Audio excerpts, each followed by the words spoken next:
Hey everyone, Lazy Ben. Good morning. Wednesday morning. Wednesday the 26th. Right, so I am going to spend the morning. It shouldn't take all morning. It shouldn't take very long, maybe an hour.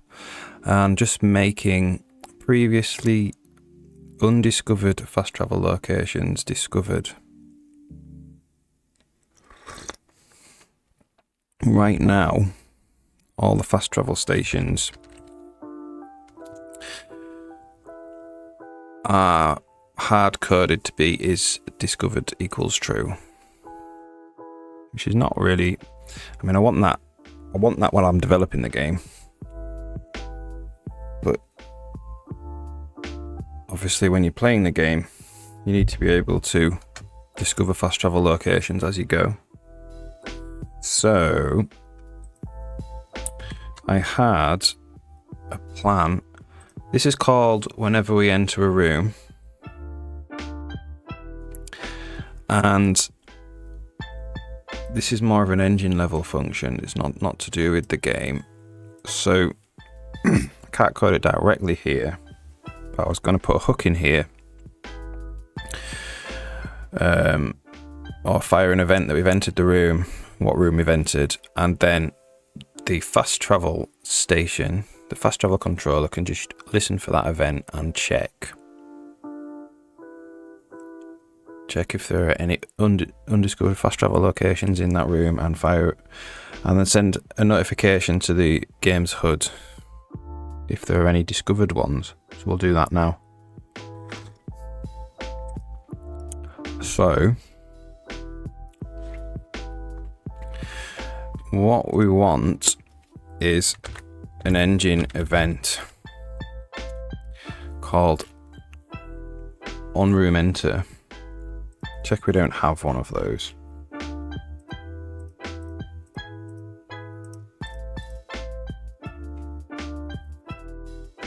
No. Okay, so struct e-event on room enter. And we just want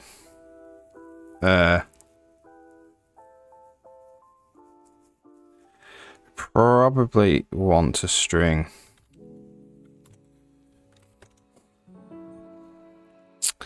What does the game level provide us with? A name.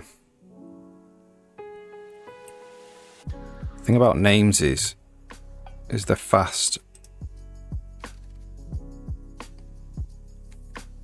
They only work with string literal. And I don't know if I want to pass the raw pointer like that into the game. So we'll do string. I could either do string or I could do room ID. Obviously string needs an allocation. No, we'll just say room name. That's fine. Now we might put stuff in this later about how we entered the room, but for now it's fine like that. So on room enter, and then where are we? On here we're just going to go get engine events, send e-event on room enter, and we're going to pass in the room name. Could just pass the ID, which would be obviously only an unsigned 64-bit integer. But I think this is going to be happening so infrequently, and it would be nice from debugging purposes to see which room we've entered by name.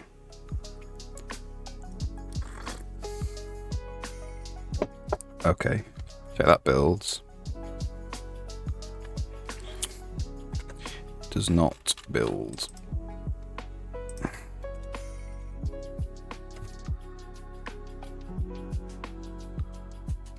Okay, that builds. Right. And then in the, we can either do it in the game state events, or we can actually do it in the fast travel controller itself. It hasn't initialized, so we'll do it in here. We're gonna go get engine events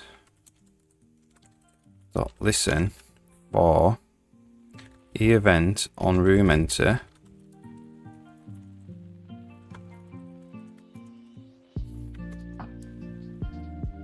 Check that builds.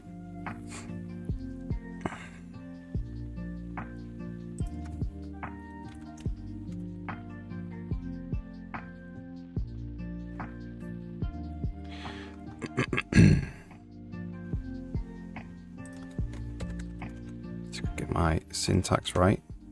Oops. Okay. So auto room name equals e dot just room. What do we call it? Room name.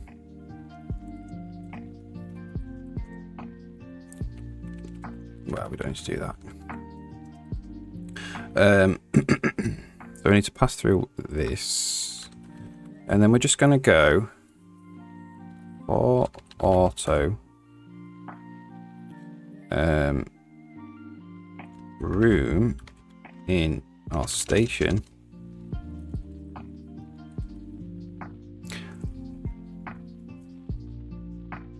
Oh, we could do it in the world map controller. I'll just say station in stations. So we need the world map controller, because the world map controller has in where the locations of all the fast travel stations are. So WC find room name e dot room name.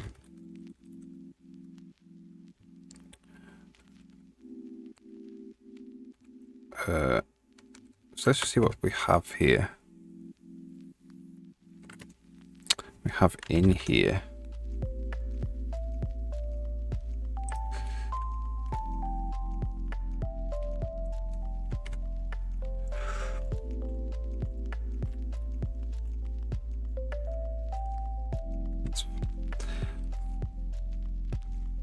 So we could find the room.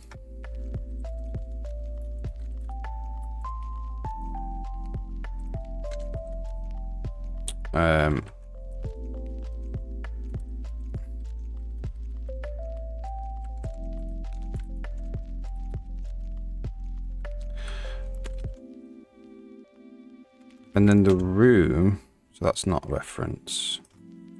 The room has connectors in it.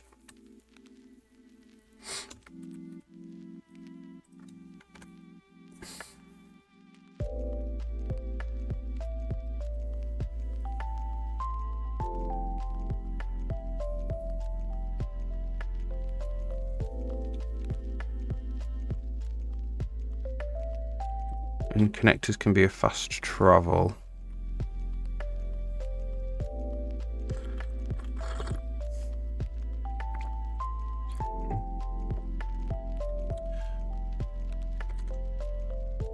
So it can be a fast travel station.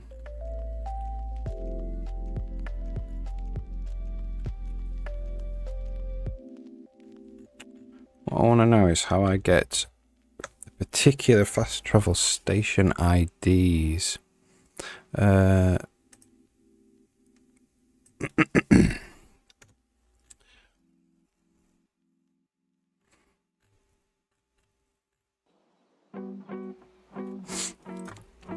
let's have a look in the world map controller.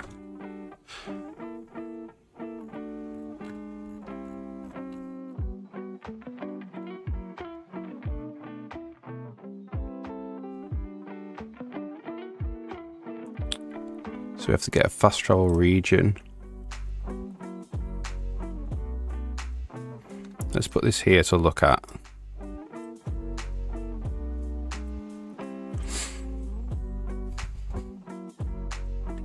For auto connector in room.connectors or room connectors.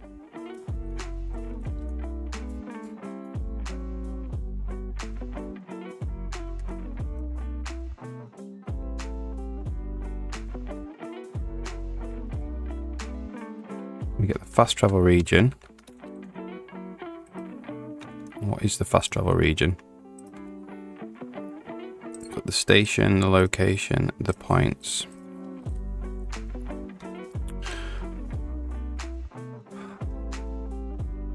So we have the station.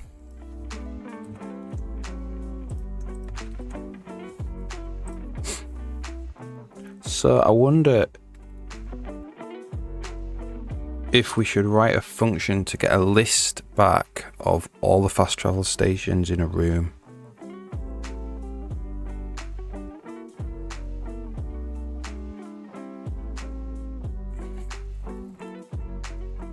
I think that would be nice.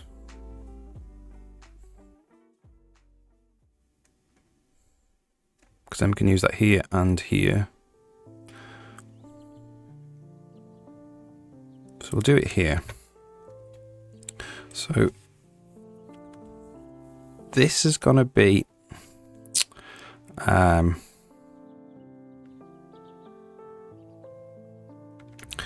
T array.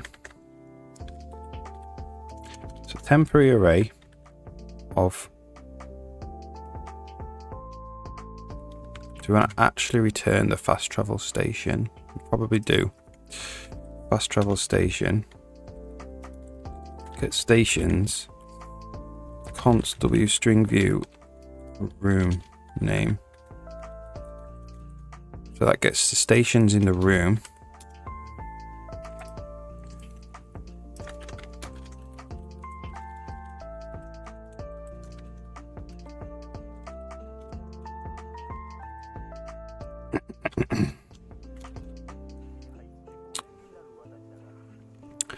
And go through this rigmarole here.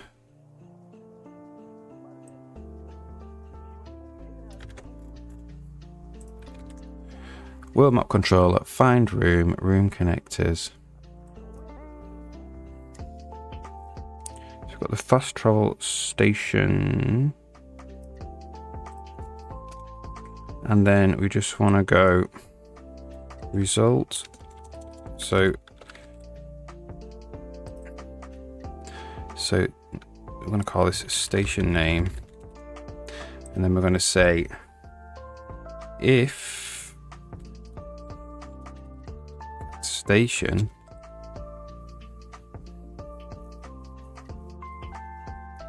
fast travel region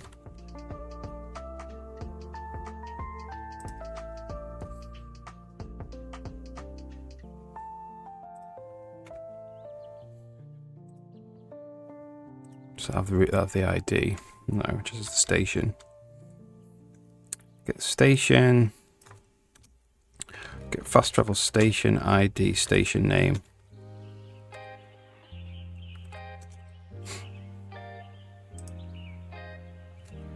So if auto station is that,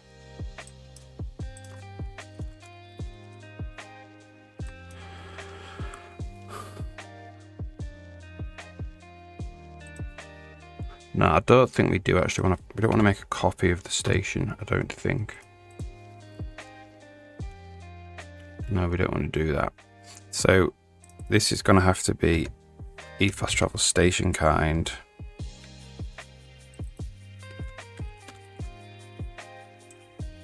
And then we can just do result.add station name.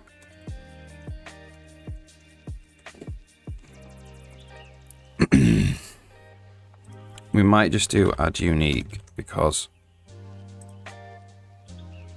we are careful in the editor of putting the same fast travel station twice in a single room.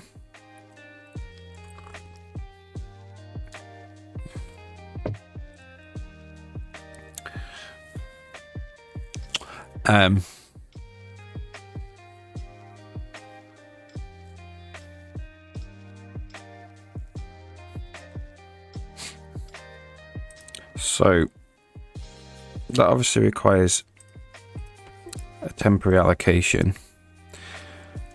This is a very, this isn't called very much, this function. So we're just going to go for auto stations in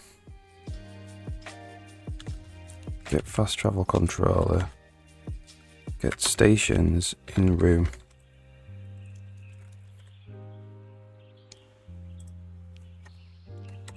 For auto station. Does that build?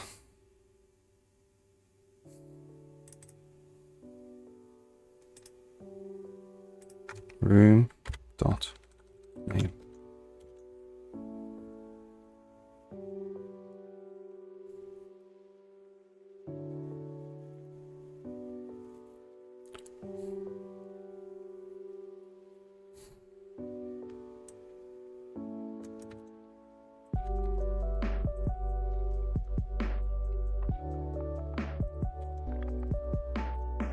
And that just goes to that now.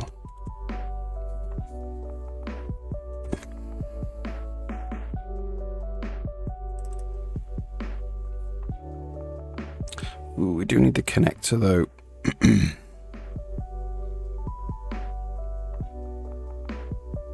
I will leave that as it is, because that was working fine. Here,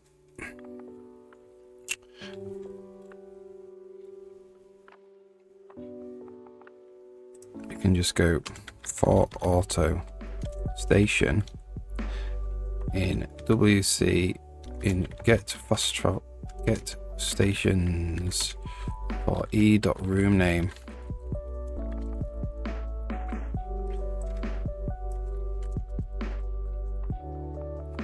And then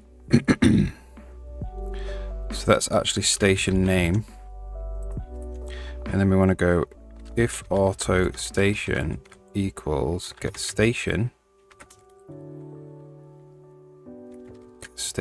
for ID station name,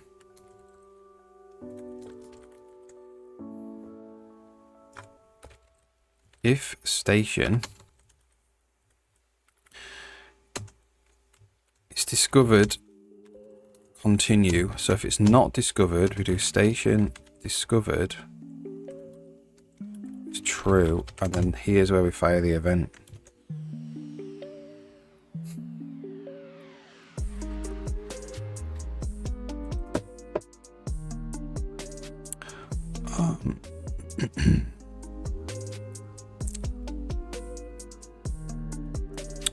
This is room name.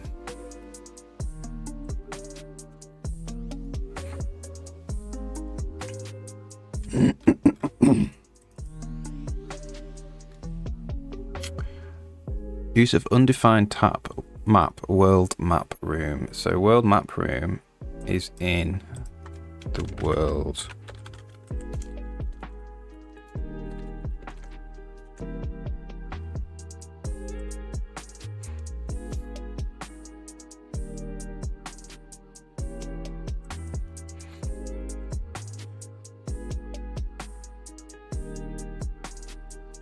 So we need the worlds.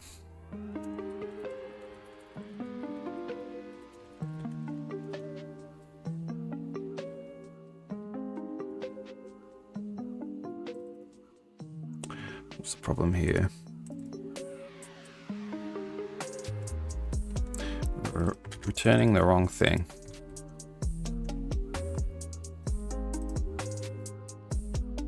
Okay.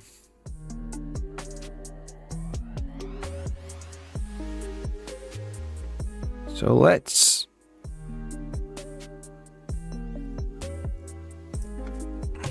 just see if that works first. We're not going to print the message, the is discovered message yet. We'll just see if we can get everything, all the stations we need.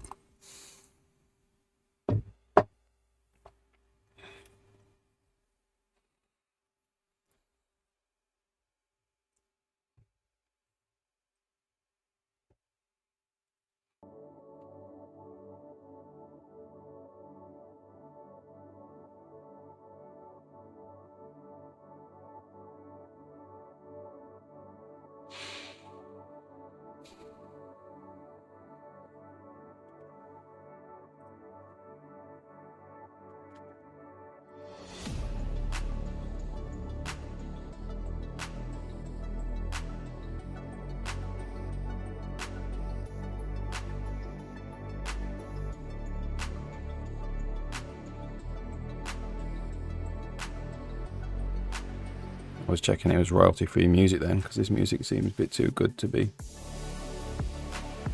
royalty-free. But it is. Alright.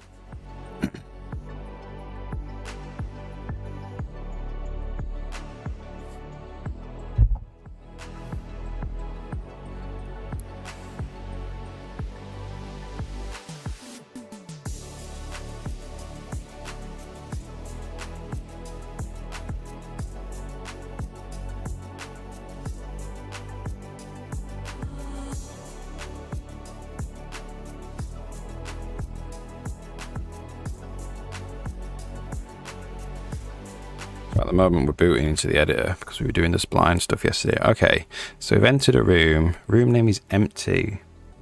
That's not good. Oh,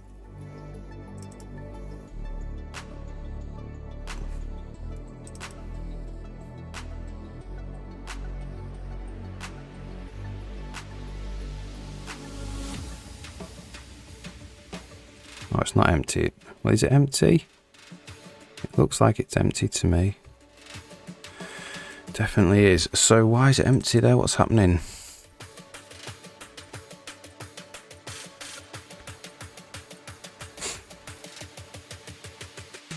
We get here and we say it's the monorail room.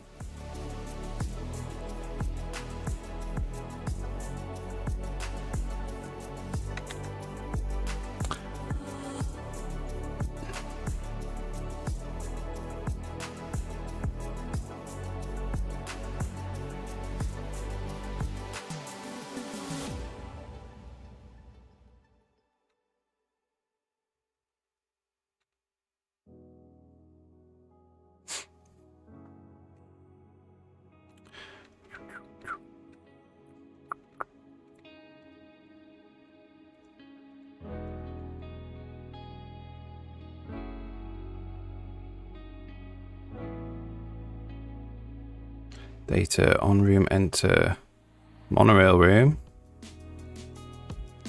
EVT on room, enter monorail room.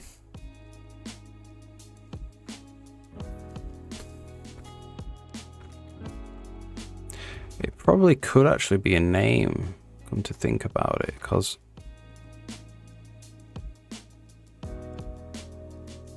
the only problem with having it a name is if anybody handles the event and defers the event to the end of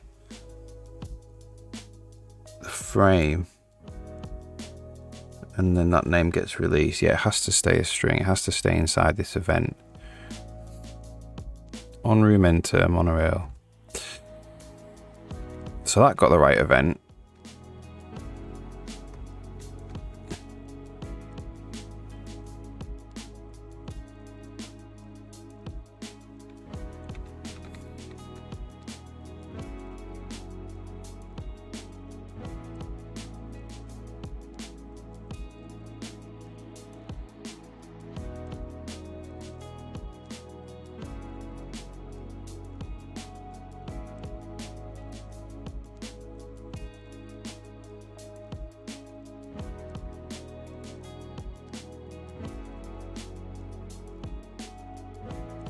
Okay.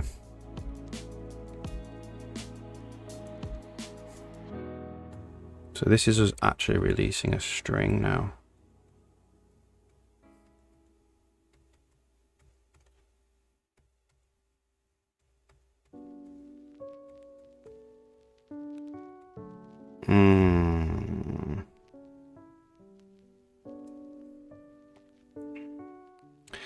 It's because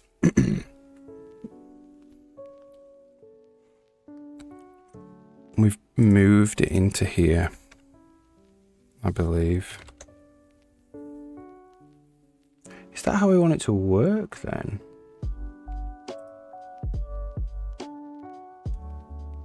So let's try that again.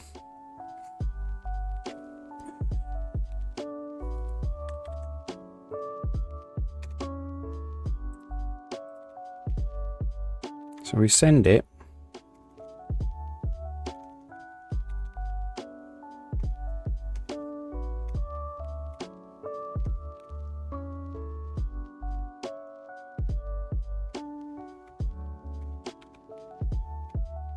forwarding.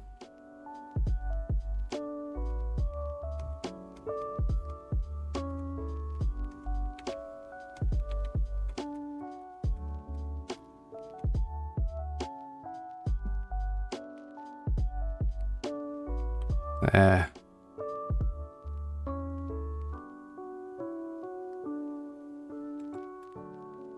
Because it's coming as a right hand side.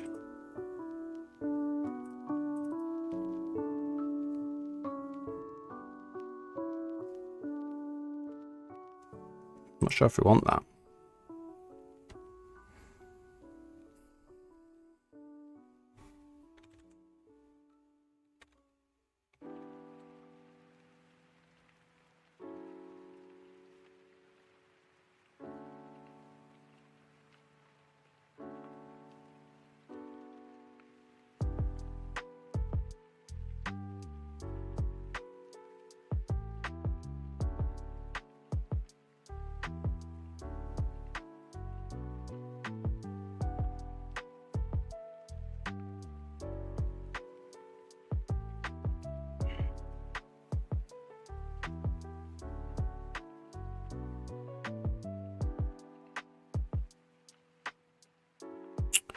So the way to solve that, so we do want to move it, we don't want to copy it all the time. I believe the way to solve that is just to put this first. We'll handle dispatches first, and then any custom callbacks after.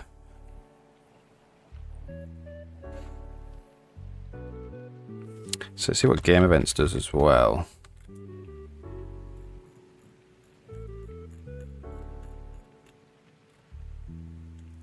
Yeah, we'll do that in game events as well.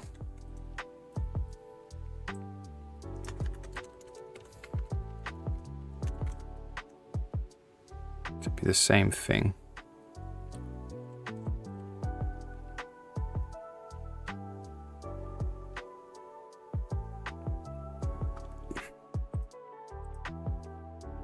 Maybe it's because of this, actually.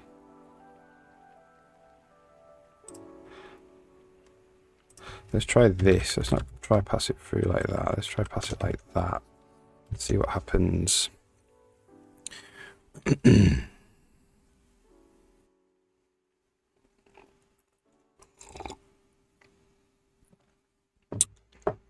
still do think we want to call these first,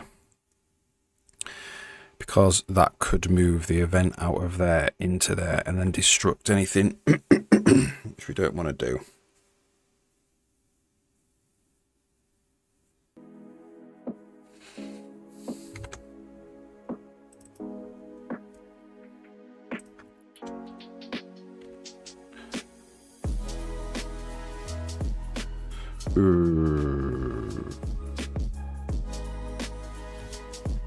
Maybe it has to be that. How do we handle that in game events? We don't forward it, we just pass it straight on. Like that. Okay, let's try that.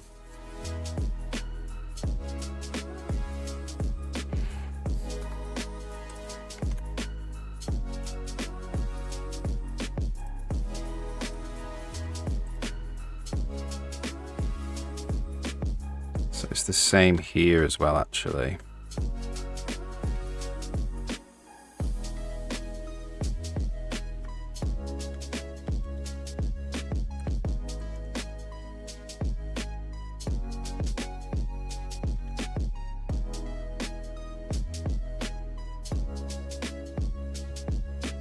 So I'll have to check, actually, that this is going to be doing copying. Maybe we don't want to do this. We'll see what happens, and then if it ends up doing a lot of copying, we will change it back to moving.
Yeah, I didn't think I'd be making a change to the event system today.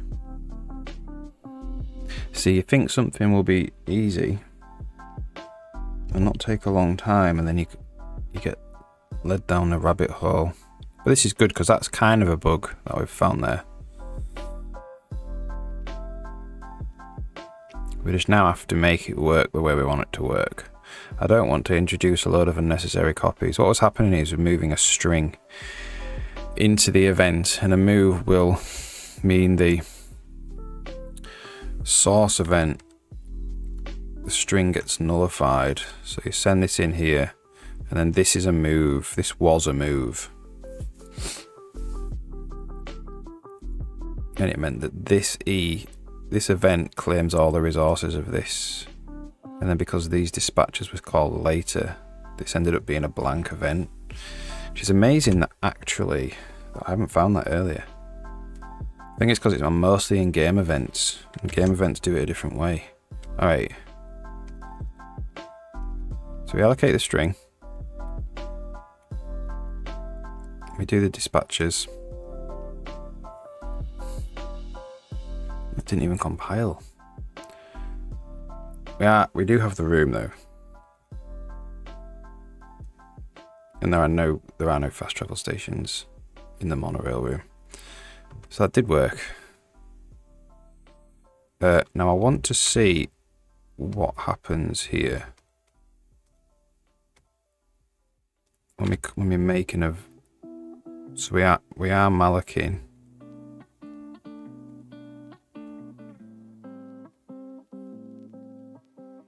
The new string. So we are copying.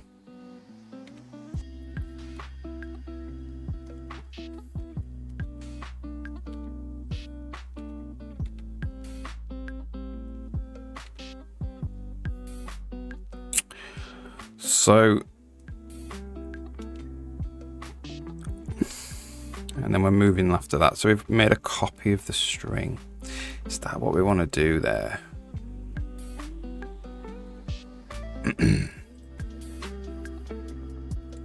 Like if we change this back to forward, then we will move the string, and as long as we don't use E after this point, we'll be fine. There's no memory allocation then. I think we'll stick with this. If this works, we'll stick with this.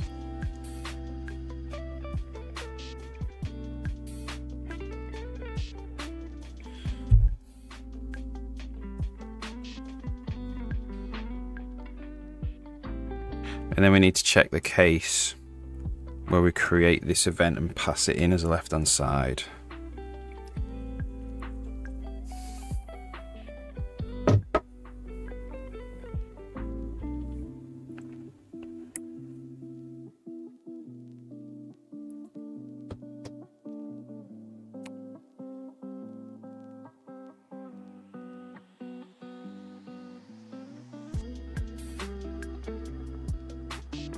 Now this is totally fine to do a move, so it should do a move.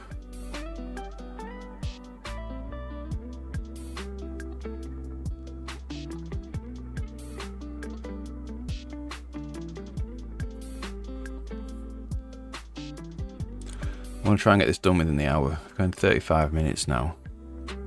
I think we're nearly there. All we need to do after this is send a notification to the game HUD so it can render fast travel location discovered. That, you know, cool notification.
Okay.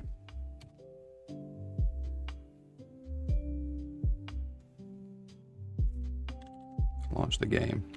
So let's see. So it allocates the string, calls any dispatches.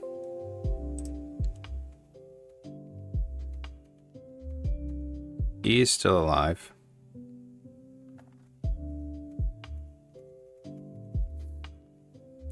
So what do we do now?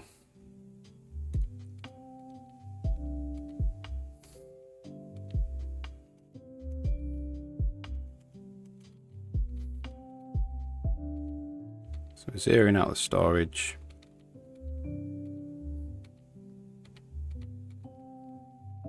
So now all we're doing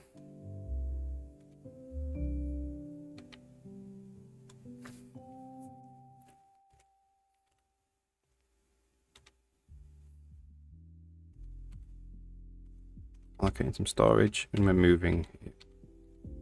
No memory allocation.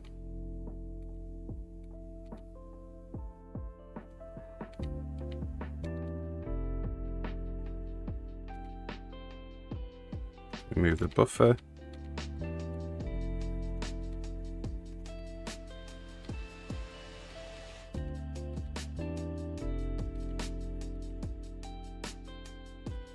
So now E has lost its room name. It's been moved into the event.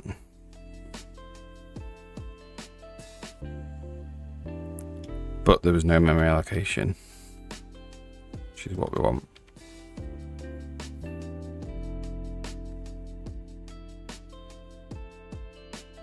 Okay,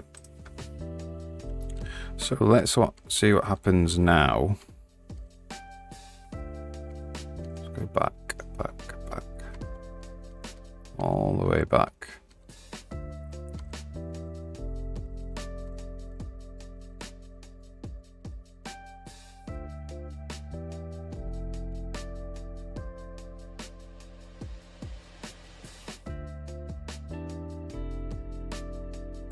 To make one of these events here,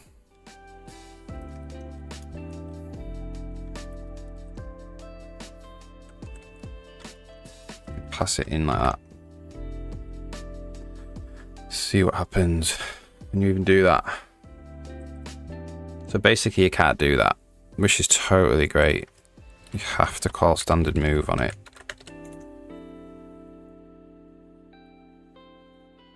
Yeah, so that's fine. That's a compile time error.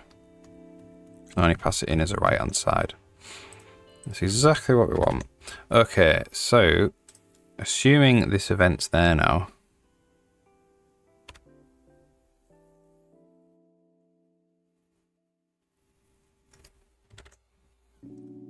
Which it is.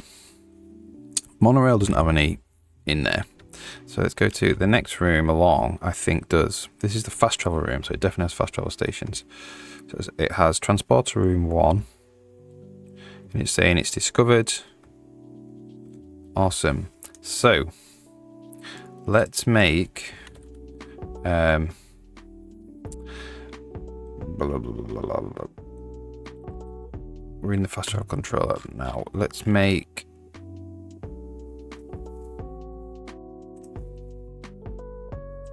the stations discovered, not discovered.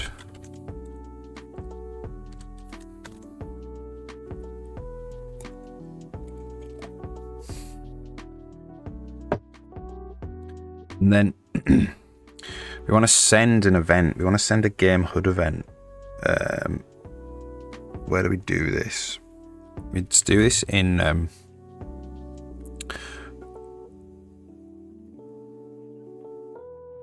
well, let's search for game HUD events. Game HUD events, yeah. So we want push announce. Announcement type. So we want one of these. So this is going to be fast travel location discovered. And let's just have a look at what we do with blueprint.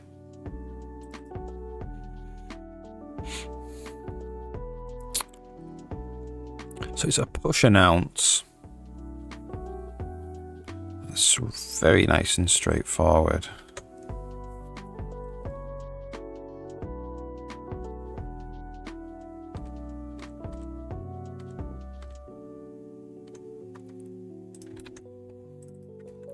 Fast travel location discovered.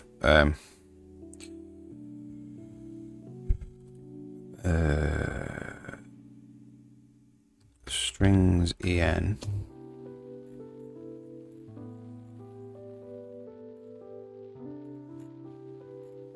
Announcements. Announcement. Fast travel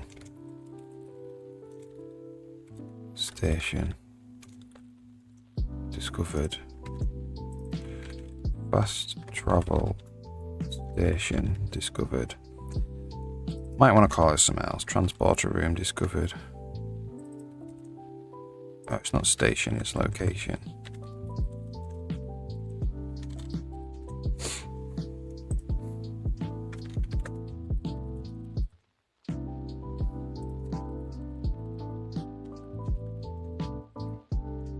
And the subtitle, the station name. Right, let's see what happens then. Let's see if we get these nice announcements now. And the last thing to do is just to save in the game save file all the fast travel locations that have been discovered. Got 15 minutes to do that. And then we can back on with the spline editor.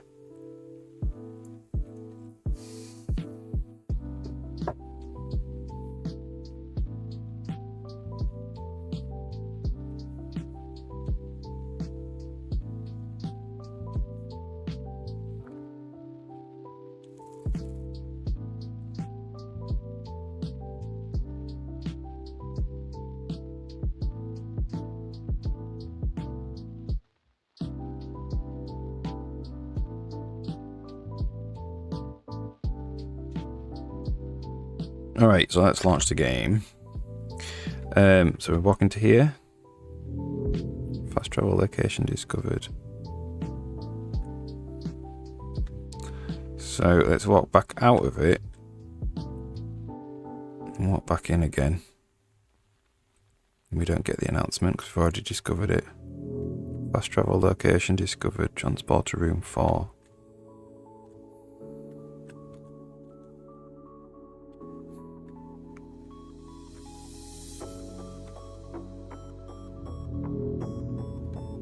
Transporter room 3.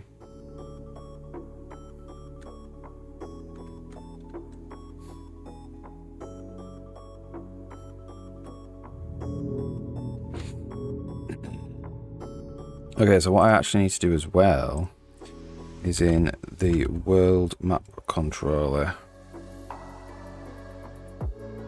Not even that. It's in the game menus. On the fast travel menu.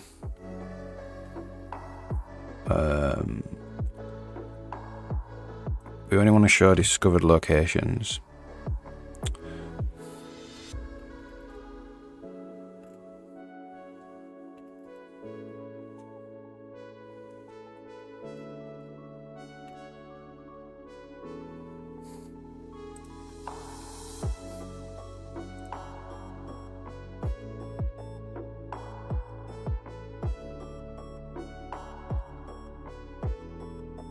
Or station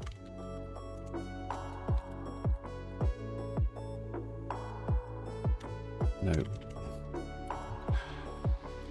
this station is discovered or it's not discovered, and then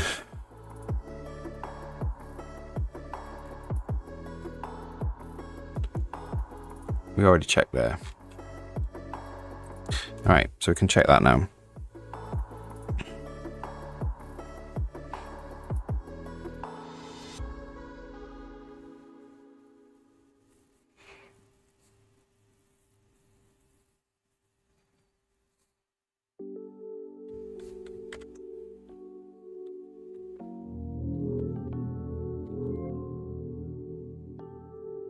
So their only discovered location is the one we're in now.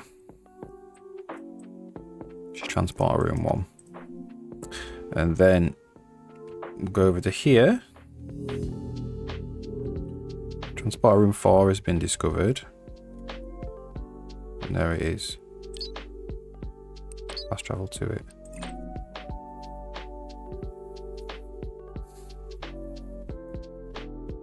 Alright, that's working.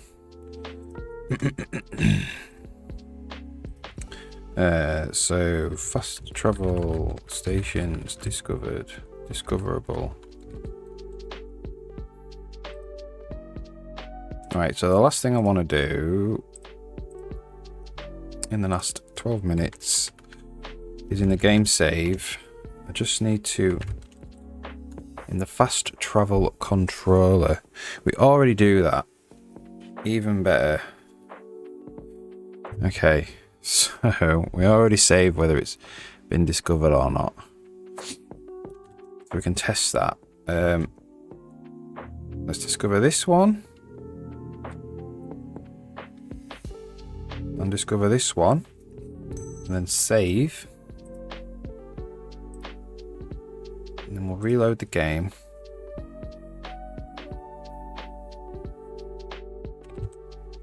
And then we'll quick load.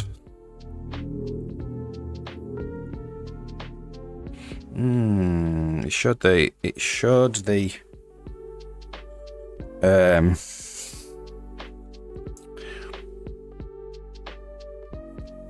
yeah, it showed the, so that doesn't appear to be working. Let's try that again. Quick load.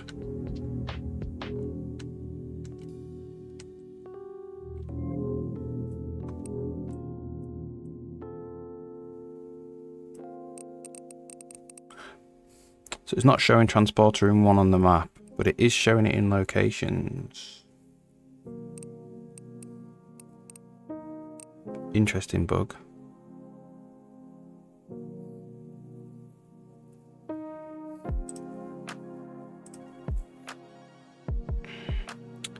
So let's try this. Load the fast travel controller.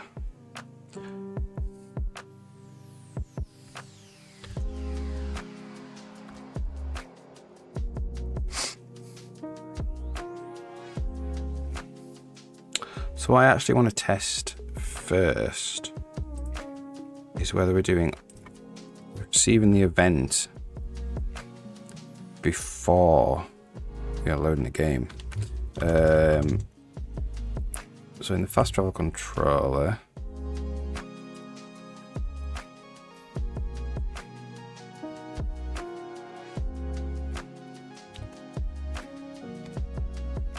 so if we load the game, no, we're loading the game first.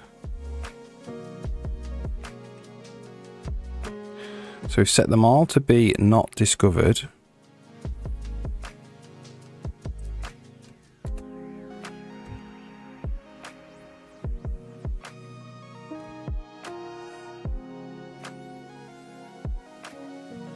Ah. It's not in place. That's a nasty bug. Right, adding it in twice.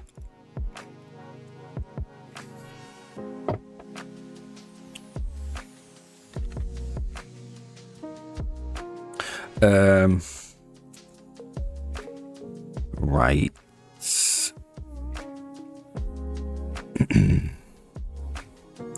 So I think what we're going to do is we're going to do add unique.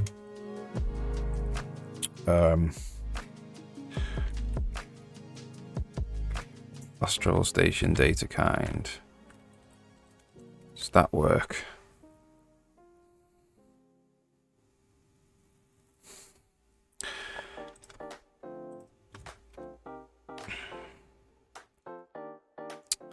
So it appears to not work.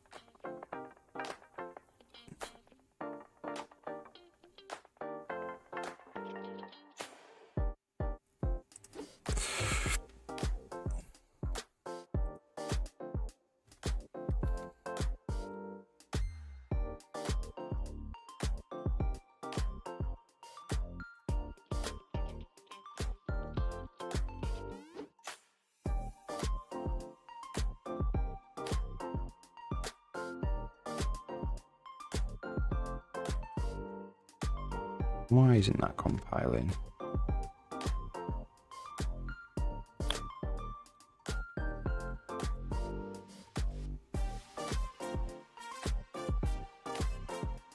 Because add unique.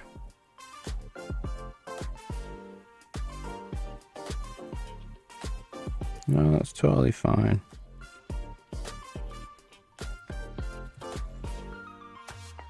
It's because this is coming in as a right hand side, maybe?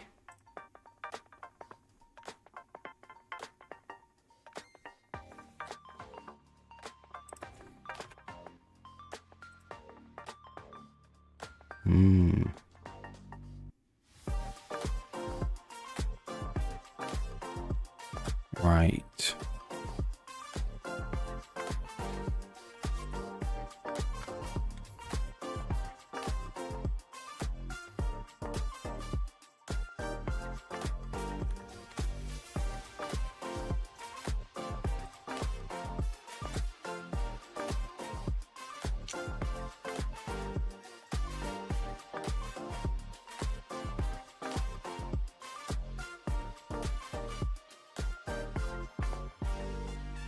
I wonder if we could just do data kind on there.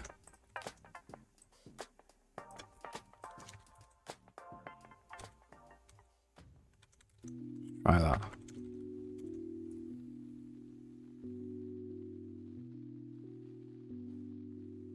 Yeah, okay.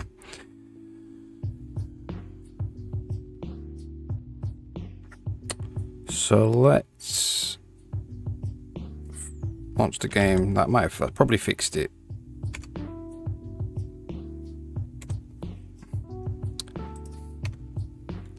We don't want to add another one.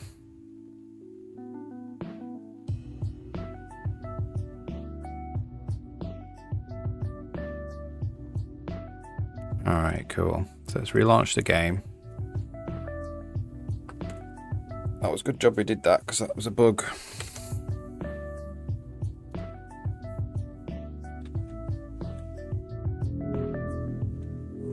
Okay. So we didn't actually load the game. Let's just load the game.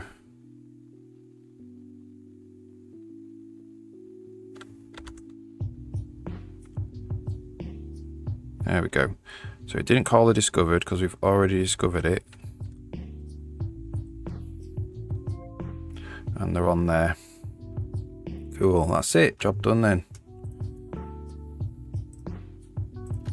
Alright then, so now we can move back to what we were doing yesterday. We did it in under an hour, 55 minutes, perfect. So what we were doing yesterday was a spline editor to integrate into the Monorail system. So we can create a spline. We can't create a spline yet. We have a spline. We can move it around. We can add a point by pressing shift. So what I was going to do is you have to hold shift and then press down on the mouse to make a point. But to be honest, maybe just holding shift is enough. So in game board editor,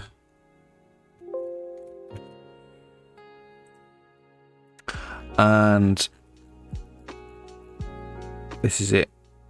When you hold down shift, so before we add a control point, we definitely need to push and undo redo game board because we're changing it. And maybe we just add press shift. The thing about shift is, yeah, well, maybe it'll be fine. It's not really conventional to add a point by pressing shift.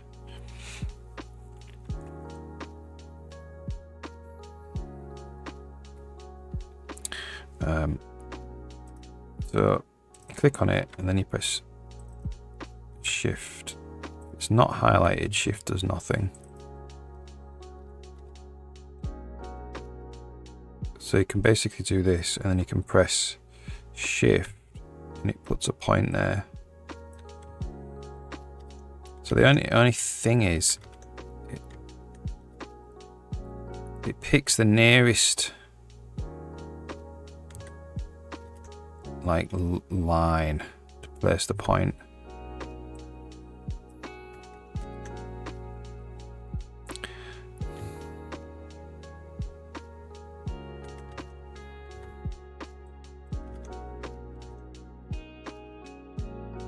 Like I'll forget eventually how do you add points? I'll be trying to add points and it's actually shift.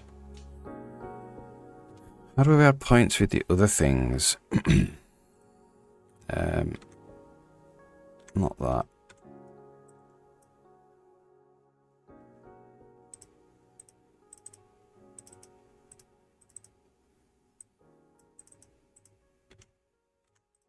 So that seems a bug. I can't select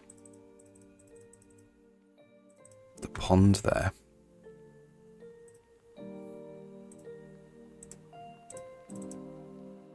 I can now. So you press shift there and you select the line where you want to add the point.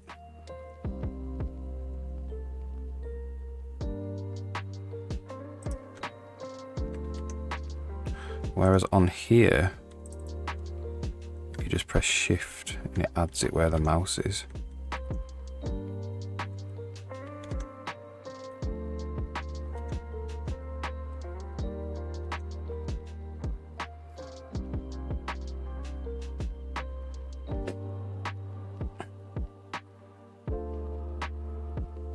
I think we should keep it consistent really, because I will forget.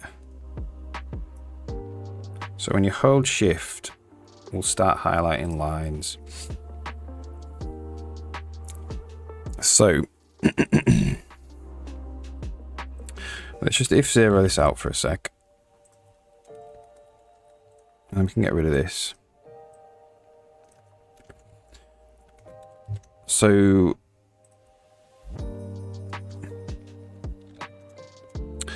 if window key down, B key shift, we get the closest line and we'll just draw it, right? So we'll just say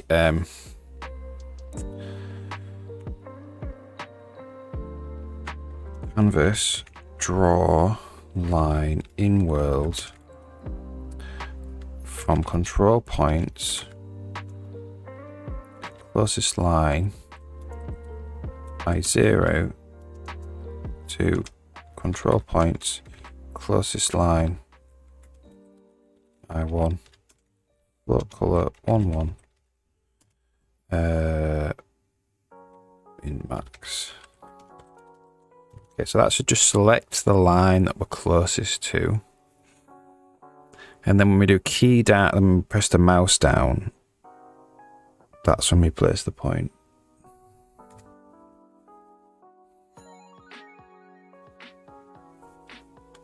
And that's nice because in this situation, you know, you want to put a point there, but you're not telling the editor whether you want it in on this line or on this line. So now if I hold shift down, you can just pick the line.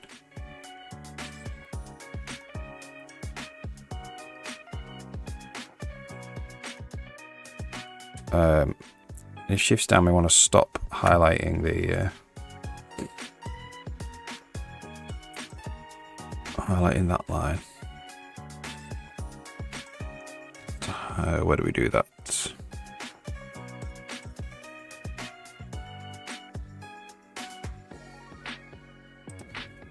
And not window key down, E key shift. Whoops. All right.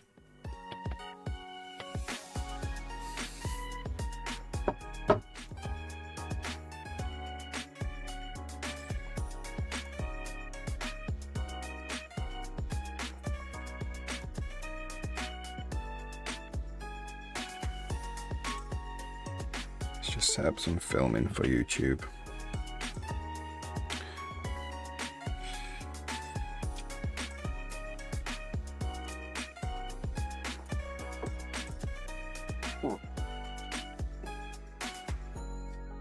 got this like iPhone camera stand, and it's very difficult to put your phone into it. Check that's filming. Okay, good.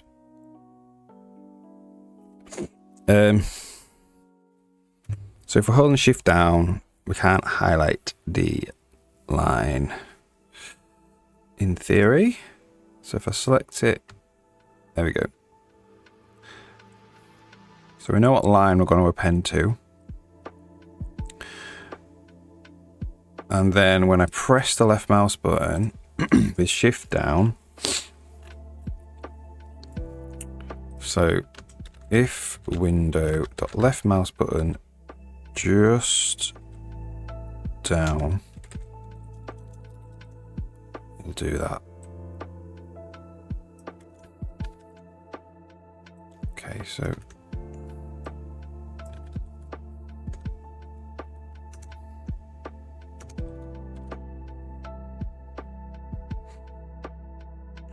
I've done there.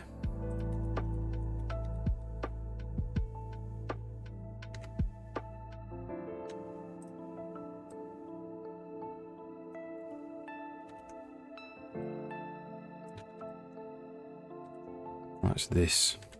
It's the it is formatted right. It's just that the auto formatted has failed. Okay.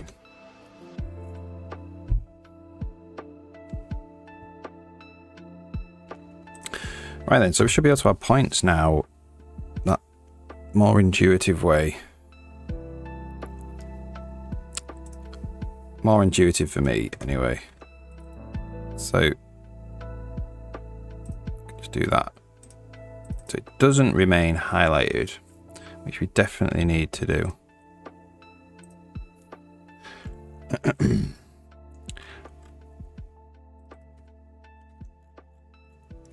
So this needs to be not changed.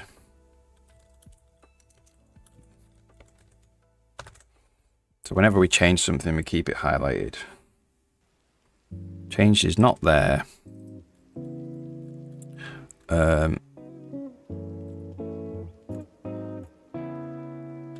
Right.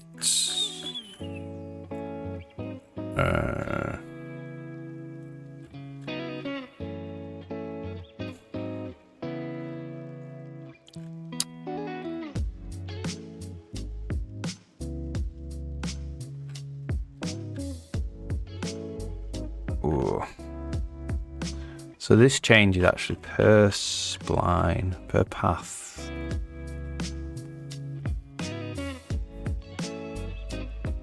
I think it's fine to put that there.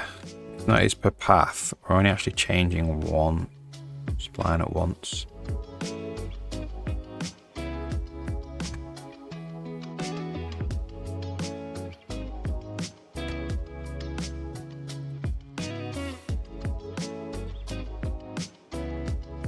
There we go. So we can add points in.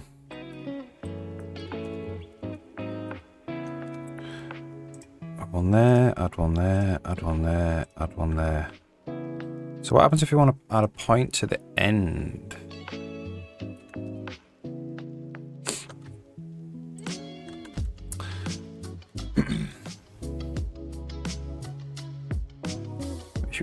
We would definitely want to do with a monorail system.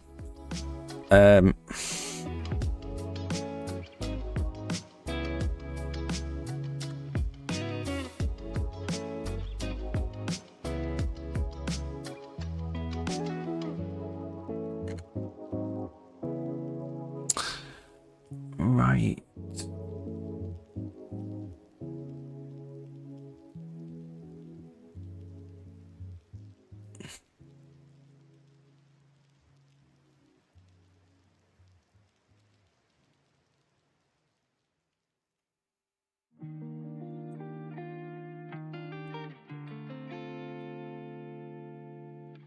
So we kind of need to, like, when we're holding shift, we move the mouse up here.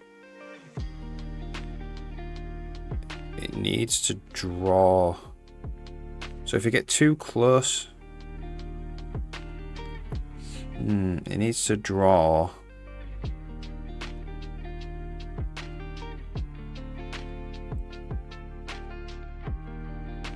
It needs to draw a line, basically from there to the mouse. And then when we click that, it will add it at the end.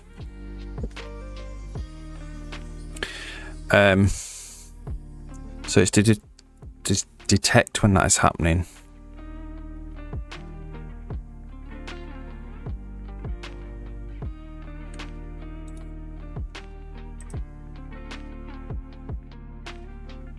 So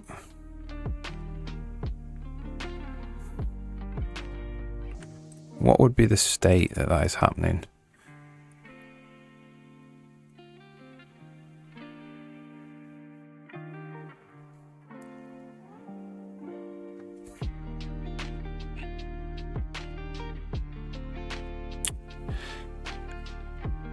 We could say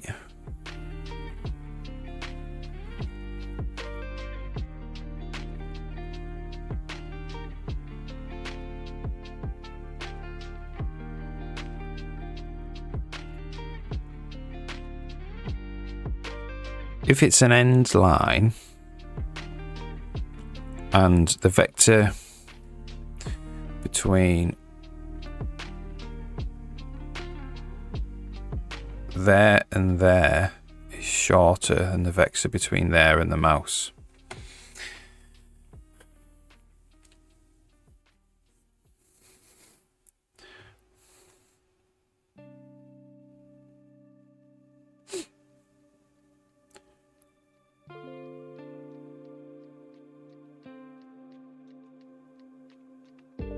Which would work in that situation, not down there though. So if the end line is selected, or the start line is selected,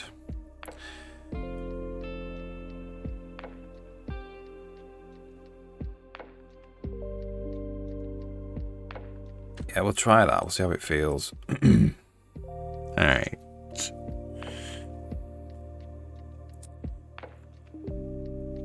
So, if closest line I0 equals control points get count. So if closest line I1 plus 1 equals the control points get count, which means that we're on the last line.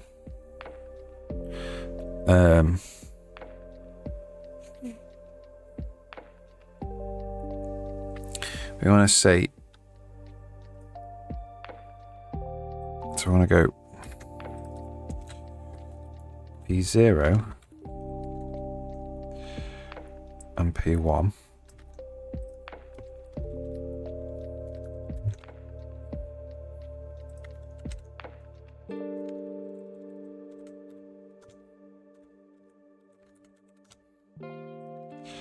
So we want to say auto D0 equals P0 length squared P1, right? And then auto D1 equals P0 dot length squared to the cursor position, right? And then we want to say if D1 is less than D0, if D0 is greater than D1, so if the line is greater than that line, then we'll just draw the line from P1 to the cursor position. So, oops, let's just see what happens.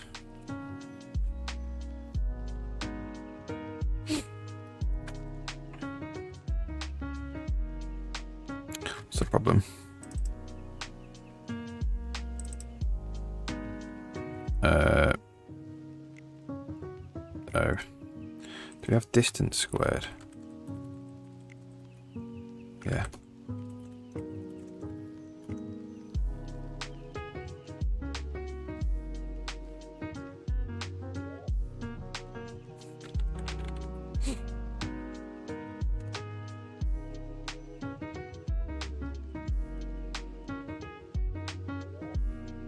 So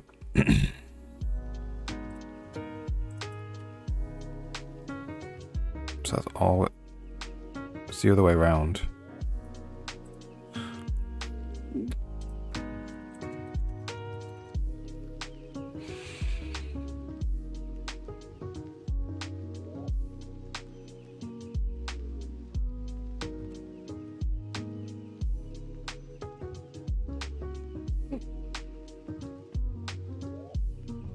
So hold on shift, selecting that, but if I go up there, now it would let me draw an endpoint.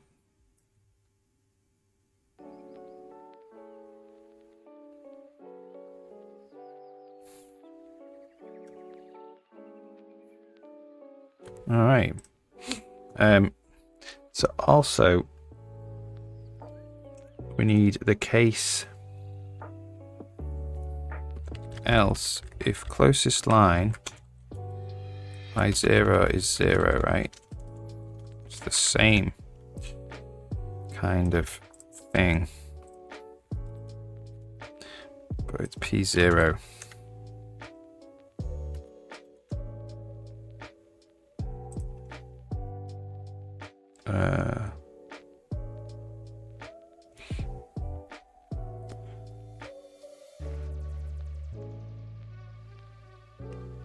That's P1. So that's P1, P0, which is the same value. And we want to draw it from P0 to the cursor position.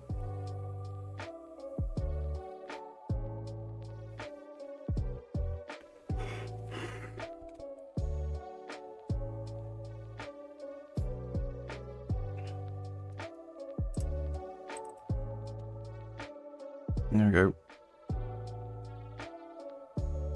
And that's the state now that we can add our first point and our last point.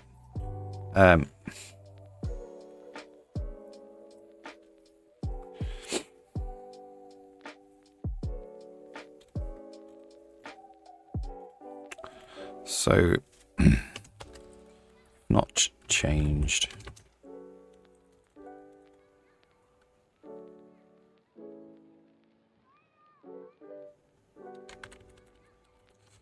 So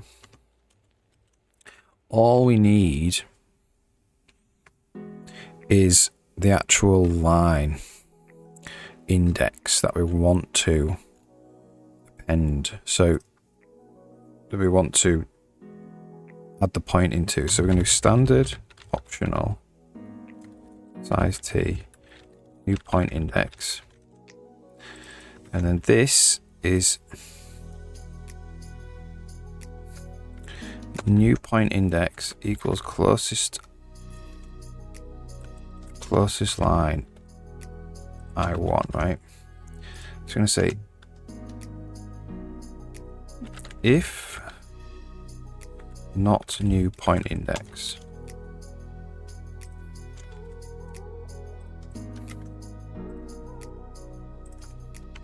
else no, if new point index and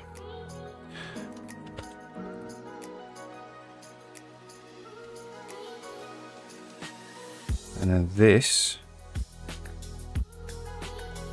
is the new point index. Then we say new point index equals P0, and then we say new point index equals P1. Okay then.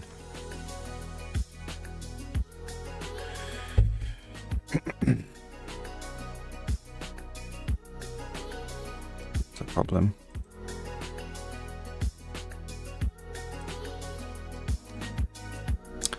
P1. Closest line.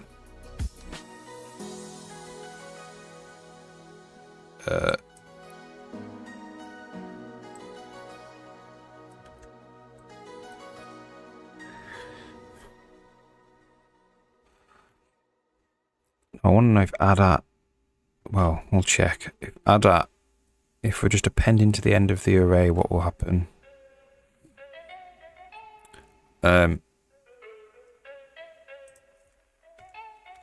New point index.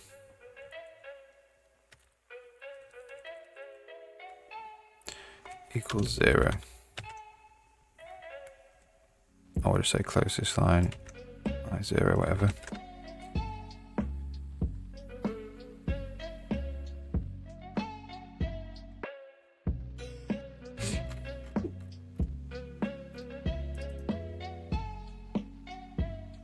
Not there. Here.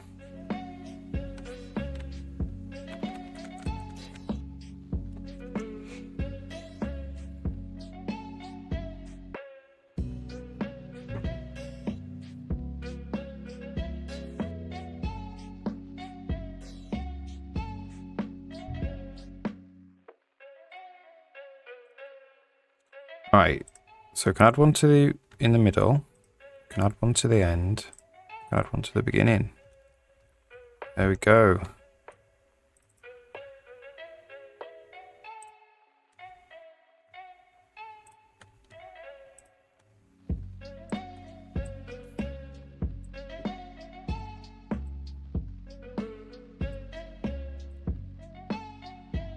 Brilliant. So that's good progress. So we can add a point. We can add the points in now. So the next thing we want to be able to do is delete points. Just about out of coffee. We'll have a little think about how to do this. Then I'm gonna have a coffee break and then we'll do it.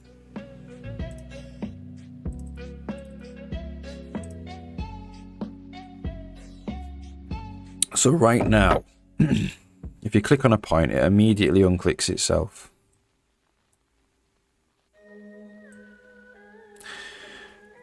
What we could do is set this to be...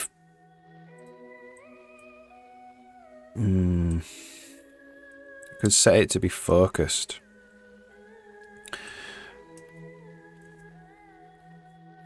Or we could do something like control click, or we can right click it to delete it.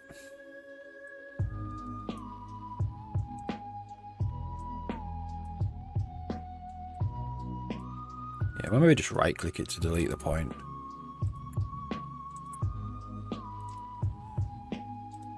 And obviously we want to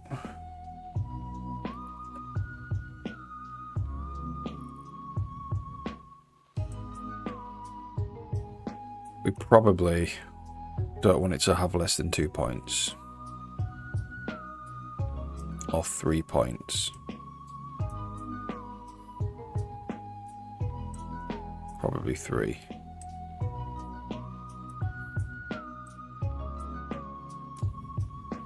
Alright, so I'm going to take a 2-minute break and then we'll put deleting points into it.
Okie dokie. Right then, so deleting points. Got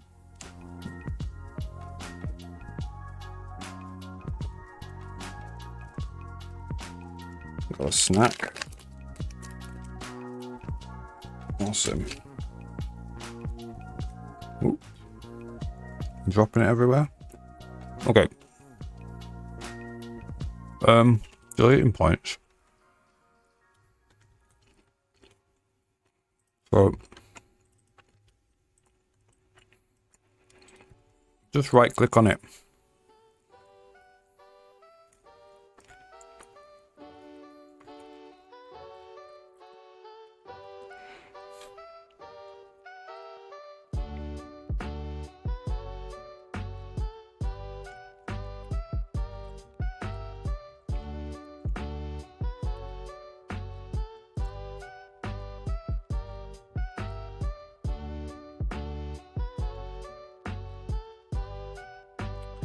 So we're gonna go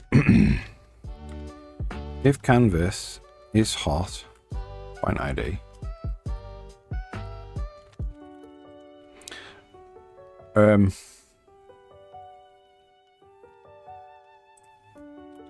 And window, the left mouse, the right mouse button, just down.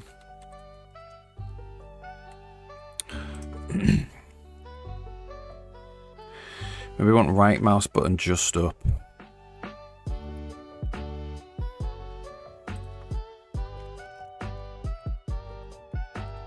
The way that buttons normally work is they only, so it would be effectively when I press the right mouse button on the control point, it becomes a button.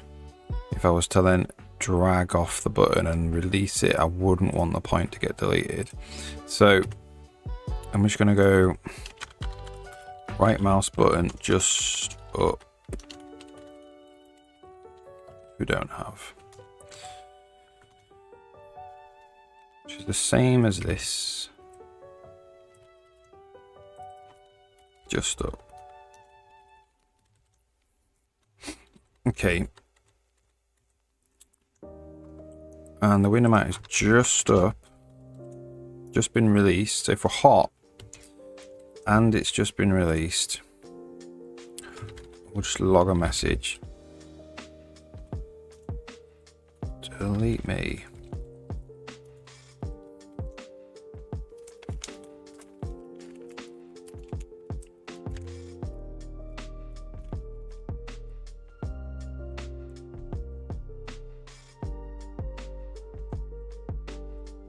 Okay.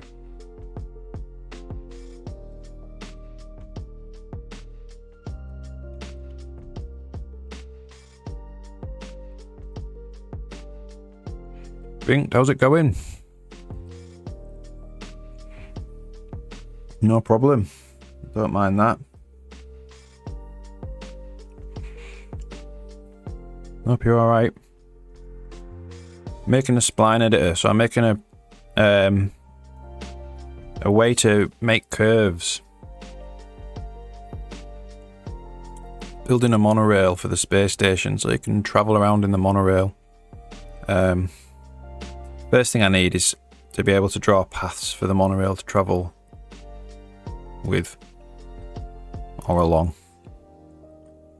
Yeah, it's meant to be like a chill part of the game, so you can make all these gardens on your space station and then you can go and ride the monorail and it'll take you around all the gardens. And then eventually want to implement it as a kind of fast travel, so you can just catch the monorail to another station.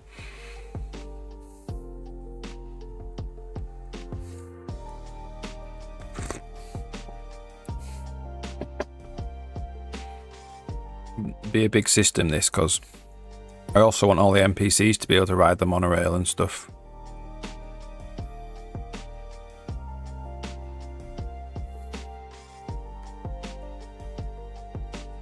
And you know it's going to need like scheduling, so the monorail needs to know when it needs to be at which station and all that type of thing, so it's going to be fun, I think.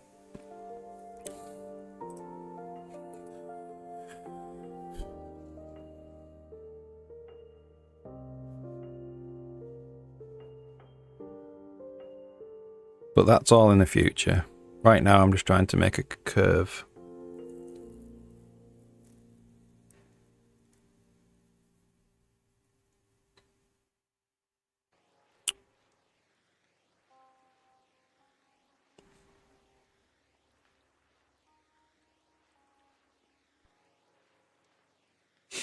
All right.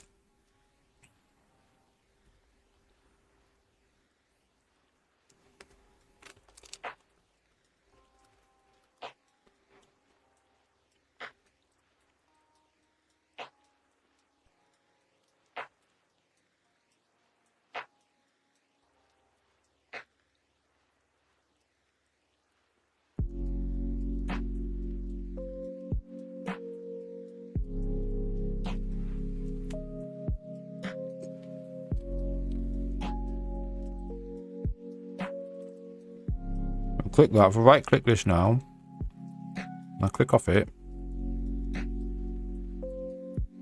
Doesn't work.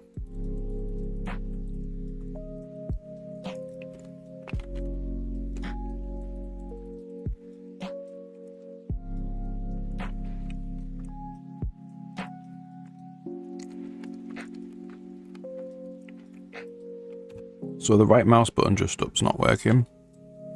I'm reading.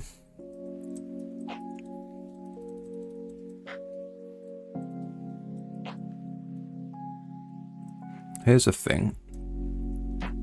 Yeah, because it's linked in with a context menu, probably.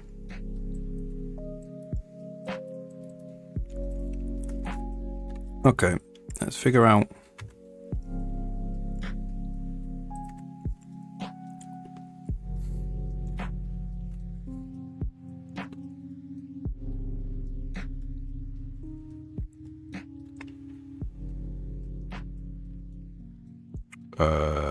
So setup.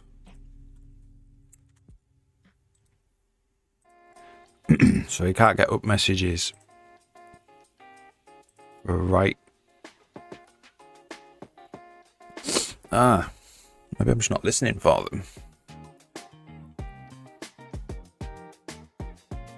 R button up.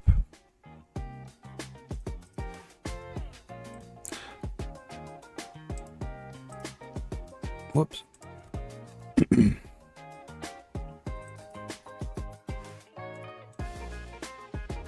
Okay, so we're not receiving our button up messages, and it's probably to do with context menu. Oh, we are. Oh, because we're handling the context menu.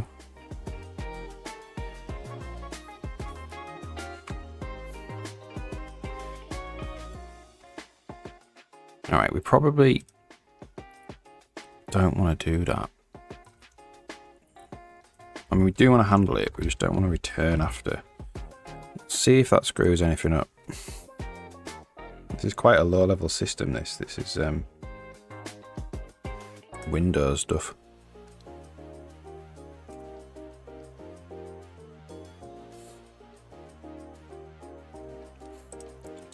So we can still get the context menu. Do that. There we go. Delete me. And if we move off it and release it, we don't get a delete me. We get the context menu though. But that'll be fine because we don't delete the point.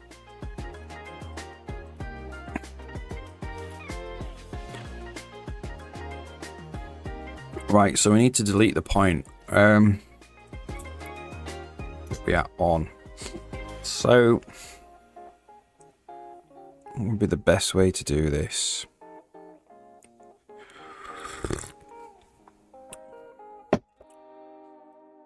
Tier 8.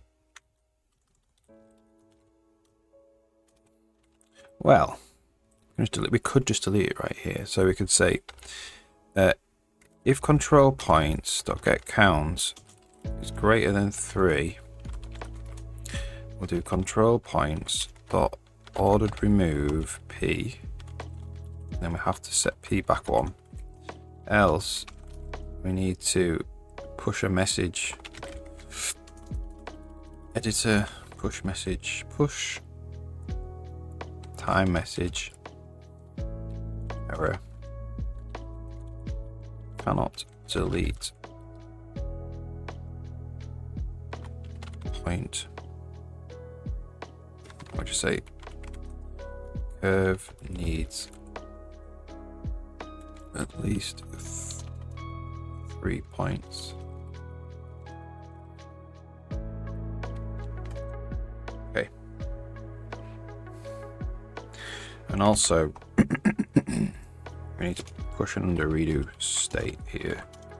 So we can get the point back if we redo it, if we undo it.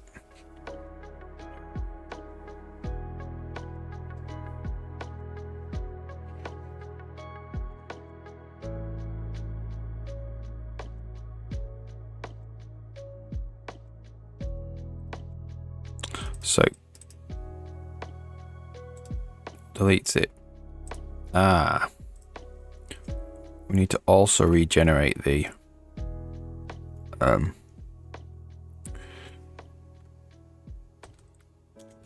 point as well.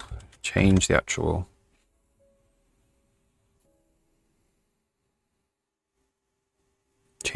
curve itself then.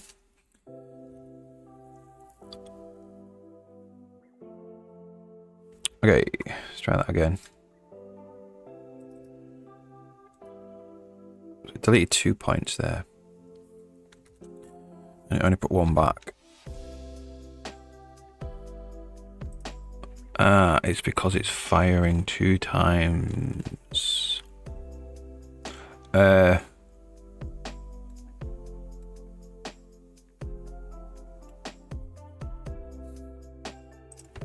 So if not changed, and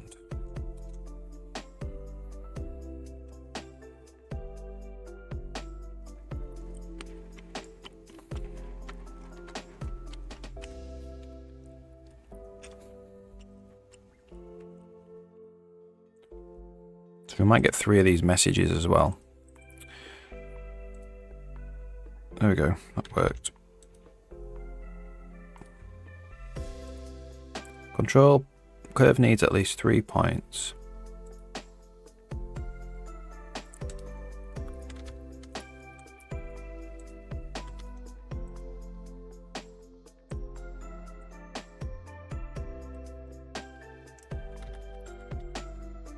Cool. So we can delete points now, pressing the right mouse button.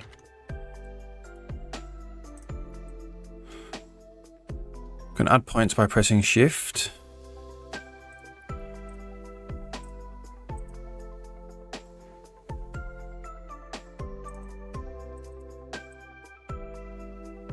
Move the curve around.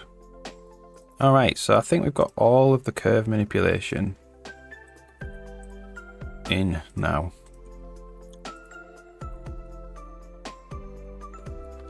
So, the next step is we need to be able to make these curves. Because right now I'm just making one right here.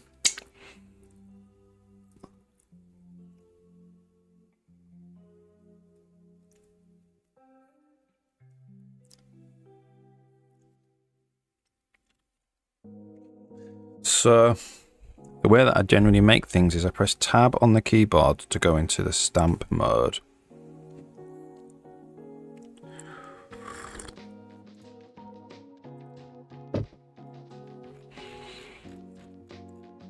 What is this index used for now?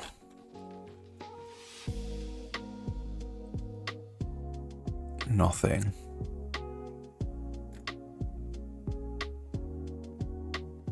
That's good. So auto index, get rid of that.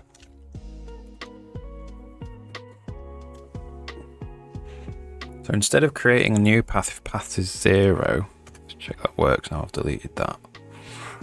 We want to go into stamp mode and stamp down a new path.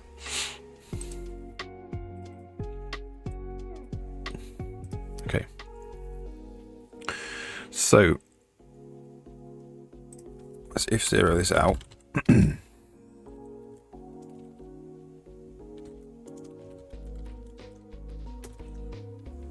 So if, what is it called?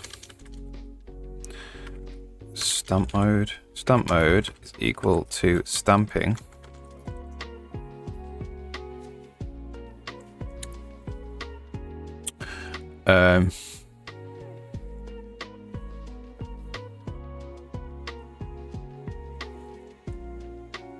Maybe we'll do this here.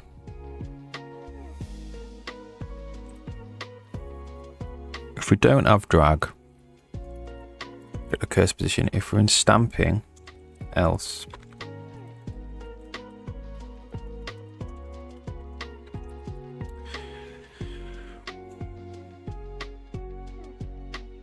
I'm going to say focused ID. Well,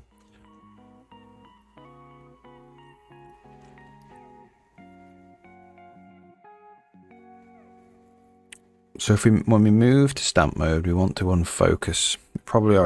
Hopefully we already do that. We want to remove the focused ID.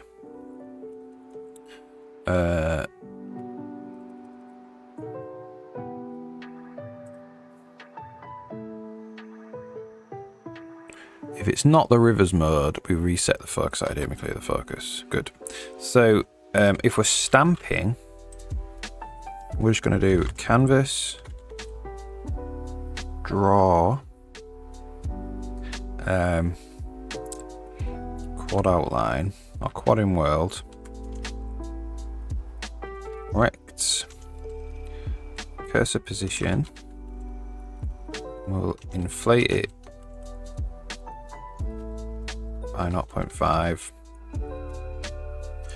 Well, we usually do blue.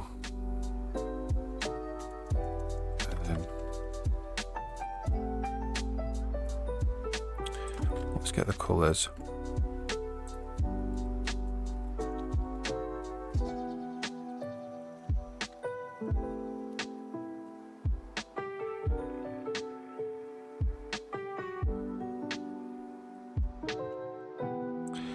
Colours blue.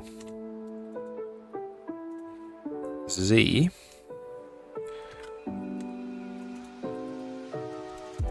Okay, so let's start drawing these at proper Z order as well.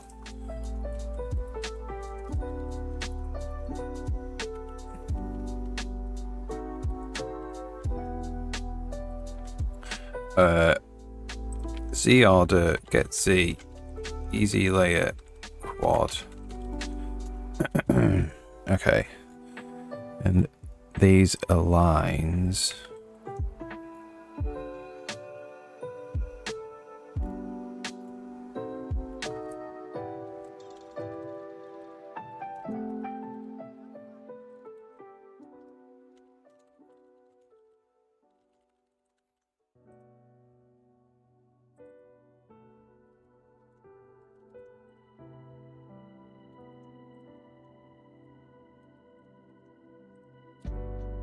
And this is a quad.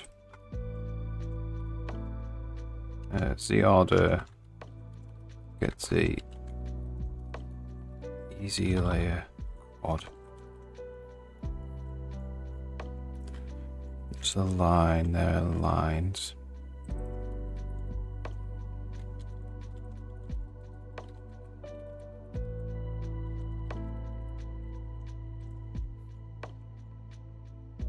Okay.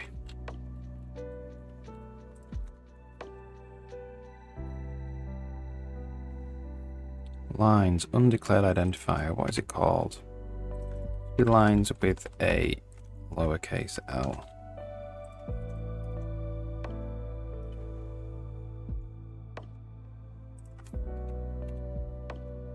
It's just line with a lowercase l. Whoa. There we go.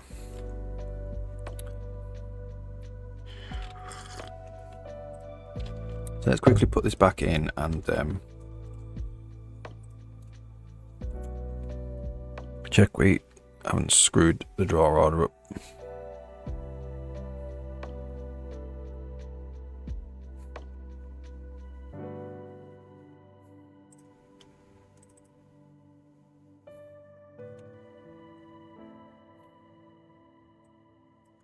That's fine. All right, so now we have this stamping mode. So for stamping, we're just drawing this quad. So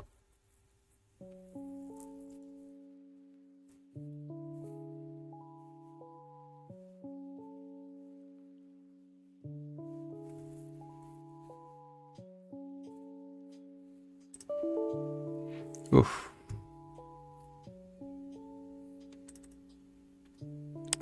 Okay. Closest path is null opt.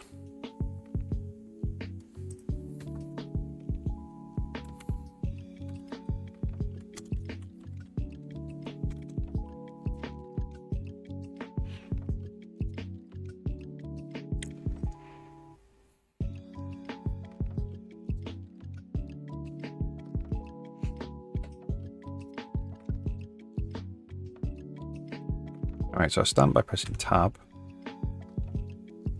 We've got this blue line here, blue box. And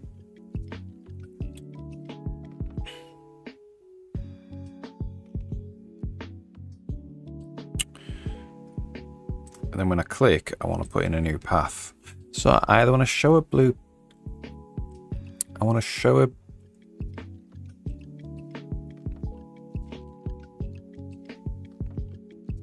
yeah, it'll be fine. Just make it a little bit smaller. I'm going to say I either want to show a blue quad or I want to show an actual spline, but it doesn't matter. It doesn't matter. So if canvas, not if window,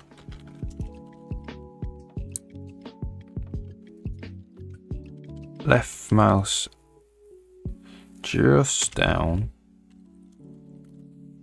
I want to make a new spline. Do this. We'll only have 3 control points. So we will go from -1 in x0 to +1. And then we will go from +1 to -1 to +1. And then we'll do spline.generate points.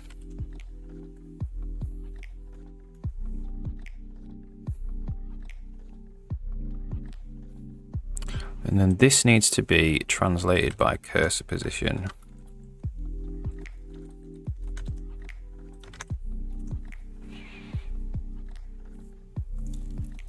All right. So let's see if that will add in a new spline.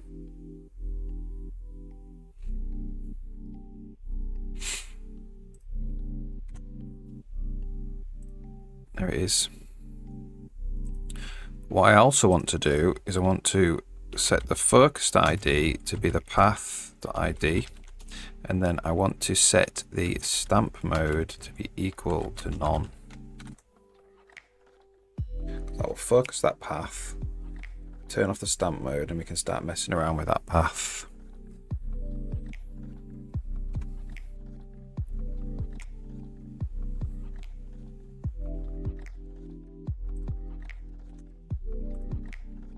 So immediately turned it off.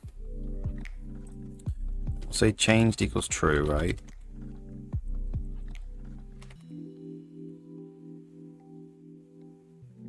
If we say change equals true there, it will generate all of the paths.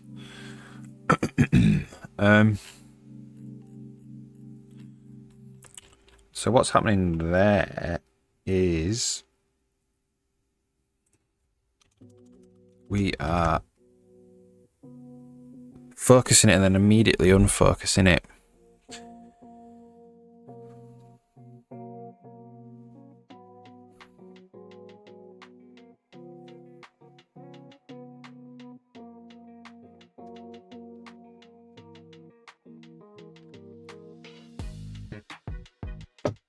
So that's down here when we unfocus it.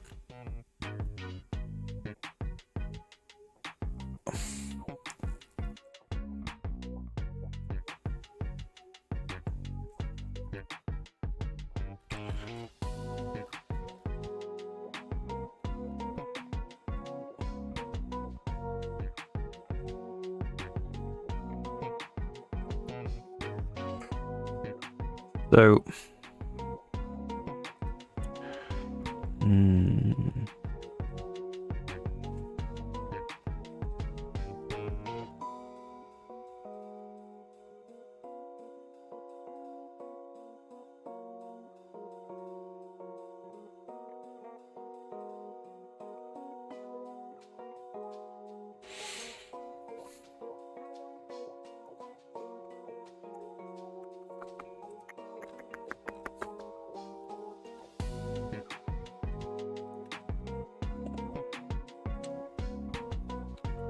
what I might do is I might do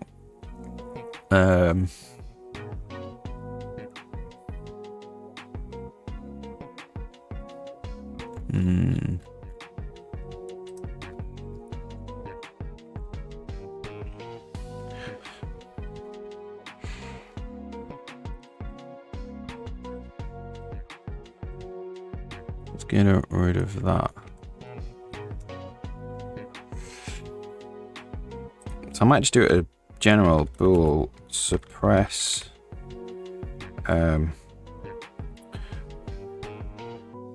left mouse like this. Check how you spell suppress first. Yeah.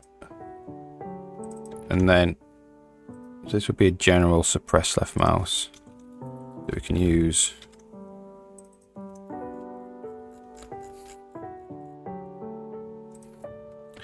Not suppress left mouse.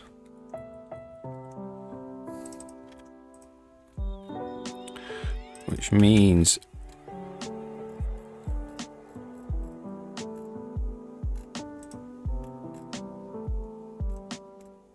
we could probably move changed back into here.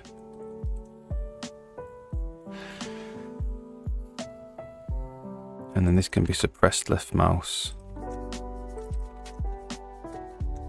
No, not there, sorry. Here.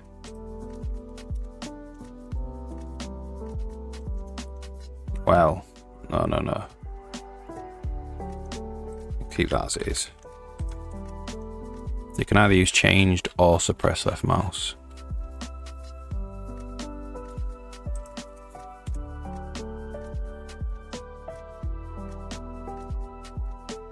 Alright, so let's see if that can add a spline in.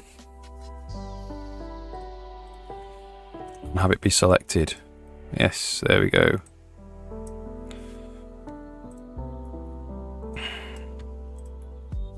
And then if we save this, in theory it loads back up now.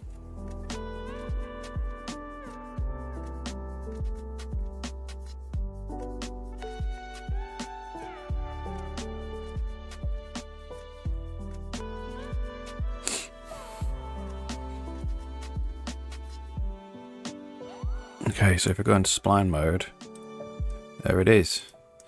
Awesome. So now you can see how I could build a monorail track. I mean, there's a lot of points there, but you know. Save that. Load that back up again.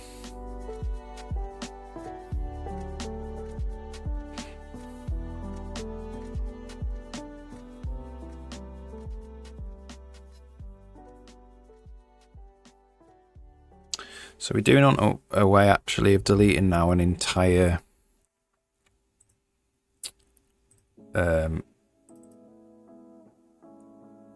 spline.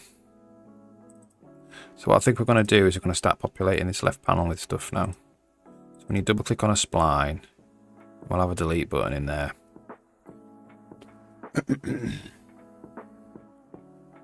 We could just press delete here actually, in this state. That'll be easiest actually. Right. Last thing I want to do, first thing I want to do though is push undo redo here. Test that. So that means we can undo and redo creating splines.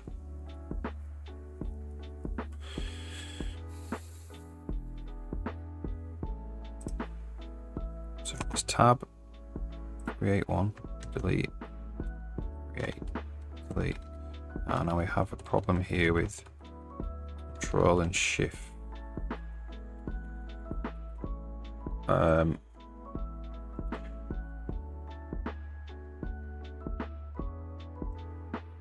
What I should have done when I actually made this key system is I should have had a Control Shift as a separate button.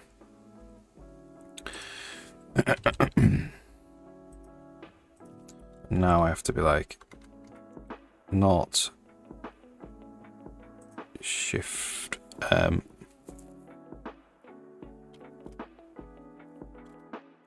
Where would it be?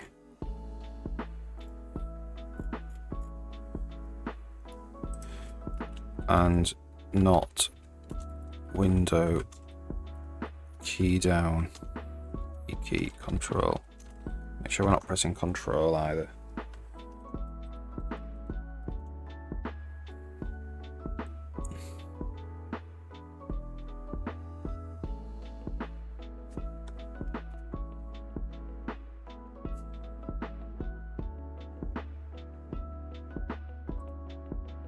Alright, make one. There we go.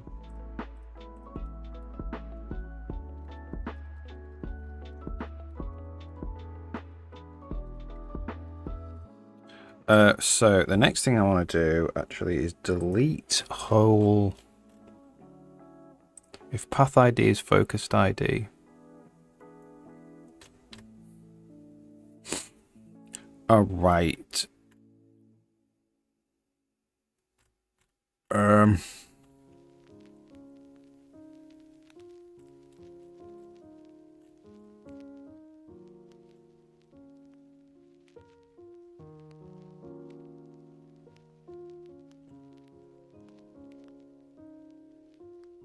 So if we had a focused path,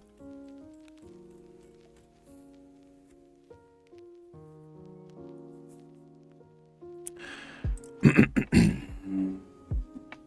need to delete this path. So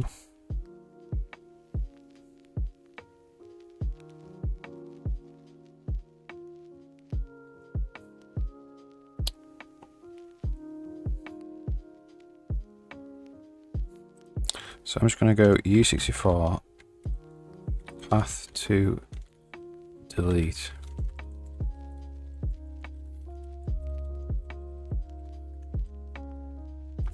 ID. Path ID to delete.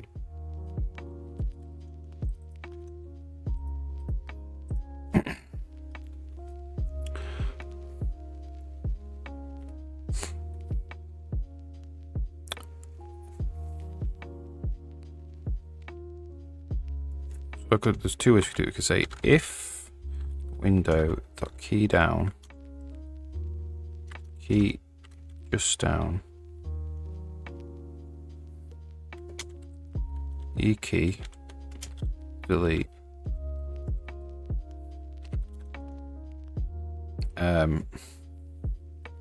Path ID to delete equals path dot ID.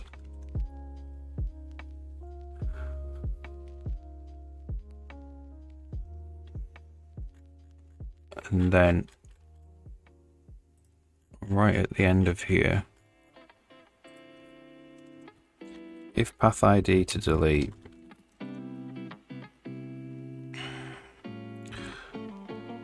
if auto index equals paths index of path ID to delete.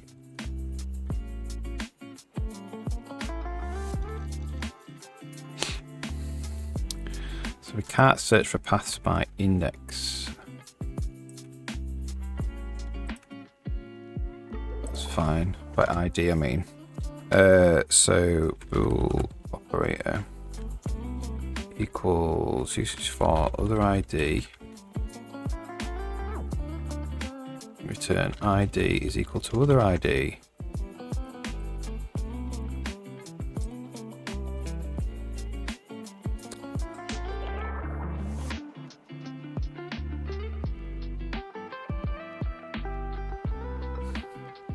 And then we're going to say if index is less than paths Get count.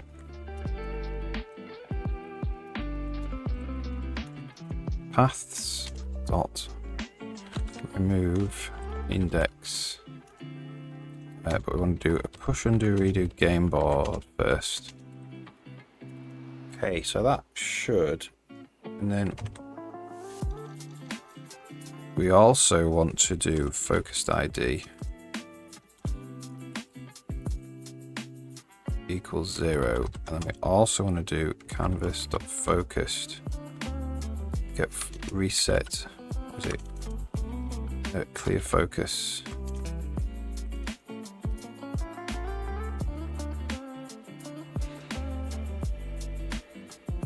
So that now means we should be able to delete these paths.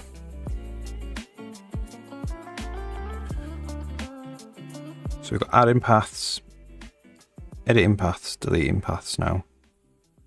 And then we could start working on that left-hand panel, which is where we're going to assign what the path is. Right now it's just geometry, but the paths have to mean things. So we're going to say it's a monorail path.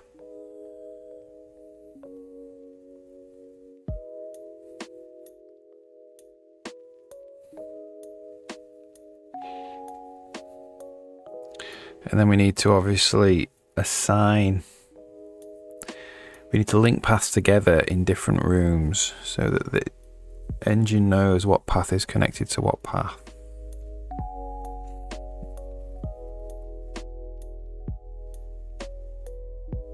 Okay, so let's just try and create this path that we delete this path we saved. So we double click on it and press delete, and it goes away. And if we undo, it comes back.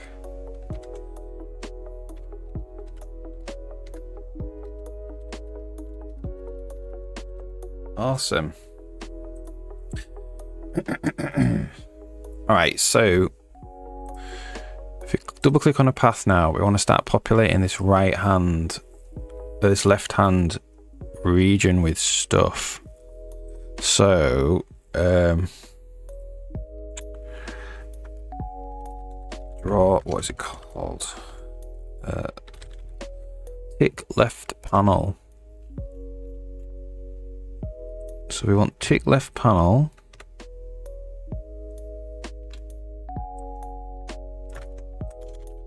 paths mode.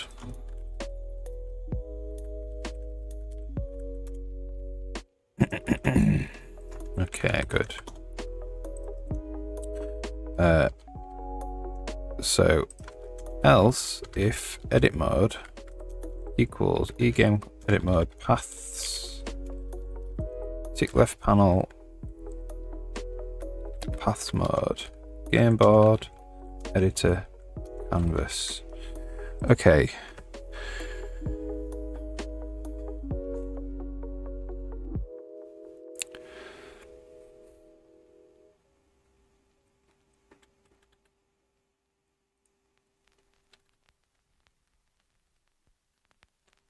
So auto path equals paths. We need to get the content again.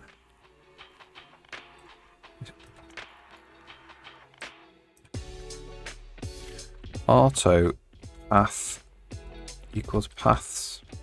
Find content. Get path by the focused ID. If not path, return. Else, we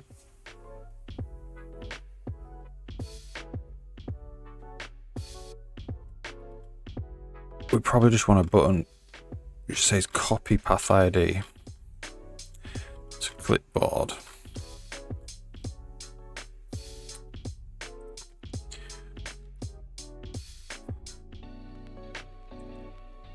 Just copy that. Platform, so copy path ID. Copied path ID to clipboard. Okay.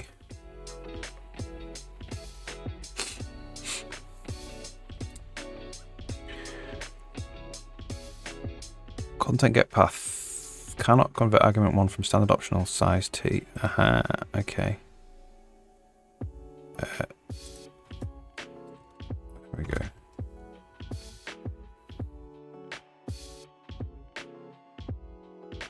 So that means that before, when I was setting focused ID to 0, that's incorrect. It needs to just be reset.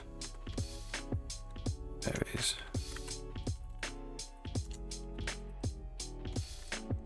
And let's look for wherever we're doing focus ID is 0. Nowhere else, just there. Get it right there. Focused.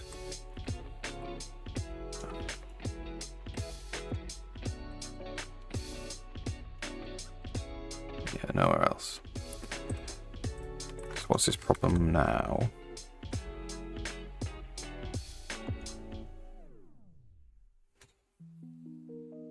A linker error of some description.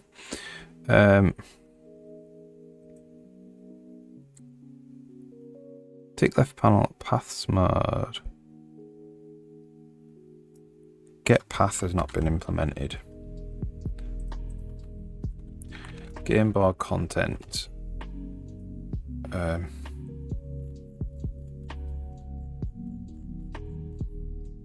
Get path. Return paths. Dot find. No. Return paths. Find ID. All right.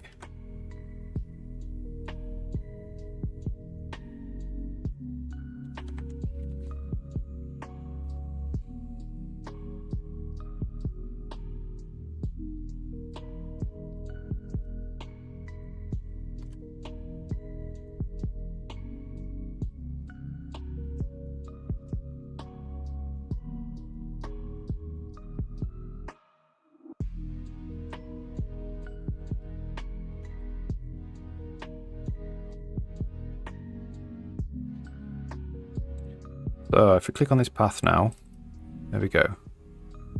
Copy the path ID. So we need kind of a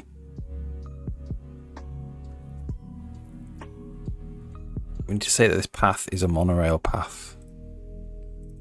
Oh, look there, there's points there that haven't been generated. Okay, so that is a bug there. There's more control points than there are.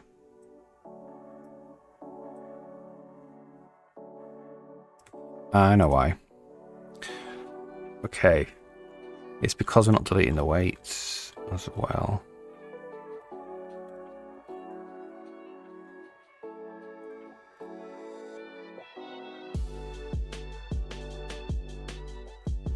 So when we actually delete a point here, wherever we do that, so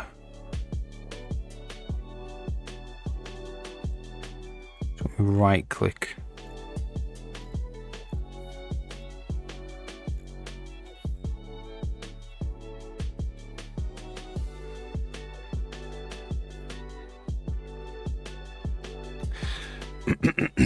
We need to do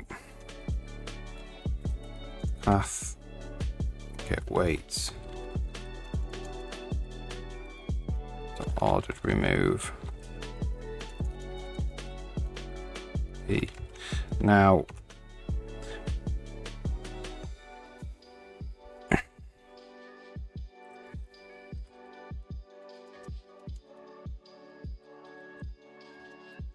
I'm constantly going to forget to do that.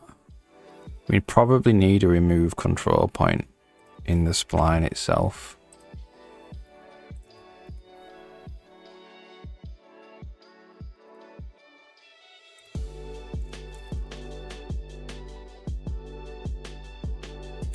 So we want size T, we want add control point at, right? I'll just const. So the problem with that, well, no, that'll be fine. I'll say vec2 t size t index, right?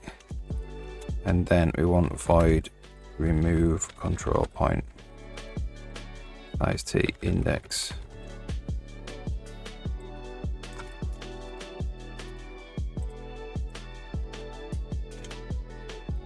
And then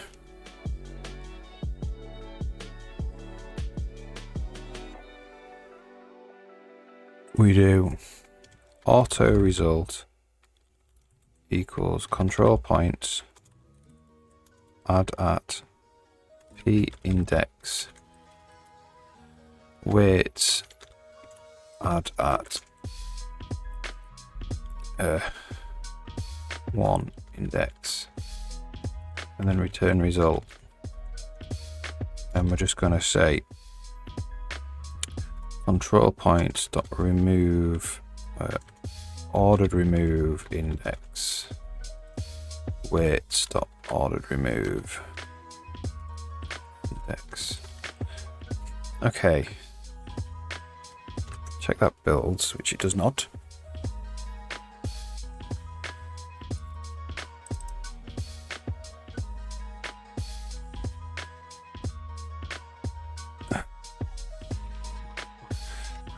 Okay, that's gonna get confused between float and size t. Okay.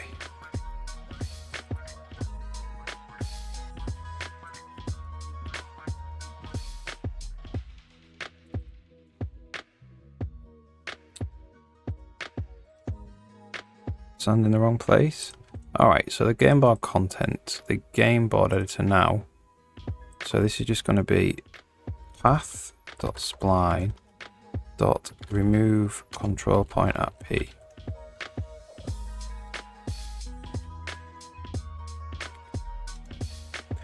And then when we add one in, path.spline add control point at cursor p new point index. Make them together so we don't have to constantly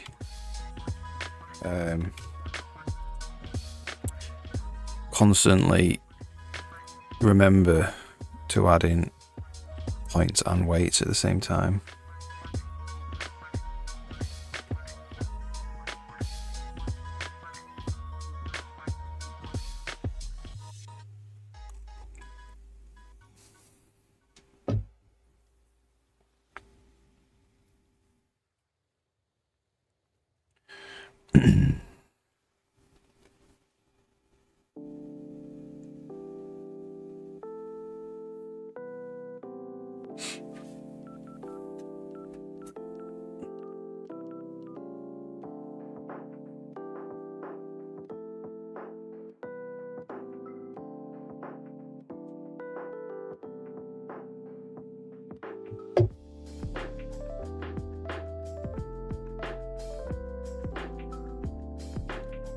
Okie dokie.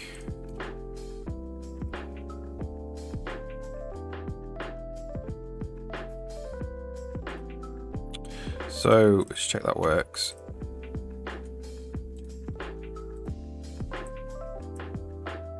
Alright, so I remove that one. I'm gonna add it back in again. I think this spline's knackered. So let's just make another one.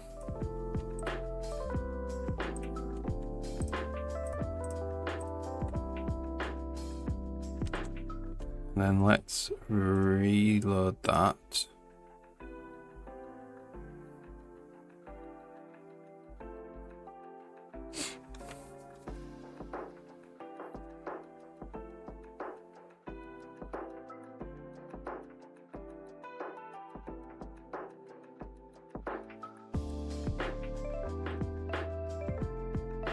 Okay, that should have sorted that problem.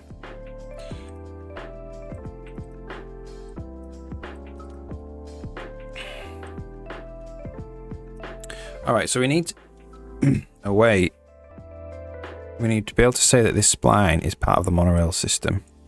So if we go to game level,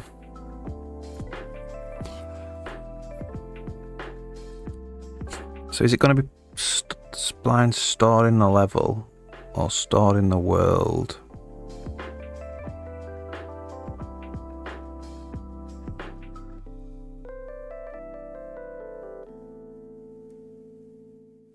I think it needs to be stored in the world because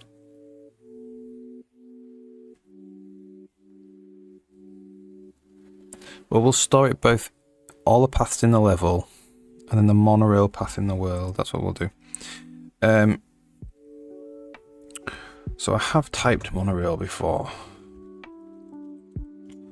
somewhere. Board path type. Now then,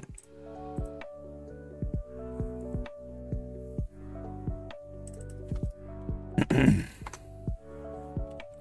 think we're going to rename this to level path type, and this is going to go in the game level.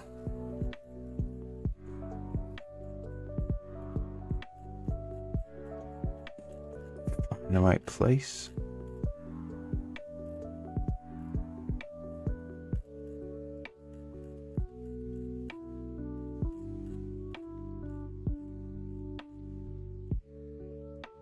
Okay.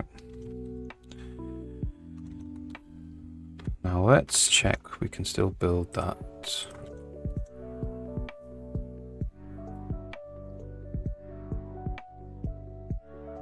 Yes. And then let's have a look at the actual board asset, the actual level, the game board asset. So the way it works is game boards are the editor canvases essentially that I use to put stuff on. So would it be assets, levels, boat, rooms, prototypes, monorail station room. So it's just type unknown, right? So what we need is to set this type to be the monorail. Whoops. Somewhere. Take left panel, paths, mode. So we just want to go canvas, draw combo box, type, and then it's going to be path, type, like that. And I just want to check that works with undo redo.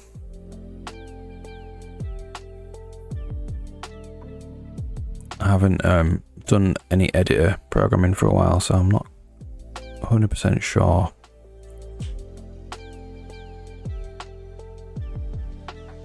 I mean, I'm 90% sure it works with undo redo.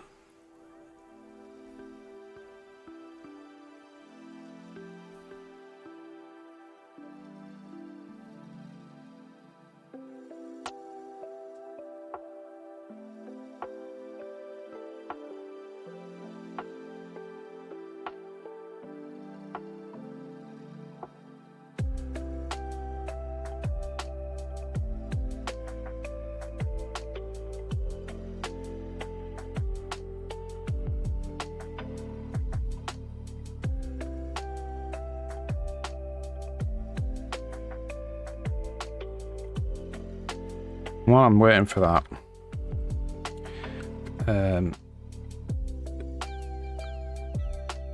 we don't have anything like bounds and stuff. Because when we actually pass this into the game level, we obviously want to know the bounds of the spline, so we know if we have to draw whatever it's attached to, or whatever is attached to the spline. Well, no, actually, We might have to tick splines all the time. We'll see. We'll get there. Right, so now I can say that this spline is a monorail. That's ball. That is way over there for some reason.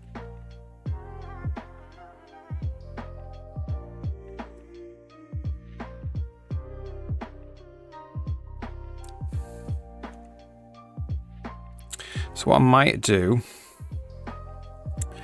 is also be able to put in a name. Oops. So the board path W string name. So we can refer to it by name later. Some things we might want to. So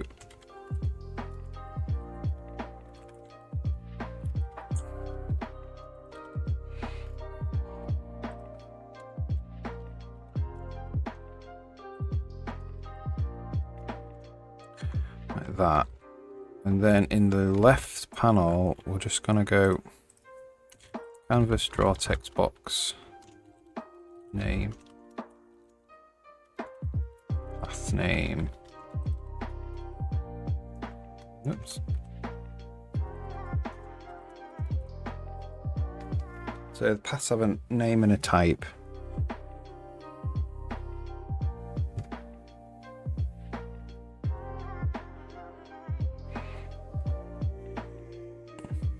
And that, you know, is probably all we want to do for the editor right now. We might get something traveling along the path.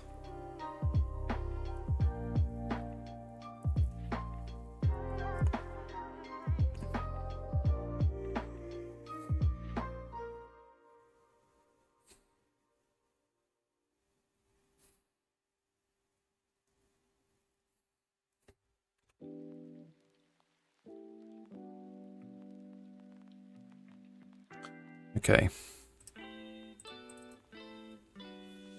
I might actually do a little bit of debugging and see why that is coming in so close. It should be over here, really. We can name it sausage. We can say, oh, we're hanging there.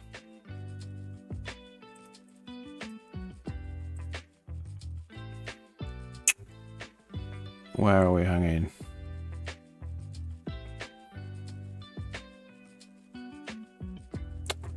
Where's the call stuck?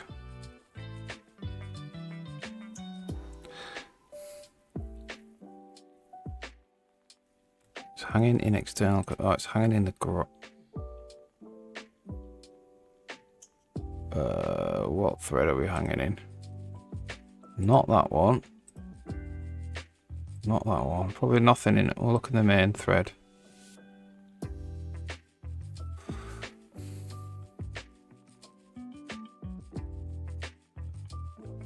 So we're flushing.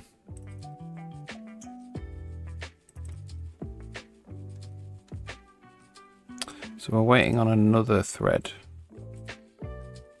Not that one. Not that one. Not that one. Alright, we're waiting on this thread.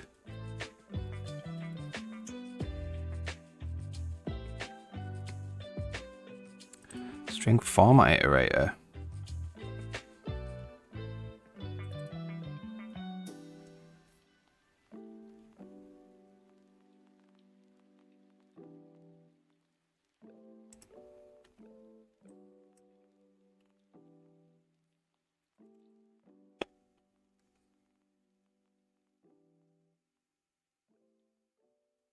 Board path type name sausage. So it's already passed the bit we've changed. Instra.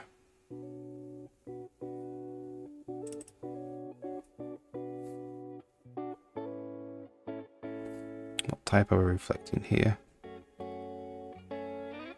The board path. So it's here.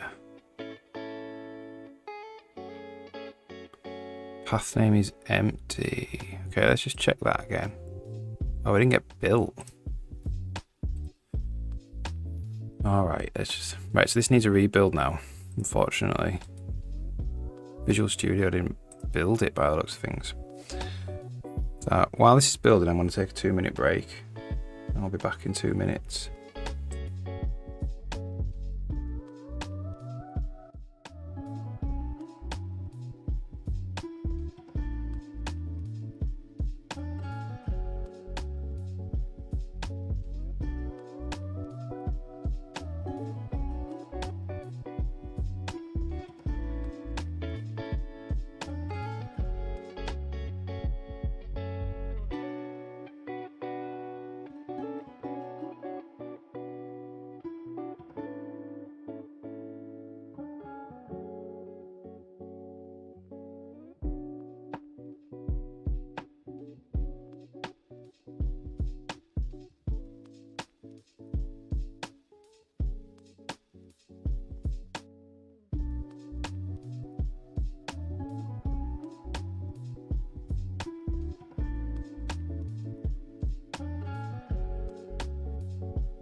Okie dokie then. Wait for this to continue to build. We'll check here, we'll keep the breakpoint here. This is the thing we just changed, so it decided to lock the thread, or hang the thread.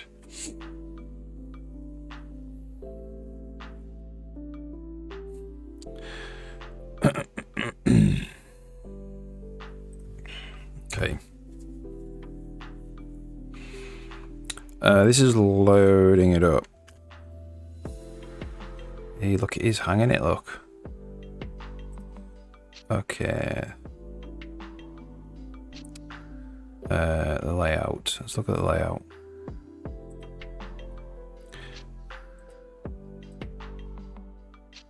So it's oh, there's 2 colons. Maybe, yeah, that might have.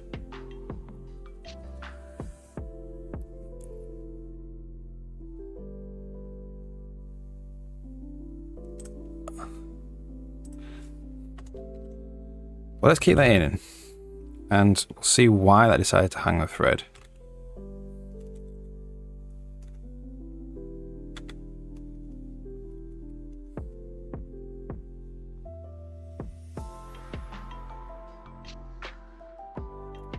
Looking for a space.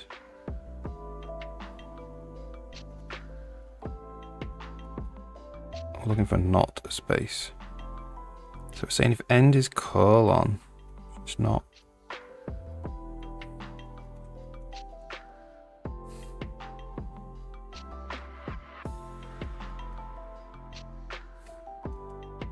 So the key was name.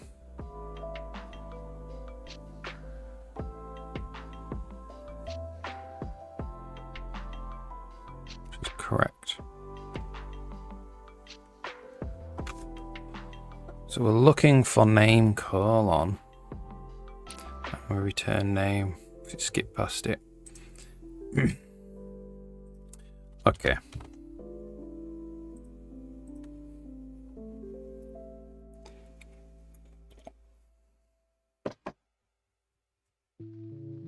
I don't want to go through all this and mess this up, because this is a good system and I'm never going to have colons there.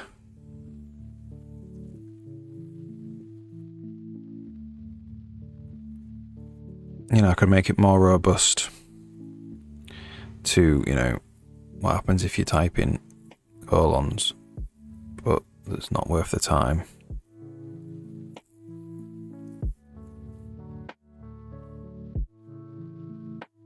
It's like using colon to divide the key and the value. So if you put a colon there, it returns back the empty string in this case, and then that screws it up.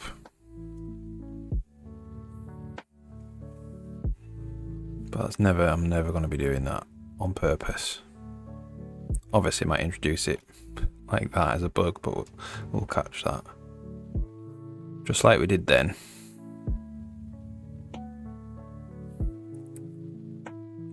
Okay, so I probably also need to change this back.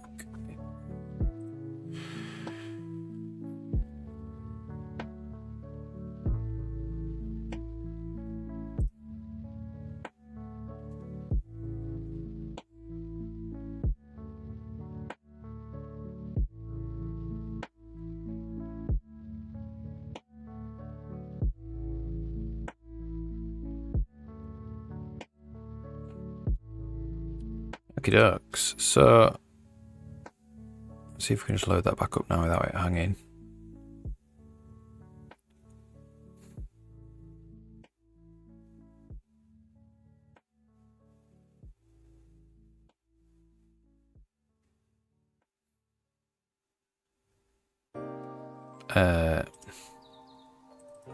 Good. Sausage unknown. Well, I will... Oh, it didn't save them. Type of monorail.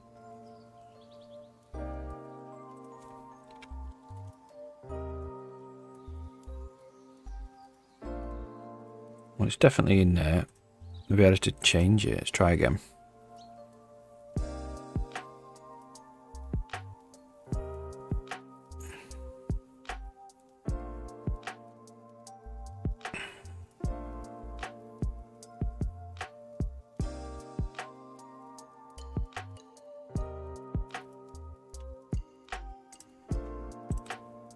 There we go. Let's also check that these work with undo redo, which they do. Okay, so why are we getting this big space here?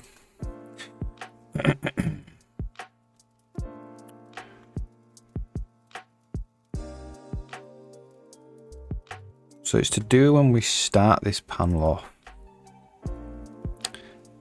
Edit a window, get left canvas.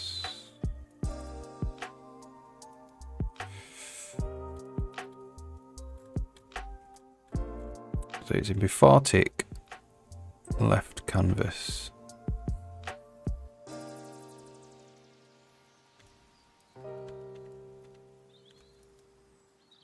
Oops.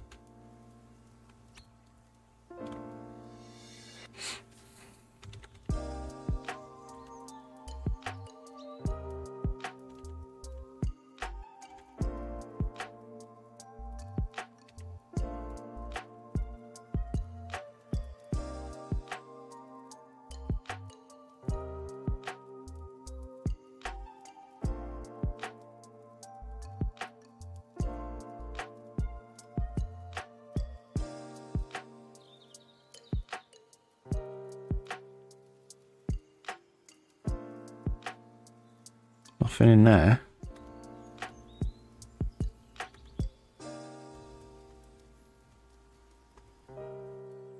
So next P is 4.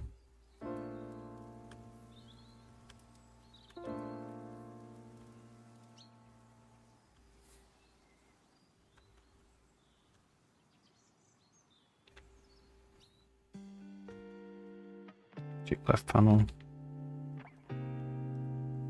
Tick left panel.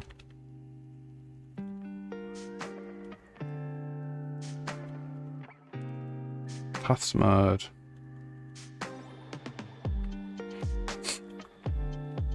So we draw the button. Oh, I passed it. And then we draw this text box. And then this text box gets a bounds. Get next text box bounds.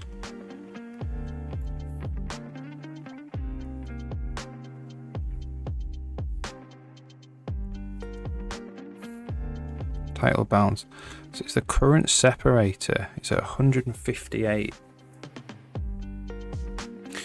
So what sets the current separator?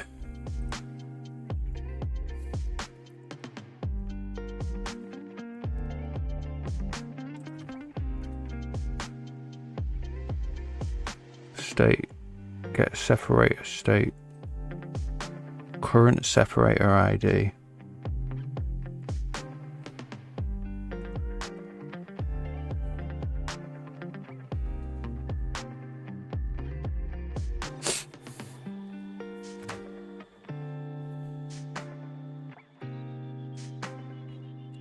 So that's the problem there. It used to be there. It used to be at 158, and then we swapped what we're rendering in the panel.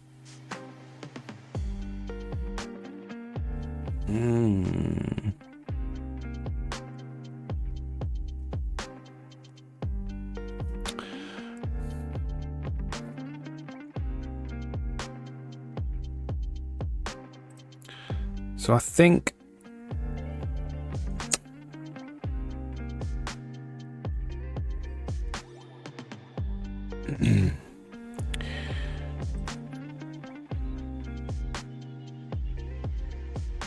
how would we fix that? So now it's at 158, and then we change to this. It's still at 158, and we're rendering that now, and it's stuck at 158 even though we've swapped what we're rendering. So how do we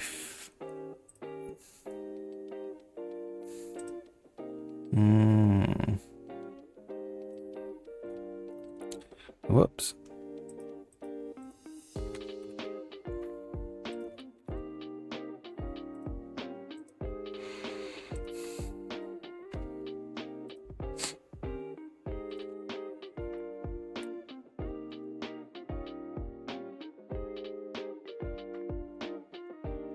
So like the easiest fix for it is when we just check if the sizes are different, and that would catch it in most cases.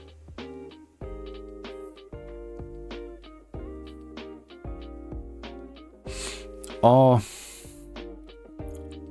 so we do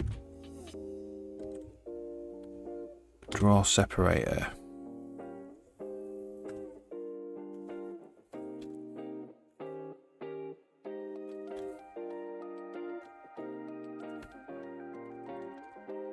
Get next separator bounds, which sets the current separator ID.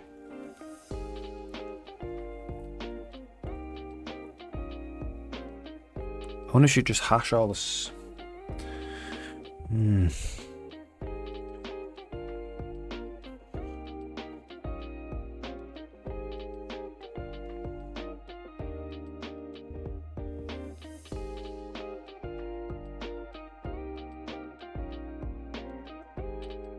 So I wonder if we do separator frame.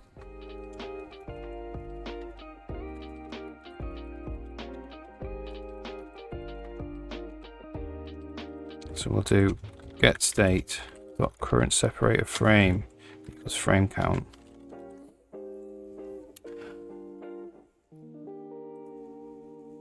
And then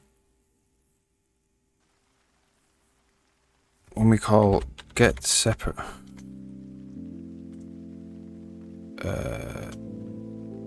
where was it?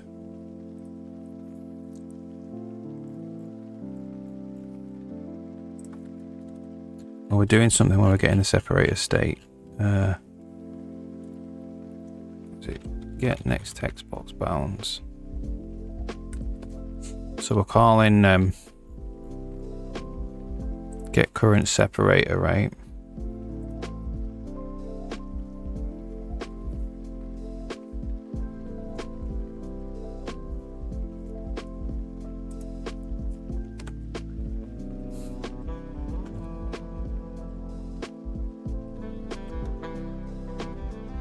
So this returns a reference. I think we want to make this just return an octref.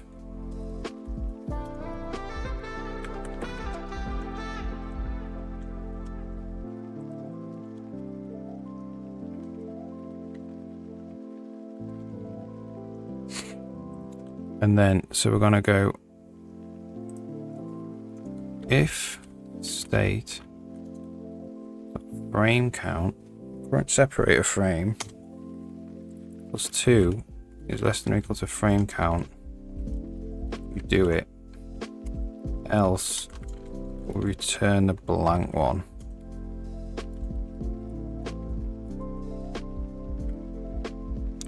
IUI separator state.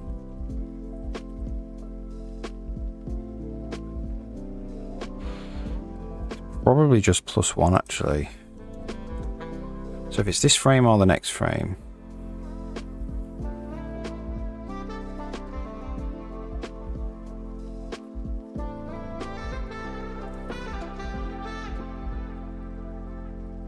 and everywhere where we call that needs changing.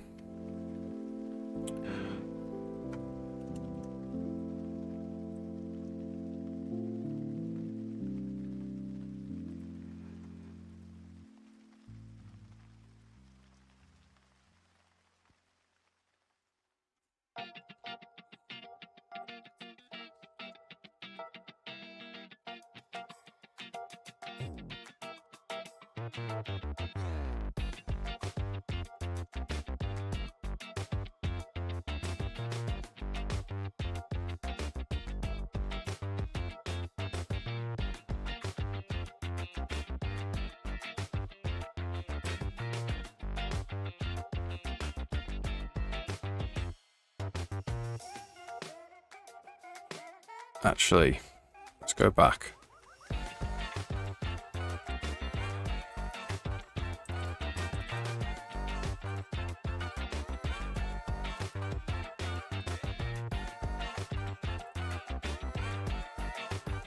Where did we go?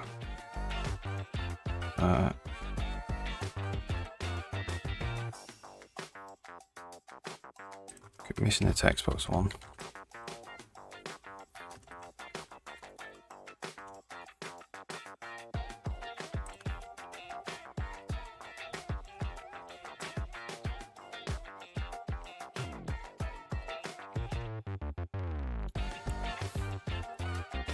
So actually, I want to just make it return by value.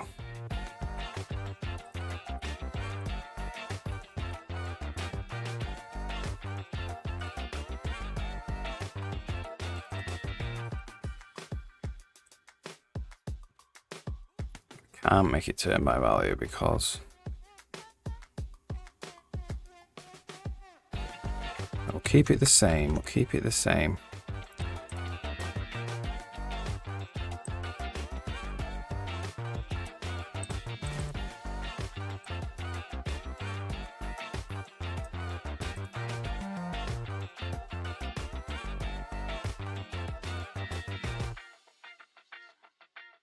So we're saying if it's greater than that now, it's too old, say state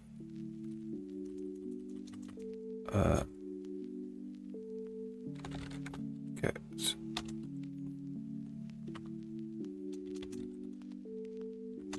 separator state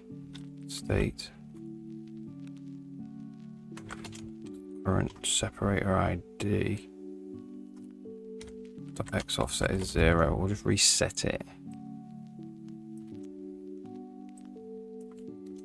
And we'll return it.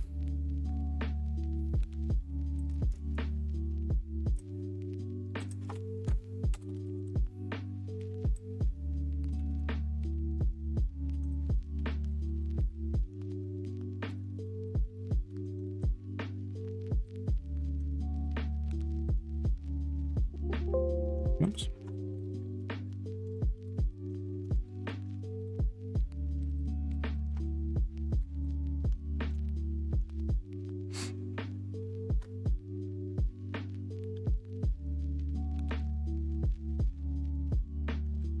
Okay, let's see if that fixes it.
So if it's all, it resets the X offset to 0.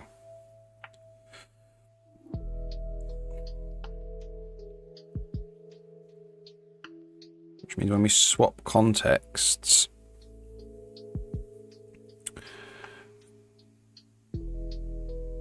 we could swap contexts instantly though.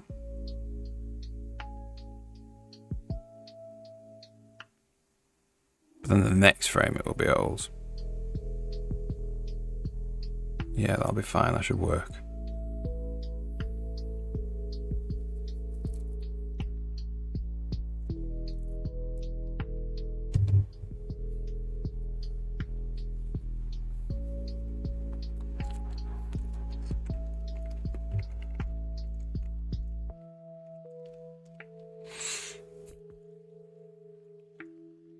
All right.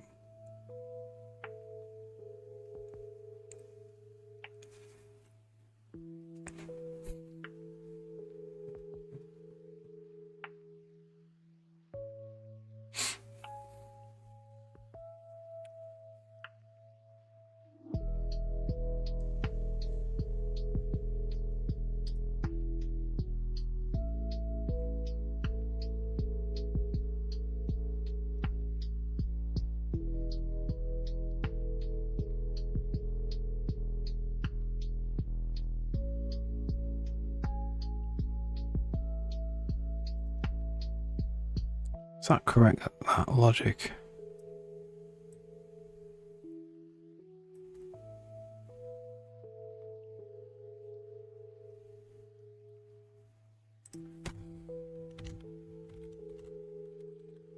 Current separator state. If the current frame,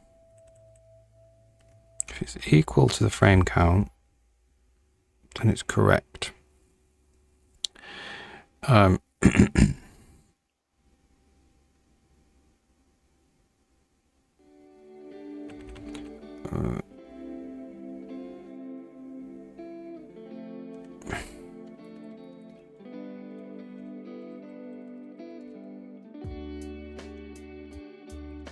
think that's right. We'll find out.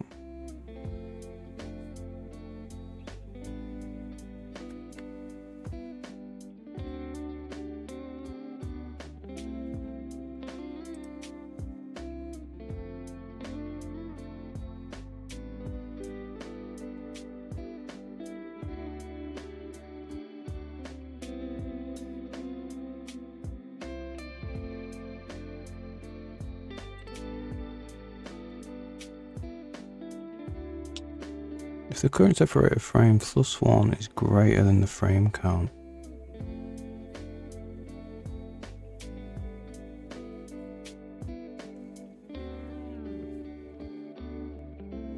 that's not right. We'll just go with this.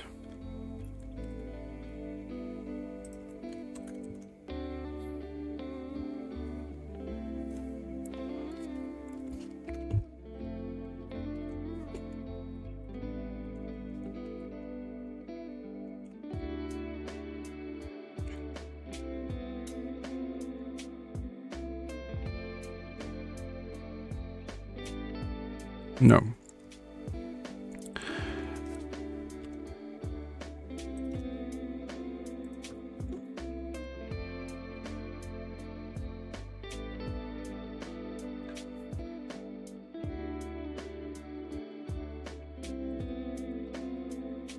It's 2. I think it's that actually.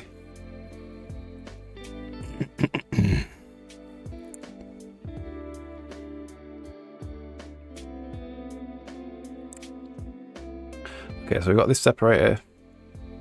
Let me do that. There we go. Let's go back to there. So let's see if we can go straight from there to there, and it's fine. Brilliant. So we fix that little bug. And we can mark them as monorails.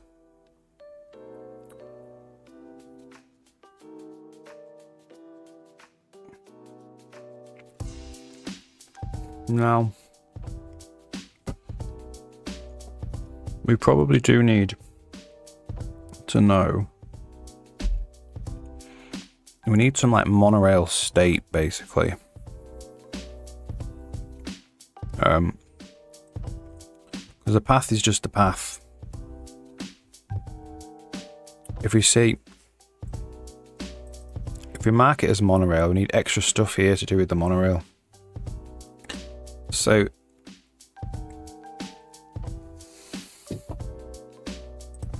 let's do that.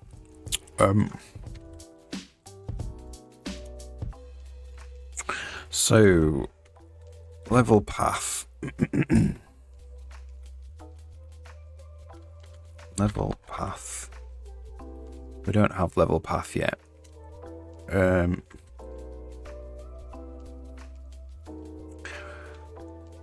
Level path's going to be different, actually. So yeah, that's fine. So the game board content.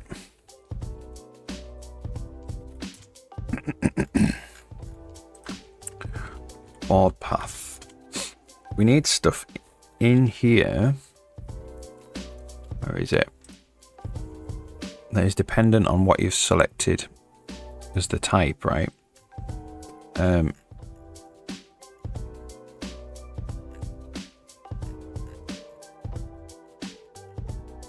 So we need to set that up.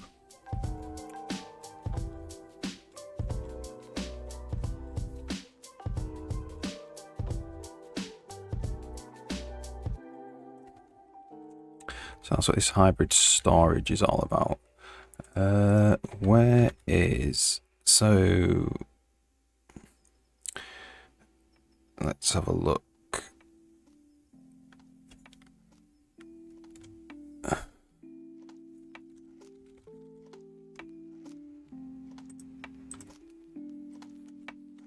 If we look at engine event.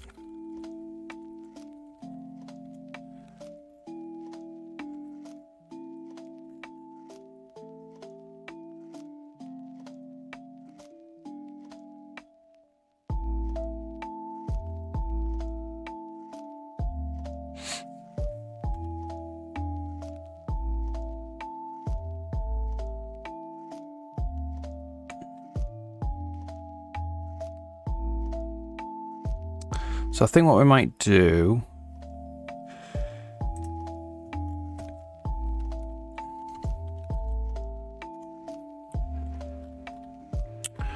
is in board path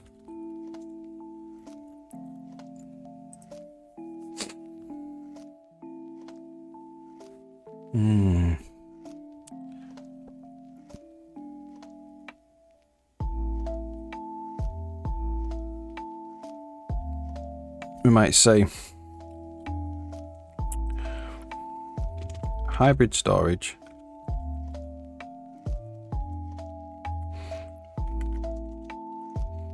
or maybe we should not store it directly in the path. We do something else. We could say struct monorail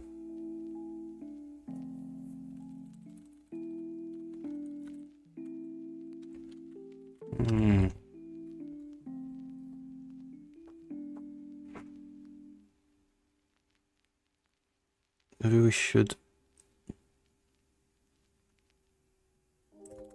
Okay, let's have a look at the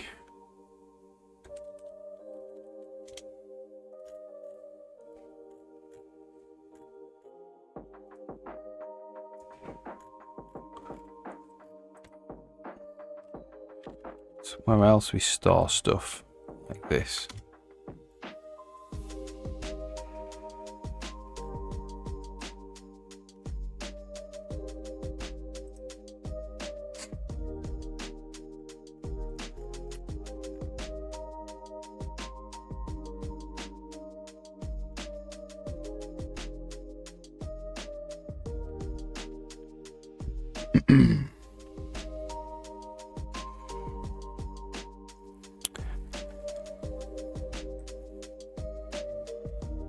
Might go the hybrid storage route.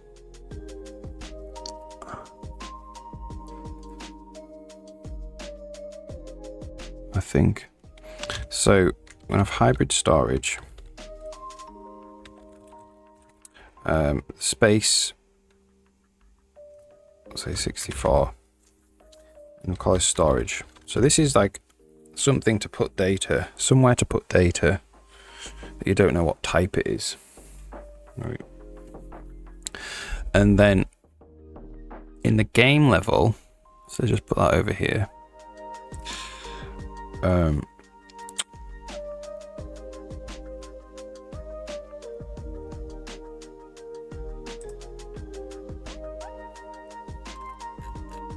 In the game level,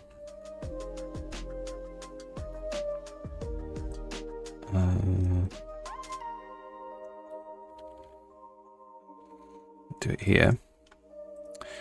We're gonna go struct game path, game monorail path, and then we'll just put some number in now. And then we're gonna have using path types equals standard tuple game monorail path, because there will be more of these.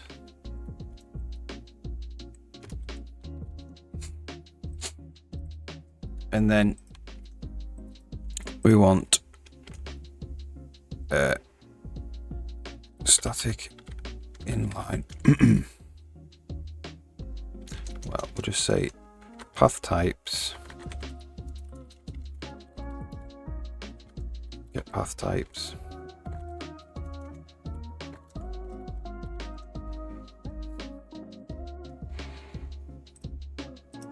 and we might just make this a reference to get level path types.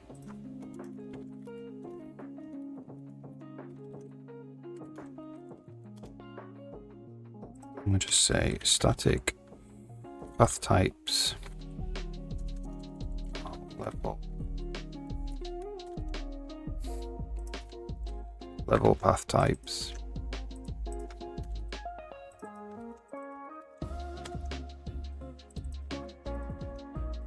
G level path types.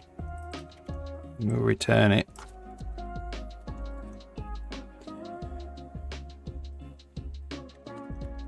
Like that.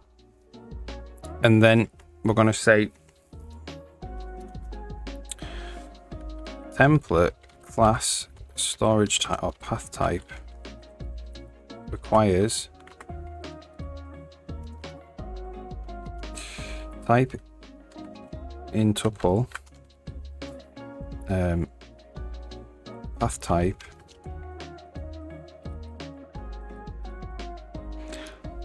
level path types, and then we're going to do add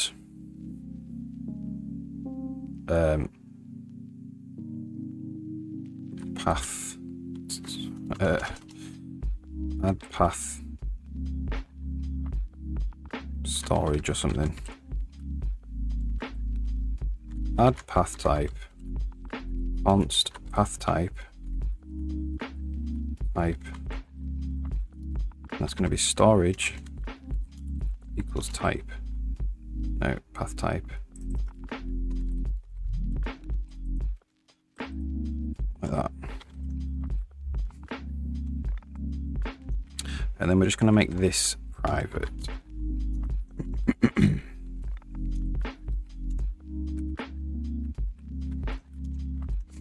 Like that. Okay. So let's just check that builds first.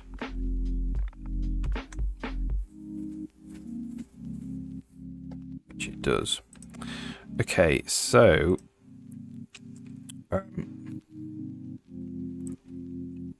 all we're going to do is in the game board editor now, game board editor, if the path type has changed, we're we're going to go path, add path type, and we need to know what path type we want to add in.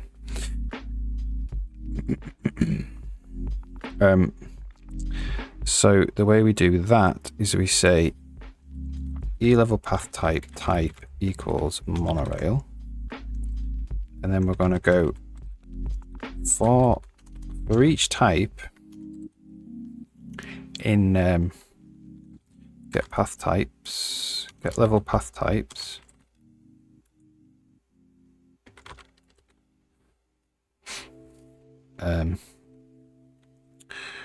const auto x.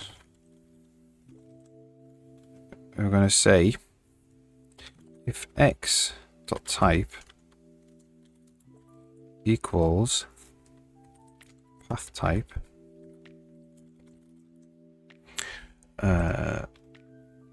so we need to start past the path. Check that works.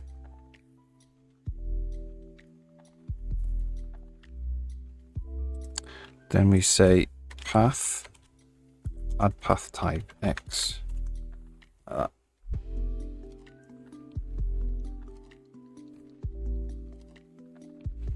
So what that means is that if we select a monorail, it'll put a monorail in. And if we make new ones, it'll put the new ones in. So we want to have probably paths for other things as well. Okay, so the only tricky bit about this is saving this storage now.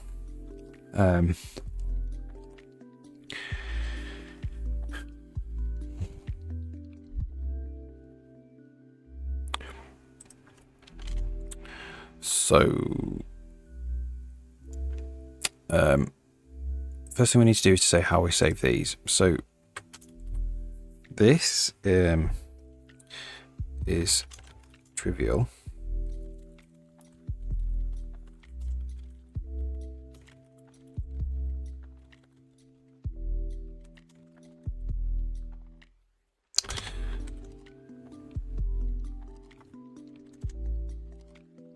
And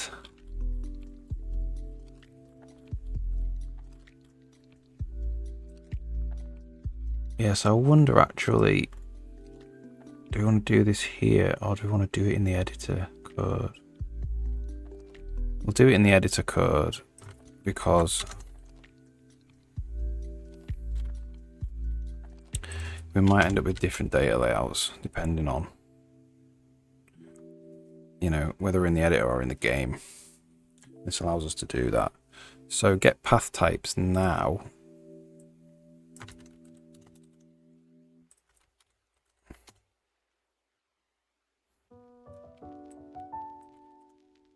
This is going to be a board path type.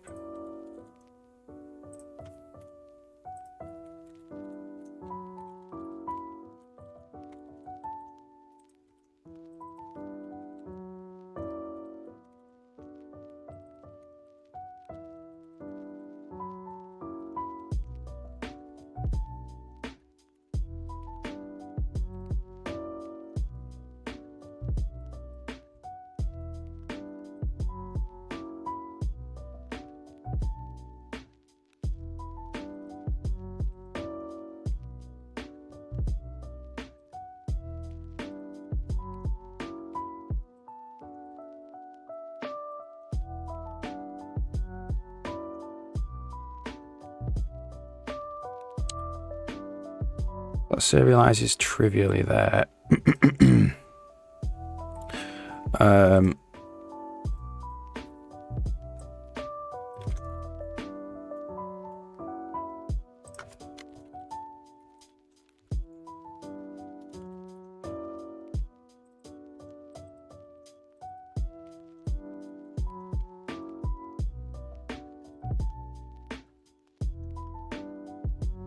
Monorail.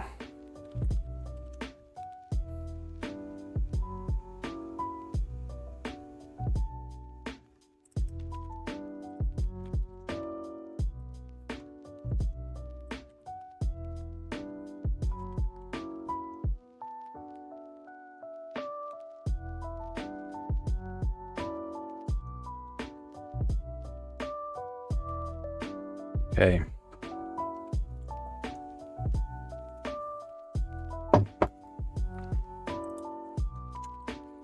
So saving these, what we want to do to save the text version is we're going to go for each type again. In get board, what is it? Get board path types.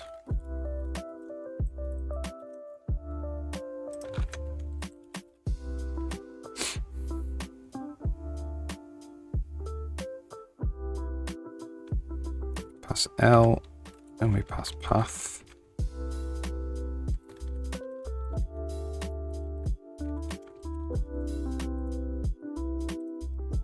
I'm just going to have to say, we have to get the type of it now. So we're going to go using T equals standard decay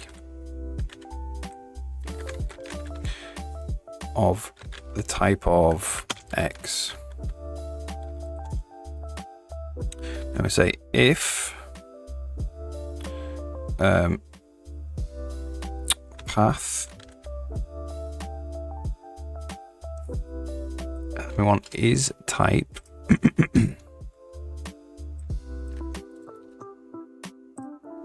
I want try unwrap, I think.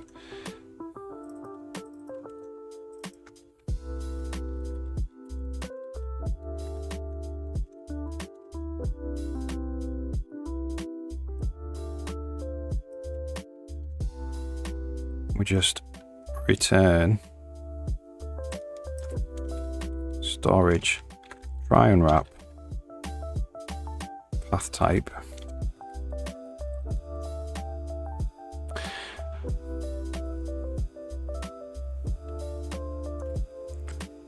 So we're going to go if path, so if auto data equals path try unwrap T,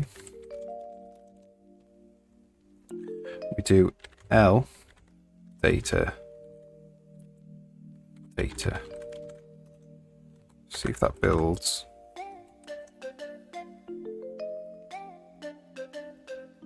Okay, and then the serializer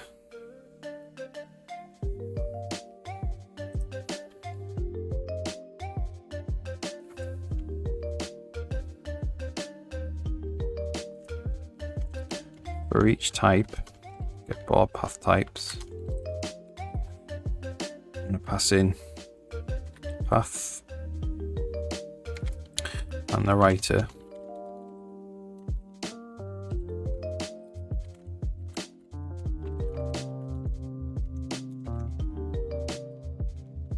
It's the same as this, except this is writer.write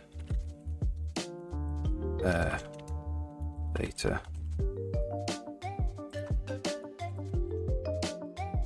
and this is auto result. If result is equal to OK, we do this. Reader, we do result equals reader dot read data to pass in result as well, and then return result. Right, so that should save. We want to obviously need to test that. So, where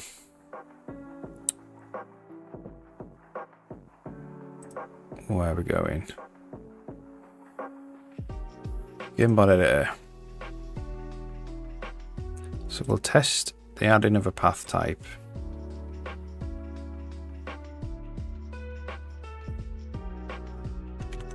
Obviously, we need to make this work first. Make this path.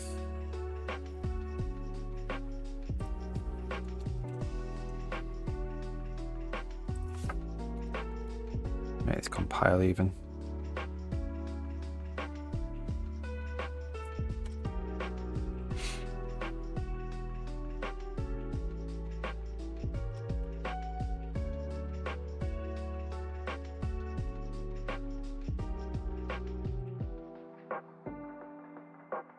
So it's path, storage, try and wrap.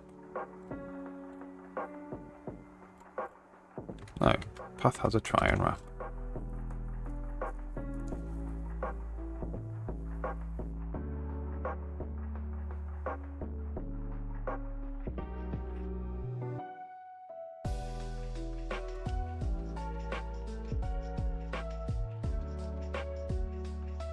So what is the problem?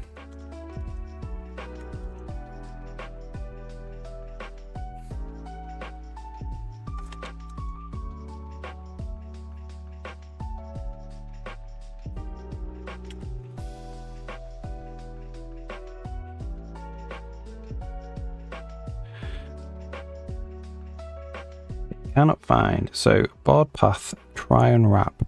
No matching function overload found.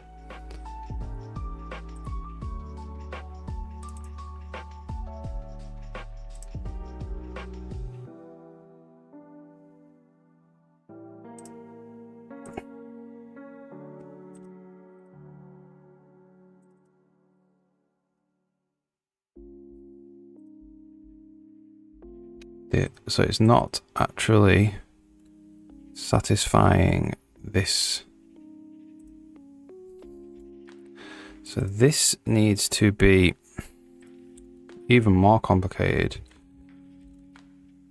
Standard to KT path type.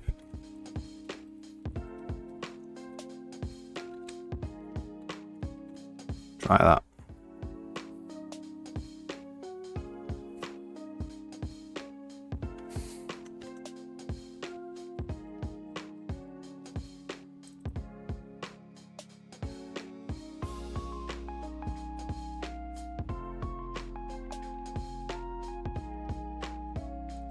Level path types undeclared identifier, it says. Ah, right. No. It's not level path types, it's board path types. So actually, the typing tuple might do the decays. It does, so we don't need to do that. It's not quite as bad as I thought.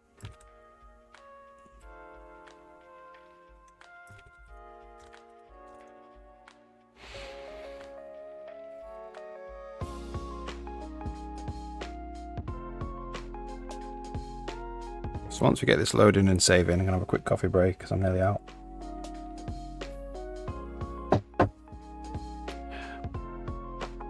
Come in. Yeah, are we right, just to test the emergency lights? Yeah. It just means we'll be back in an hour, is that alright? Yeah, that's fine, yeah. Alright, no problem. Is that alright? Yeah, no problem. Fine.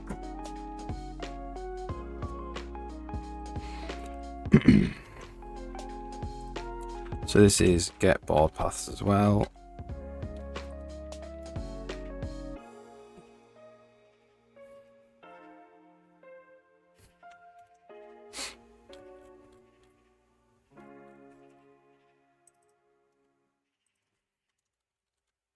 Quite a lot of syntax errors, but what I wrote was quite syntax heavy, so it's fine.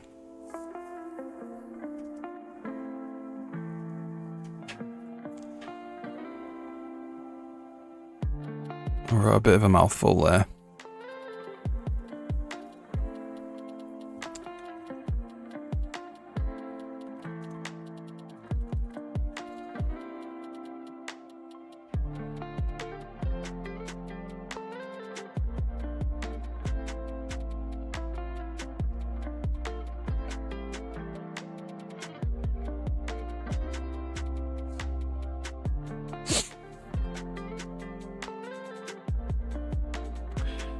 So we'll stick breakpoints here and here as well. So what's the problem here?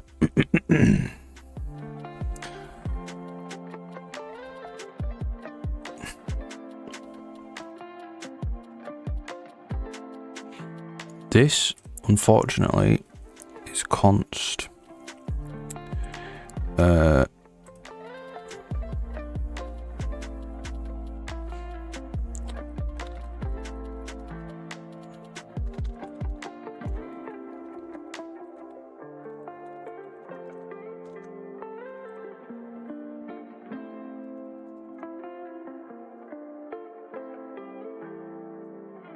That's hard in the API, that. I shouldn't have made it const, really. But that's like set now, I can't really change that.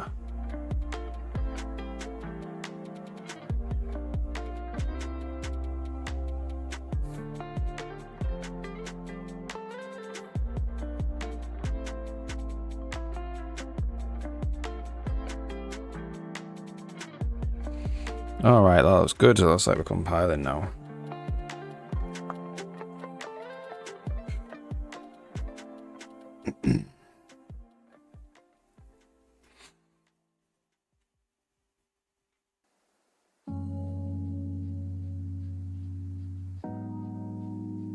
No, actually.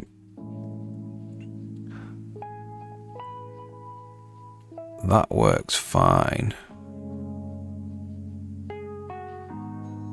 This does not work because path storage is going to be 0 in there.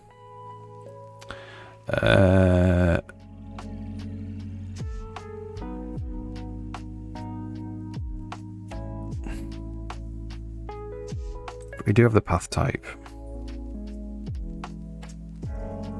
So what we can do here is we can say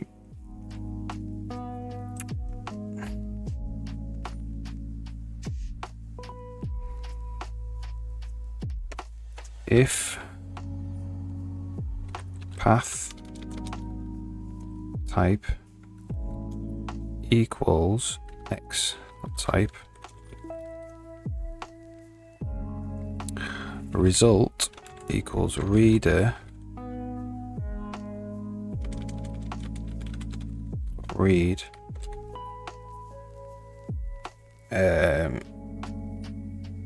ow.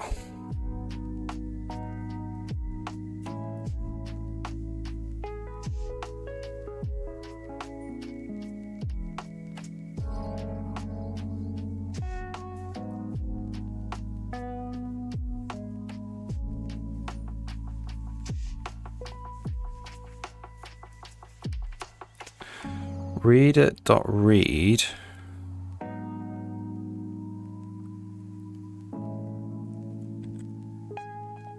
path dot storage ensure. So we still need the type.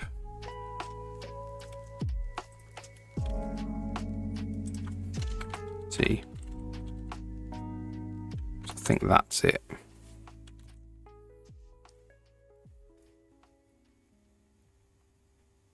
Depends if we can get storage from here.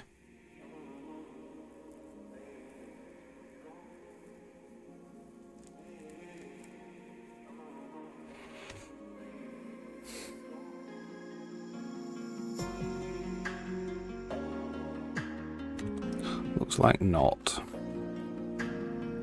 Private member. So that just means we need to make that a friend.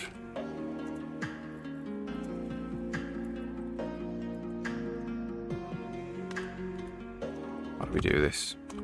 What is the syntax for this?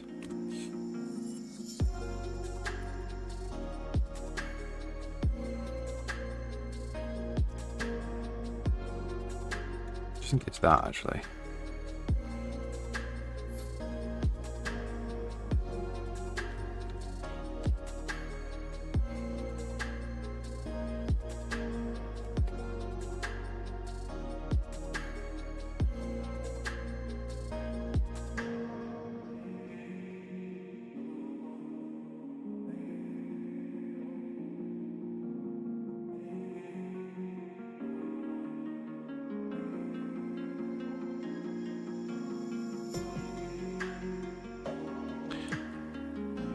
it's the same here because this is also a read and a write.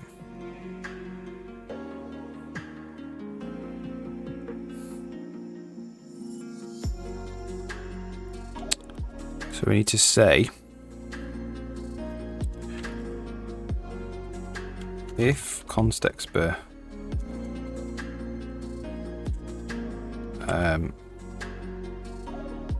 standard is same v layout default layout reader default layout writer, then we do that. Sneeze 1 second.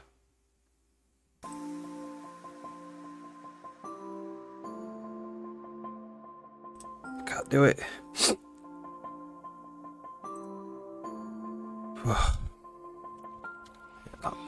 Else if context bar standard is same v layout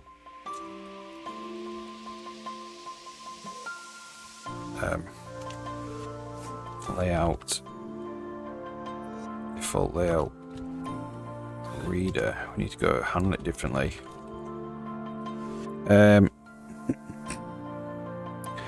So it's the same as this type of thing. If path type is X type, we've already got T. Result, so this is L.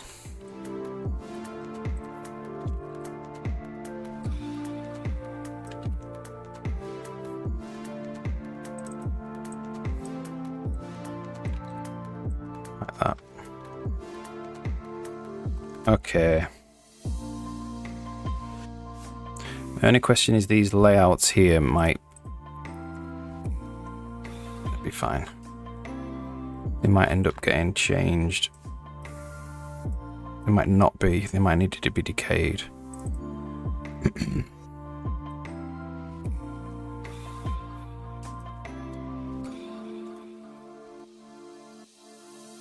Oops. Okay.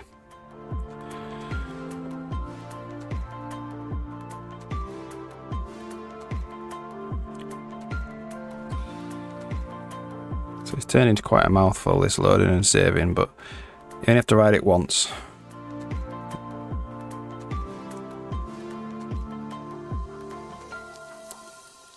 And this will work for every single type of path. This will work for every single type of path. So we won't have to touch this code after we've written it.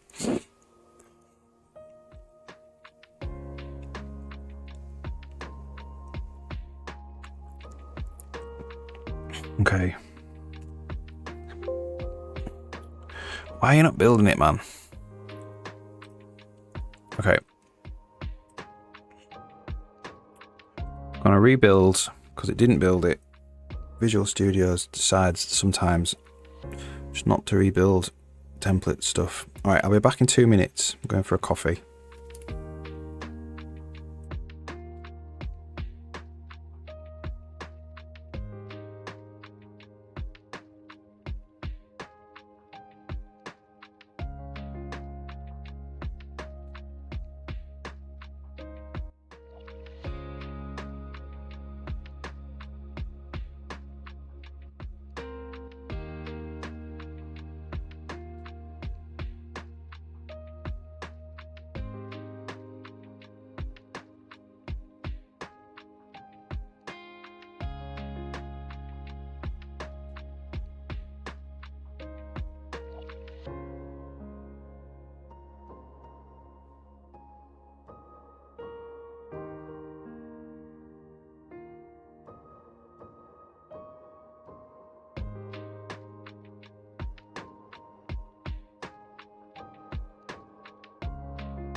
Right, we're built.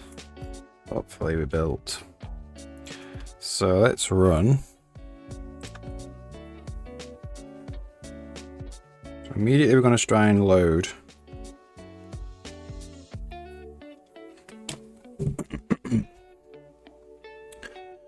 Now, we didn't actually save the monorail stuff, but it should work. So type monorail. What is the type of layout?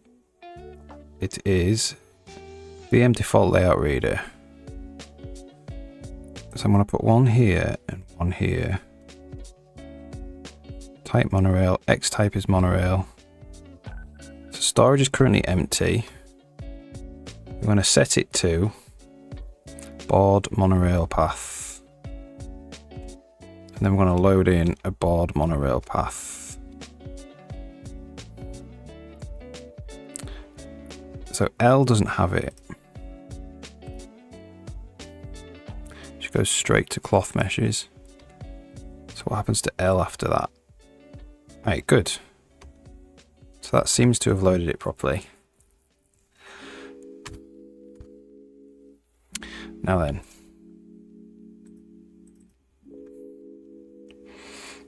Okay, now we're going to write it now. I think the undo system wants to write to serialize it. So the path is a board monorail path, type monorail.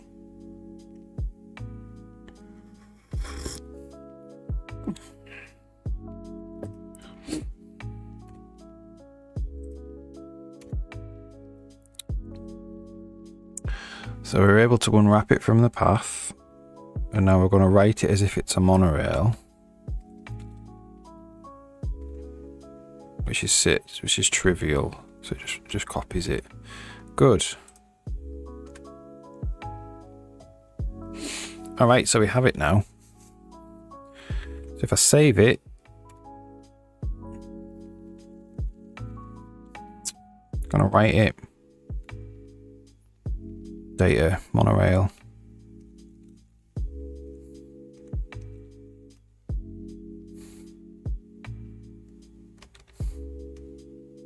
Goes there to monorail. Brilliant.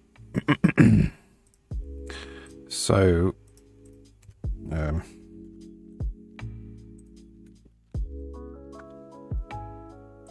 want this to be down here, not there.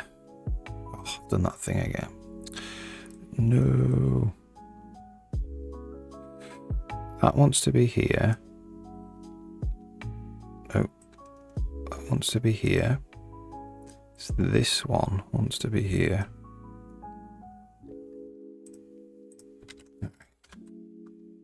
So let's delete all these breakpoints. Then I'm going to save.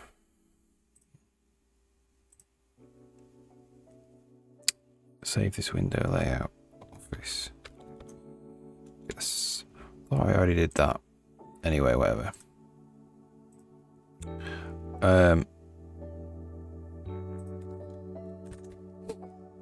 So great. Now let's look at the data layout for the file.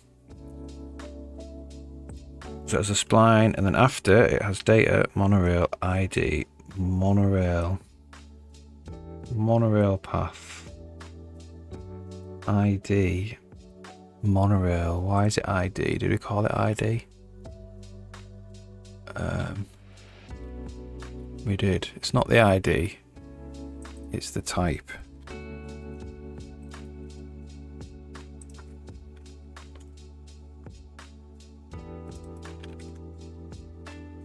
Brill. Okay.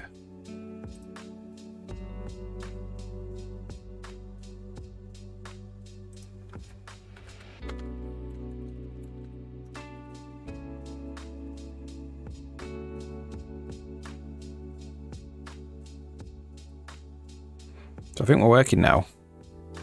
We can check that properly by adding something we can change into the monorail data.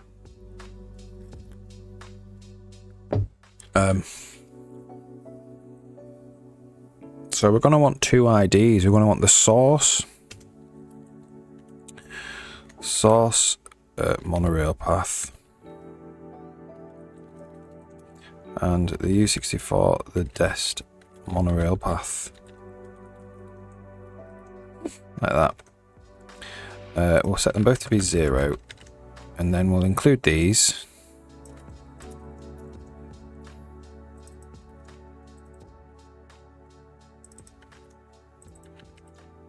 Maybe we should call it ID.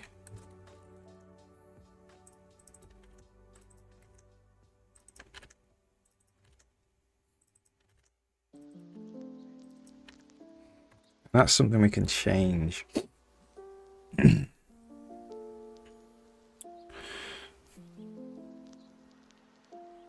So now in the game board editor,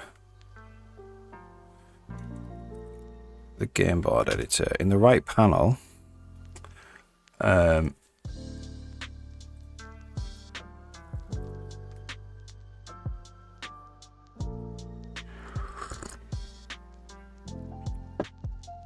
now we need to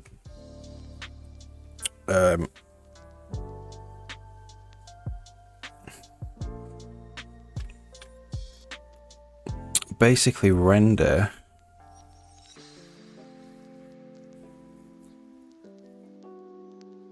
the left panel for the particular type.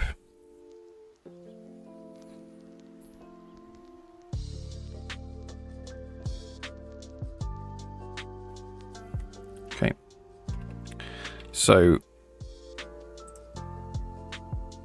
we'll say tick left panel monorail mode, tick down path monorail paths,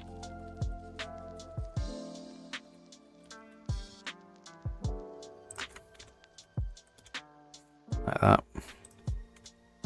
Except what we want is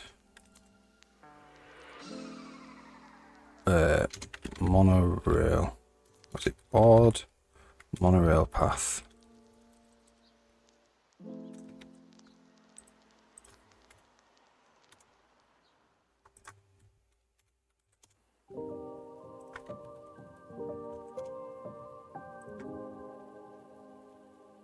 Whoops. Okay, so we're going to go for each type again.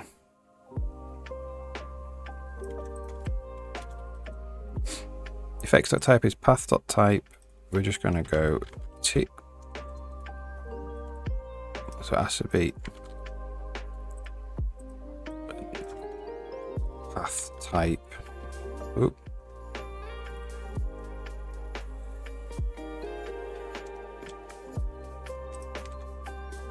So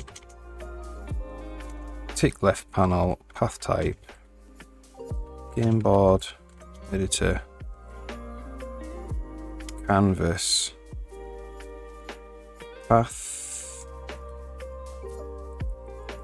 try and wrap. So it's going to be not based on the path type. It's going to be based on the actual concrete type.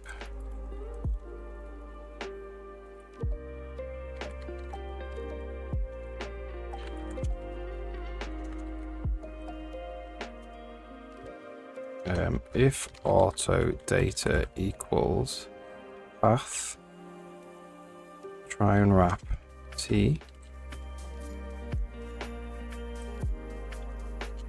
data, like that. So I might just cache all of that in there like that.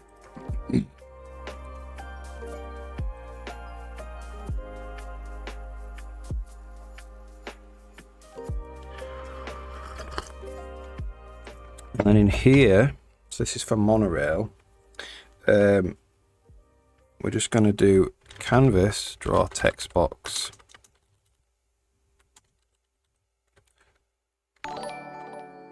Serpentine Studios, thanks for the follow. Got any questions, just ask, no problem. Source path ID, I'm doing well. How are you? Working on a monorail in my game.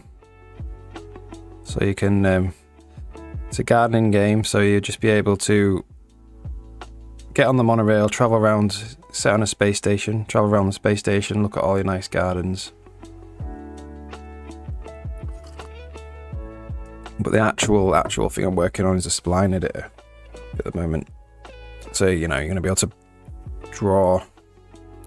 You can draw curves for the monorail to follow around the space station in the editor. It's nearly a point where I can show you, actually. Path... Source monorail ID.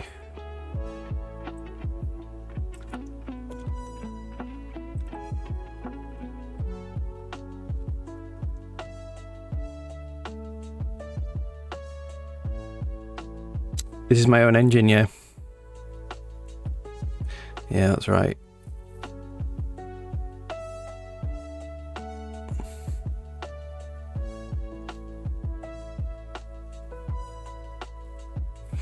Yeah, I'll show you in a sec. The hardware. Yeah, maybe. I don't know. Engine programming's more my thing, really. I have used Unity and Unreal. Never seriously, but I have messed about with them. But I like this stuff. I like this type of way of making games, really, the most.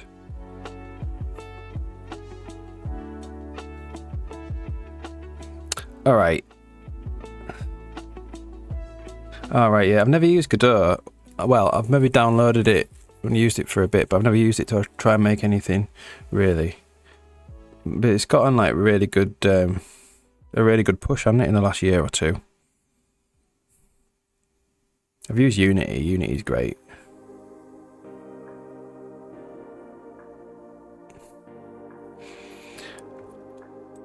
So you have these splines that you can make. So there's going to be a monorail that you'll be able to catch as the player, and it will just slowly follow these and go from room to room in the game.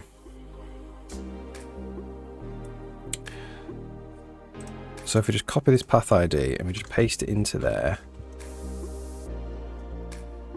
and then we'll try and load it back up again. So 315.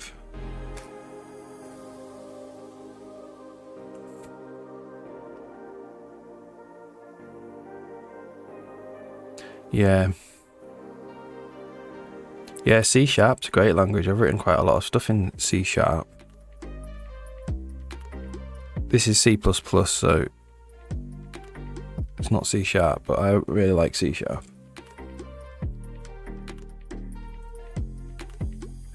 There we go.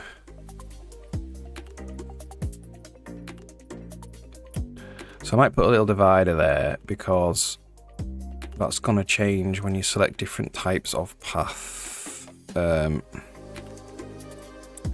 So path, what is it? Canvas, draw separator.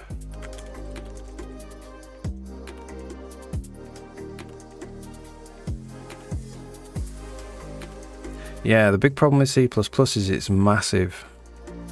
Puts a lot of people off. So I was C++ before C Sharp, so I didn't have the problem you're talking about. But you know, if you learn programming like Python or JavaScript, and then you come to something like C++, you're immediately put off because it's so big. But the language is good. It just takes a lot to learn, unfortunately.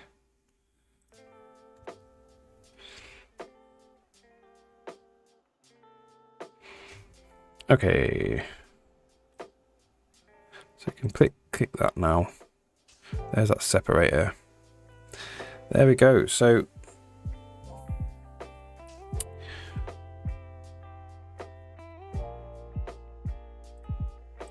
I'm just going to put the same path, the source and destination.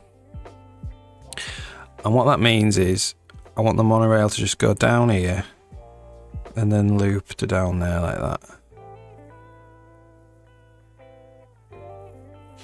Do we want to say whether it's moving left or right as well?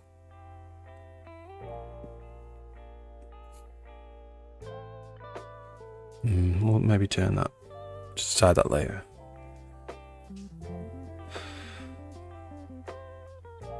Yeah. C++ can be the best for performance, but it's also very easy to write slow stuff in C++ as well. People like it because of the memory management. Like, I think if you weren't concerned about memory management, doing your own memory management, you may as well use C#. And you want really, really fast performance, but computers are quite fast, aren't they? I suppose something like a game engine, you'd maybe want to use C++ because you do care about it being as fast as you can make it.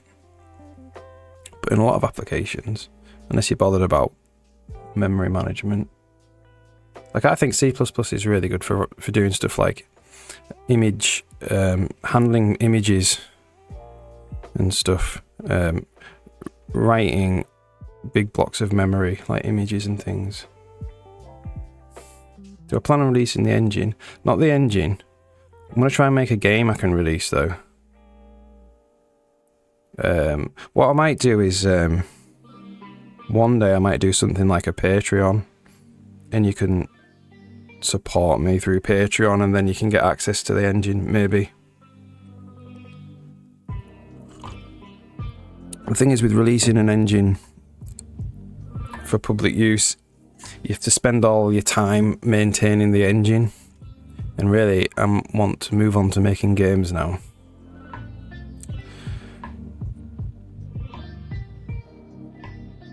So I can put up with like bugs and stuff that are there, as long as they're not like critical crashes, whereas you have to sort all that stuff out if you wanted to release it. Yeah, I do this full time. Most of the time, I'm full time. I take weeks out here and there where I have to go and do other stuff. But yeah, like maybe 75% of the time I can do this. Yeah, I'll show you the game. Just launch it. I've just made a whole host of changes, so it might be a bit unstable. I don't know. Okay, so you're the dude. So I've just implemented fast travel. Yeah, let me just...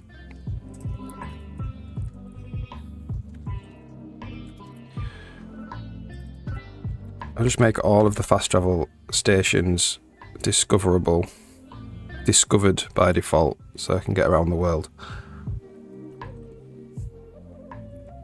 So it's a game set on a big space station, and you're the gardener on the space station, like a really big space station, like 10,000 people on it, and you're just a gardener on it, and you're responsible for making it look nice, and you go and do quests for people, and you go down to other planets and harvest iron ore and bring them back to the space station and use it for crafting.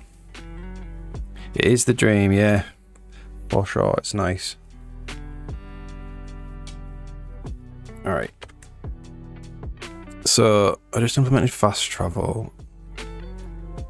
So this is the current state of the world map for fast travel. This is the last thing I made, this map, and all these transporter rooms, so you can fast travel to them. And then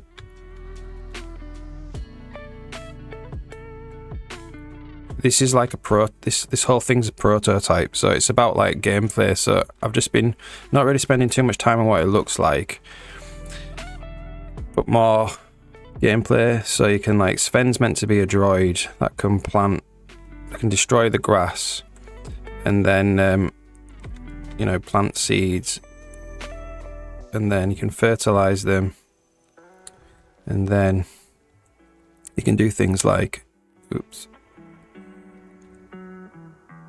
destroy rocks. And the rocks give you ores and stuff like that. And then you can go and like pick the pumpkin that we just planted. You know, you can talk to NPCs.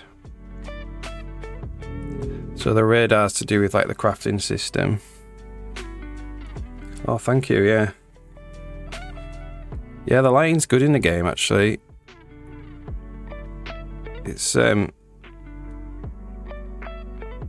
actually pretty straightforward.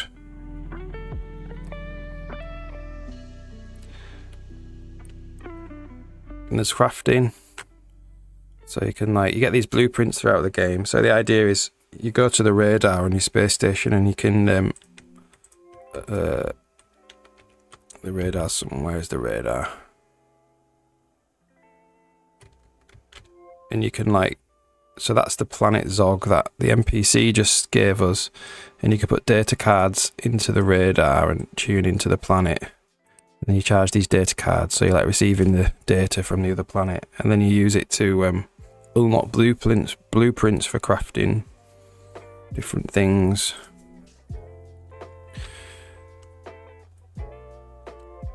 So all the blueprints are currently unlocked, but you put them in here and you download the data into them to unlock them. And then you can do, you know, we could add like, oh, we don't have the right things for the cannonball, but we could have 2 pumpkin seeds. We could add 2 recipes to craft 2 pumpkin seeds. And then you just craft. You got 6 pumpkin seeds there. So it's going to be like a cool crafting, sci-fi, gardening thing.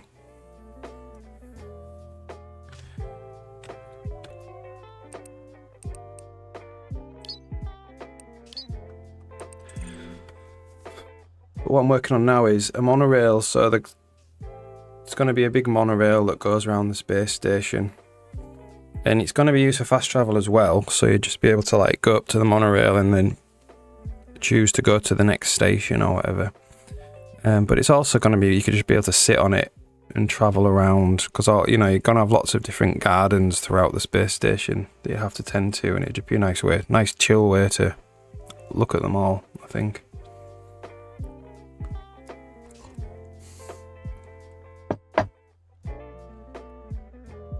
So yeah, I'm currently on this, making these curves. So I've made the curve, so you can add curves, and you can also add points into the curves. You can take points away from the curves, move the curves, you can add new curves in, and then you can assign curves what type of curve it is, so like monorail, and then you'll have properties here, properties of the monorail, but they'll be different, you know, I've left it open so you can expand it to have different types of curves later. So the source path ID and the desk path ID is like, where do you want the monorail to come from and where do you want it to go to? And I've set them both to be the same path ID as this current path.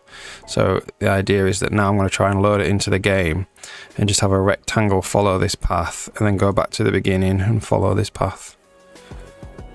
Does the game have a name? Not yet, no. I call it the sci-fi gardening game. But I'm still thinking about a name, I don't know.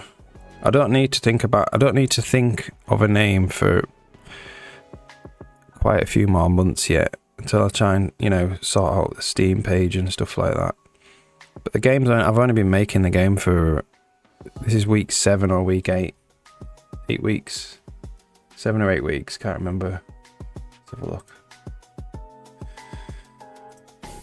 So it's still really early in development. This is week 8, this. So we're still super early, so... Cosmo Cultivate. Yeah. Like, I really wanted to call it Galaxy Garden, but it's already a game called Galaxy Garden. And there's already a game called Galaxy Gardener, or Gardener Galaxy. It's quite hard, really. I want like a short name that describes what the game is. So like a couple of words that describe what the game is. And that's quite difficult to think about. Gardeners of the Galaxy.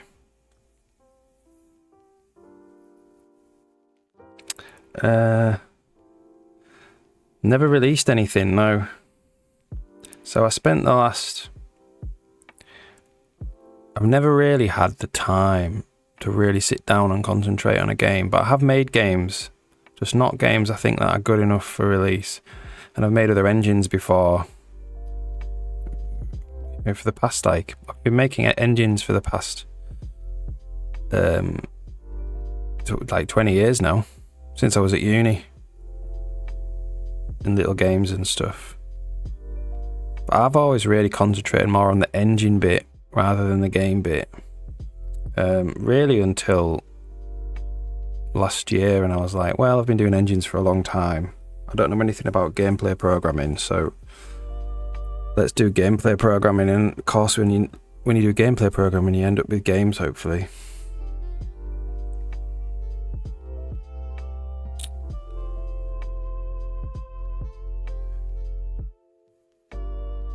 Yeah, it's there's a lot to it for sure.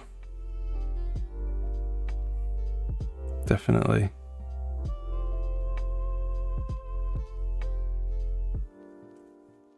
But this engine I've been on now I've been working on it for about 18 months. So it hasn't actually taken me very long to make this engine. But that's because I knew exactly what I wanted to make. I think if you were starting engine programming from the beginning, you don't really know what you need to make. So that's what takes time, like trial and error.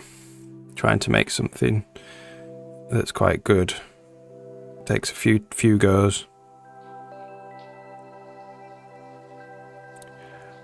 So yeah, it's designed for 2D projects. The renderers can do 3D in it though, but there's a lot of stuff in the editor. Where I've assumed the game is going to be 2D, but the renderer can do 3D, and you can load 3D models and stuff like that if you want to. But I think, I'm more interested in 2D, to be honest, because I get to draw a lot of stuff, which is nice. I think rather than I'm not very good at modelling, but I'm okay at drawing, like in Photoshop.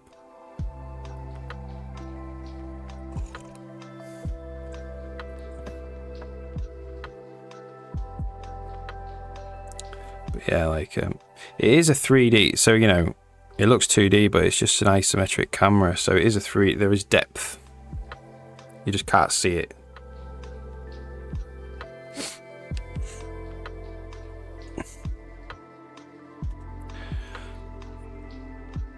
Alright. So if I select Monorail there, it doesn't give me the...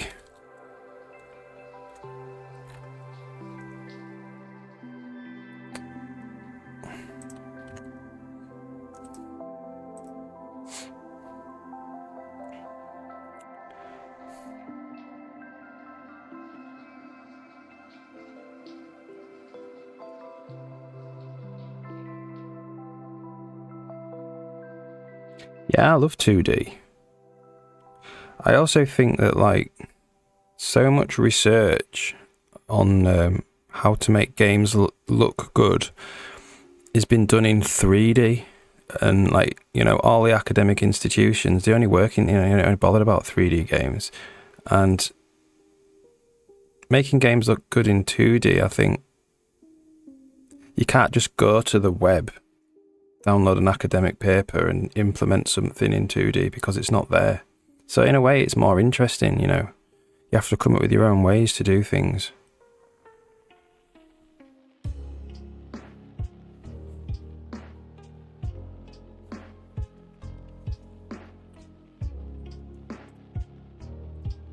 Alright.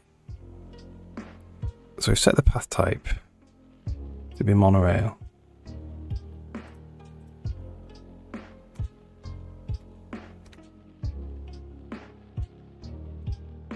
So we're adding X in.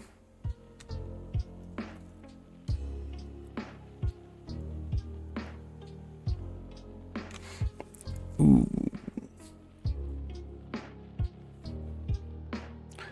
Okay, that's because it's putting in a const. Don't want to do that.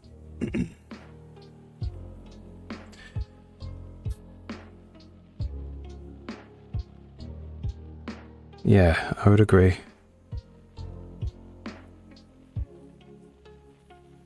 It's smart, you can, you know,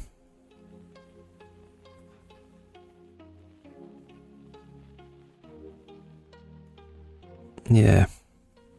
You can get really good looking 3D games as well, but I think 3D games, I don't know, there's an expectation for a 3D game to look photorealistic. At least in AAA. There isn't that on 2D.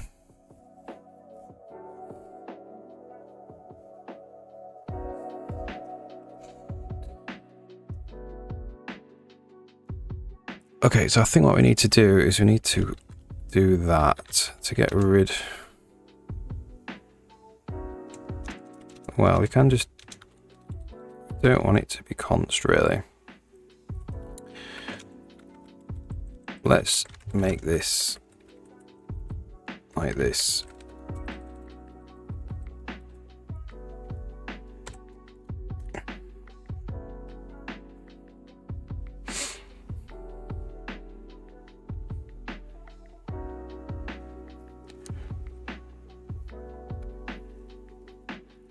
Yeah, I think thing about 3D is it takes a lot of manpower to get to push up into that awesome looking stage or whatever phase. If you've just got a couple of people working on a 3D game, unless you have a stylized 3D game, there are people that make really good stylized 3D games. If you're trying to look photorealistic, you have to rely a lot on something like Unreal Engine, and then I think you can kind of tell that it's an Unreal Engine game then. Yeah. It's like the Game of Thrones effect, where it's like every season it's like, no, it must be bigger, no, it must be bigger, no, it must be bigger. And in the end it ruined it because it was so big. Rather than treating it as like an art form. Serpentine Studios, okay, no problem, thanks very much. Yeah, thanks for stopping by. Thank you, see you later.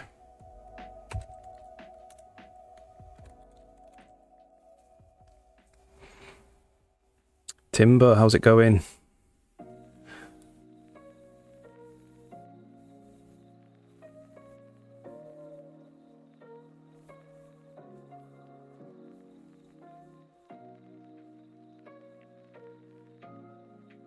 I think part of the reason why the AAA industry is doing that is they're all got huge, they're all starting to shed people now, but they all had huge studios and lots of people doing very specific jobs to make what they thought was great maybe 5 years ago, which was photorealism.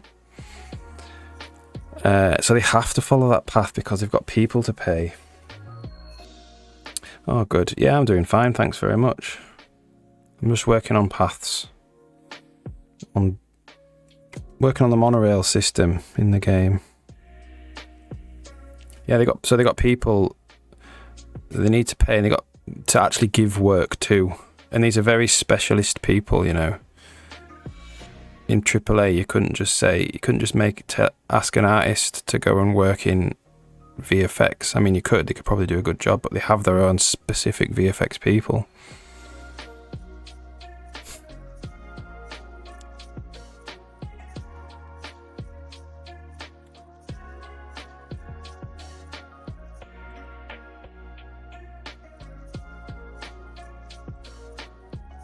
Okay.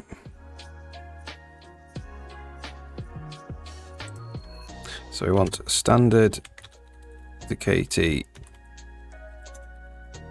decal type X there.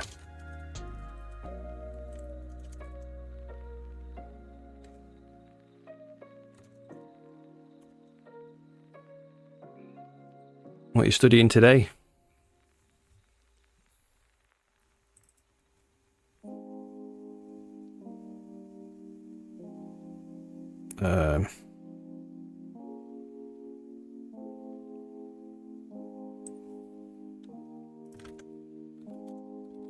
Do it this way.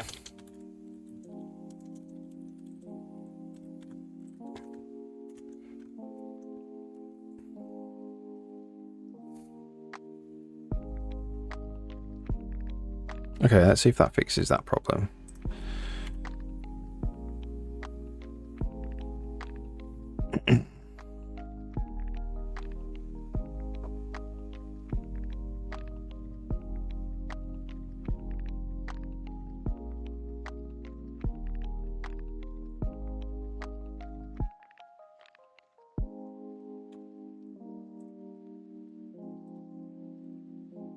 So the problem was, so if we'll create a monorail, create a curve, oops. And then if you pass it to be a monorail out, there we go. All right, so I'm going to check that in. That's kind of everything that to do in the editor at the moment.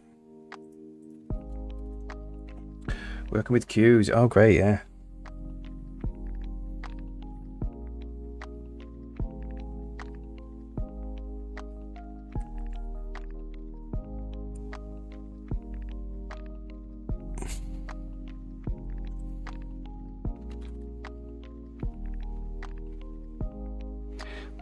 Covering the ADT. What's the ADT?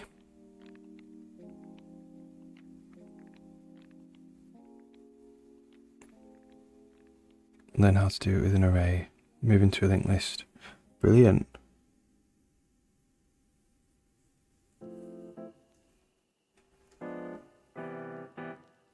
I really like that you're studying the fundamentals. Like, a lot of people don't do that. It's very important.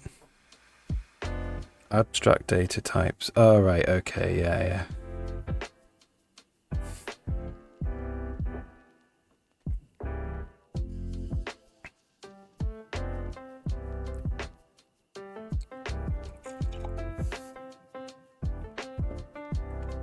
Cool.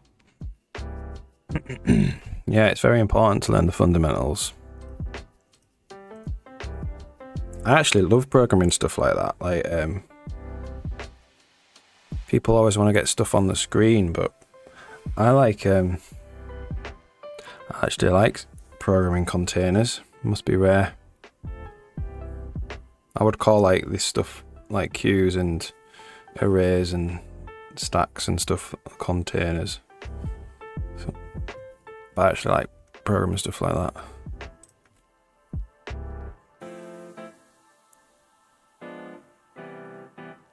So if you program things like, you learn about linked lists.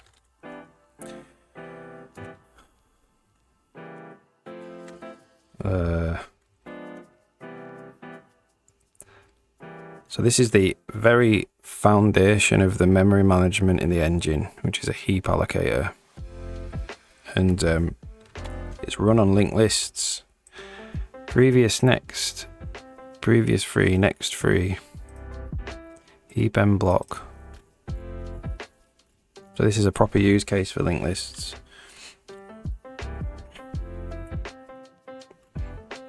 So doubly-ended linked lists.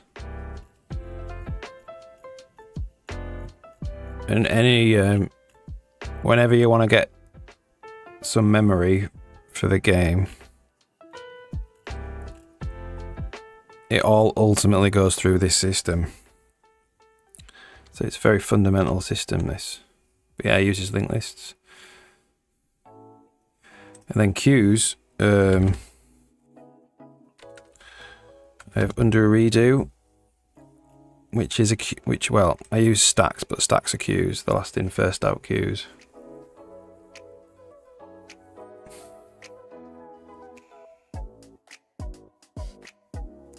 People do.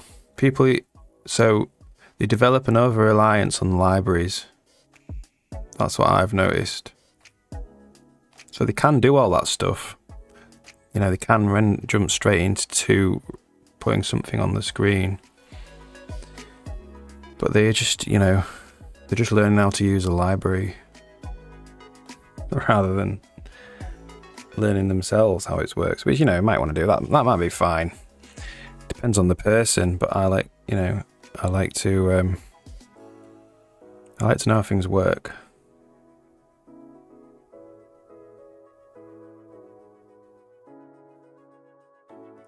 Yeah, it can get big.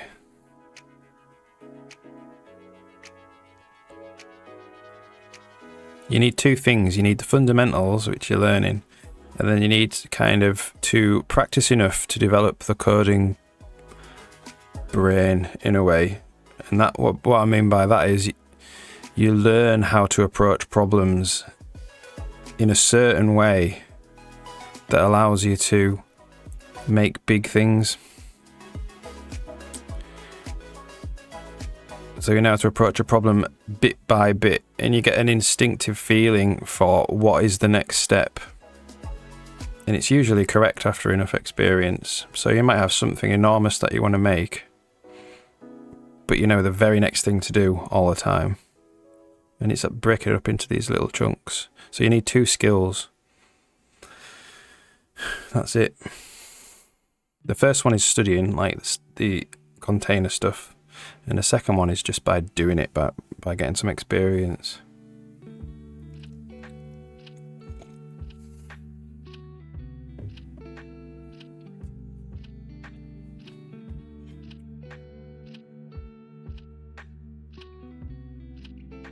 Yeah.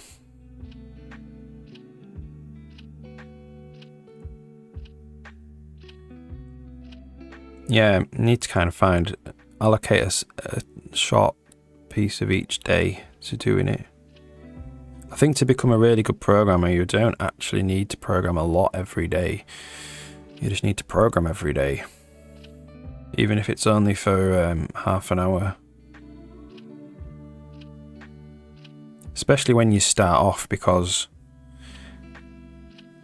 when you're starting off, so I started off a long time ago, so it's not from personal experience, but I've also taught people to program.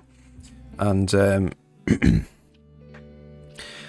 if they go home and spend hours and hours looking at a problem, they just burn themselves out. They end up not liking it because the brain's cotton wool.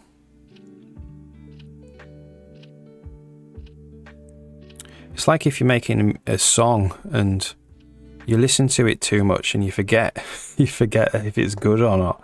You forget what you're listening to. I think the same can happen with code. And what you actually, what the temptation is to keep going, but all you end up doing is typing stuff in that you're gonna have to delete later because it's not very good.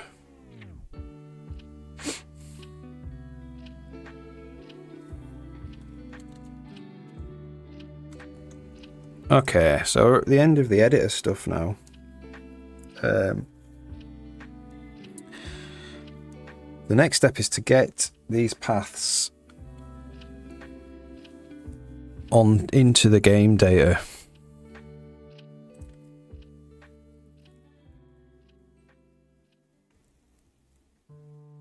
Yeah.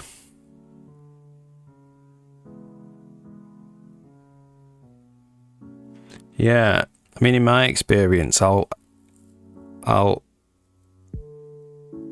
up writing a load of stuff, and then when I try and slot it into the big project later, so I tend to write things in isolation and then bring them in. None of that works, so I have to start again. It might work in isolation. It's its own little toy system, and then I actually bring it into the engine and then it introduces a load of problems because I haven't really actually sat down and thought about how it's going to work relative to everything else because I'm too tired.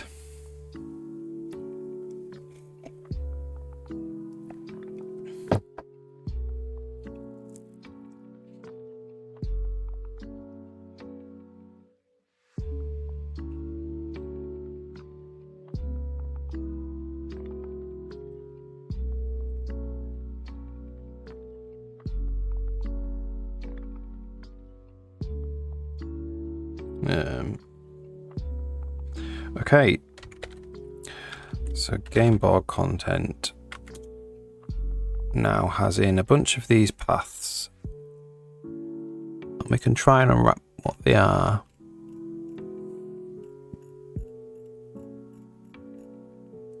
Okay, so the game level. So what I'm going to do, I'm going to assume, is this going to be in the save file? It might be. I'm going to assume it's in, well, no, it'll be fine. I'm going to do a struct, a level path. And what does the level need? It needs some stuff in the spline.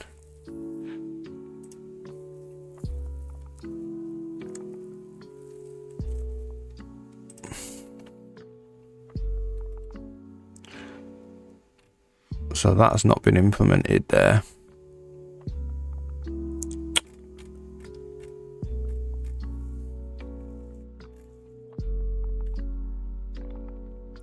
Like in Bezier spline. So maybe we do that because that is going to have to get implemented. That's how we're going to travel along the path. Timber, yeah, see you later. Yeah, if you've got any questions, then, well, what you're working on, let me know and I'll try and help you out. All right. We may have to take some time out to implement that. I'm pretty sure it's the same.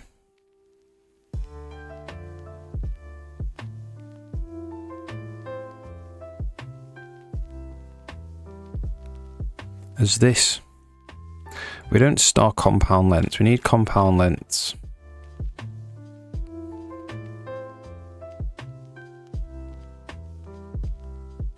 So what's the difference between a Bezier spline and a NURB spline?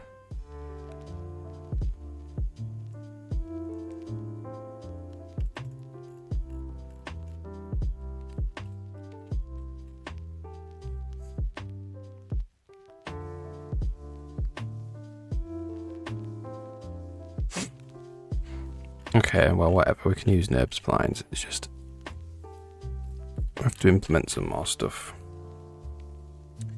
So what are we on now? 20 to 2, quarters 2. So this might take us to the end of the day.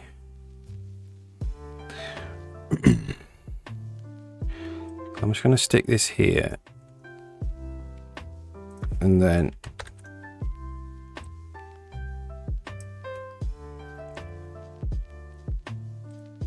when we call generate points on the Bezier spline. I don't need that there. I need another one of these here.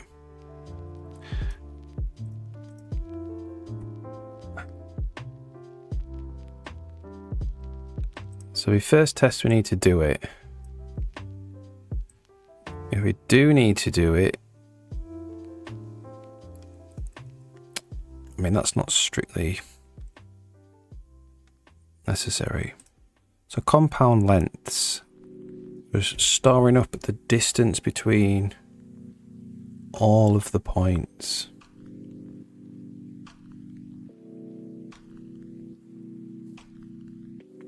At steps.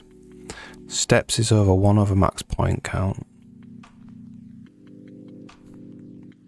I don't think we even need to do this, to be honest. So it's the sum.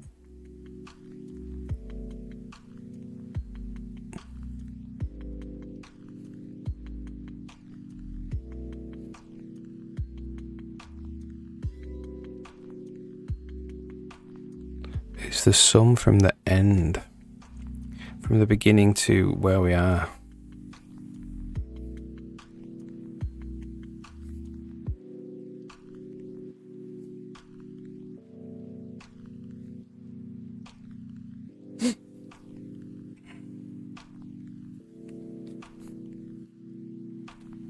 And we call iterate points. What's going on there?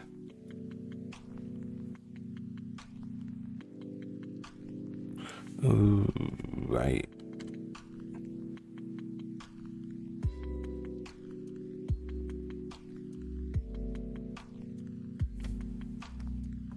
So for every step,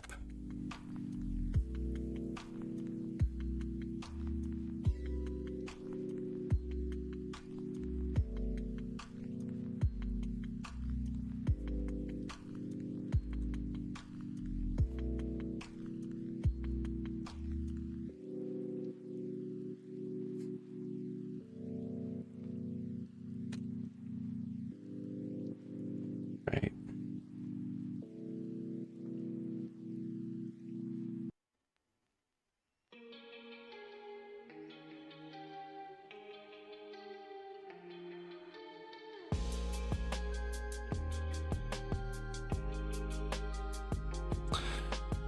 Whoa.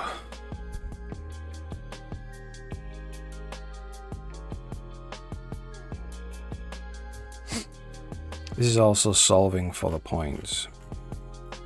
We don't need to do here.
So let's make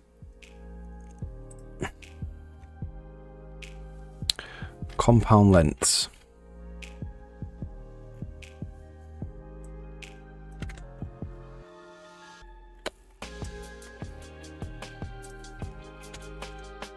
So we have hash as well.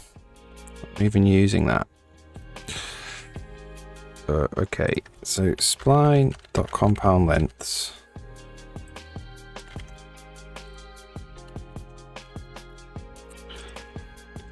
Right,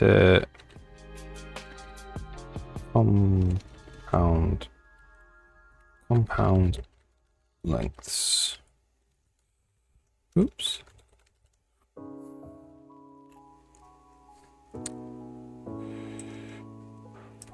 We're generating the points there again, so we don't need to actually save them.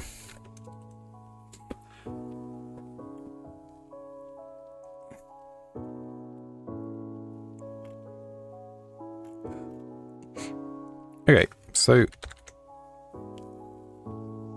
compound lengths is the distance between the first point. Okay, so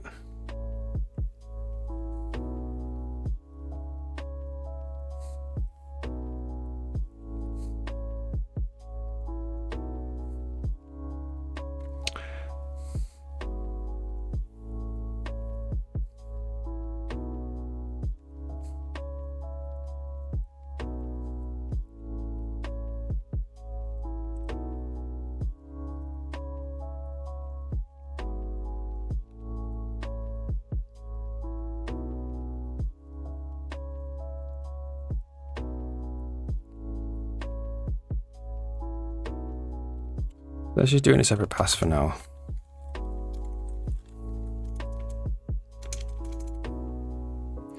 For P. So we're going to do 4 2 P from 1 to points count, right? And then we're just going to go compound lengths to add 0 in. That's the first one. I'm going to do auto length equals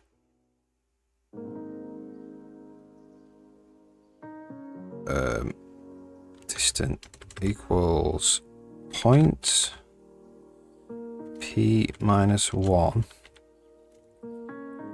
distance to points P. So that's the length from this point to the last point. It's compound lengths P minus 1 plus that.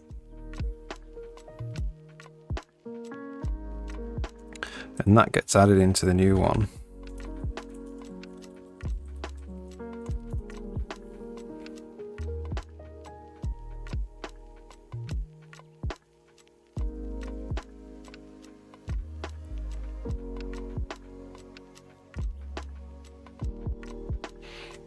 Let's test that.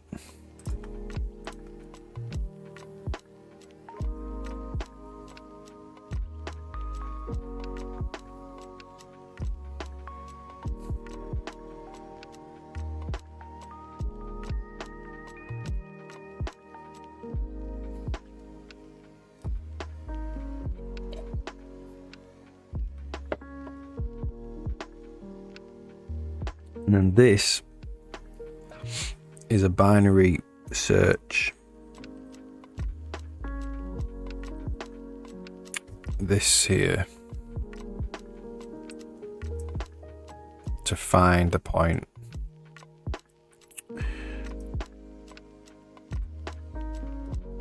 Okay.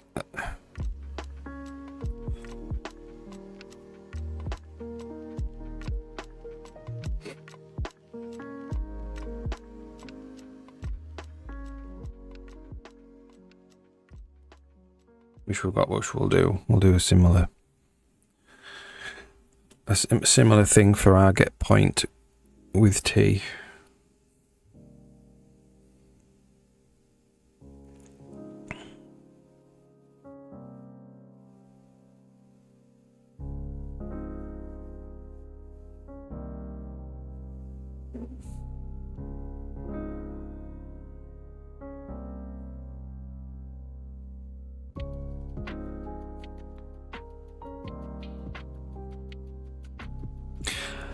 It's possible that this function is entirely the same,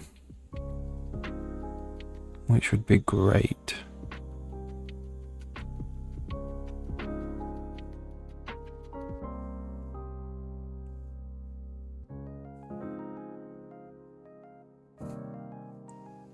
It'd be great if I could just copy paste it.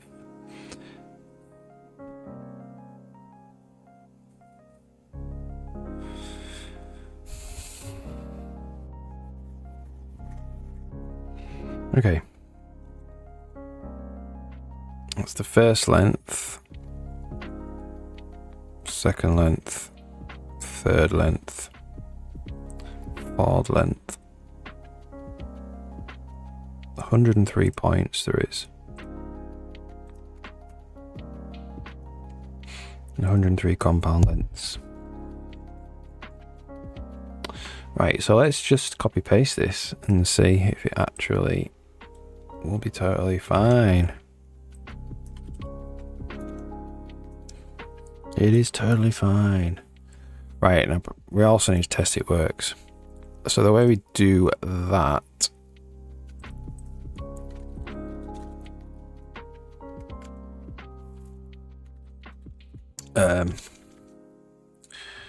paths tick ball panel paths mode. So we're going to Le Petit from 0 to 1.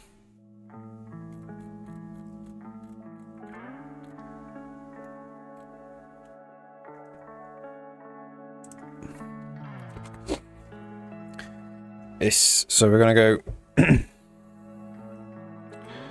static float t is 0, t plus equals dt. If t is greater than 1, t equals 0, right? And then we're just going to go auto e equals path spline get point t, and then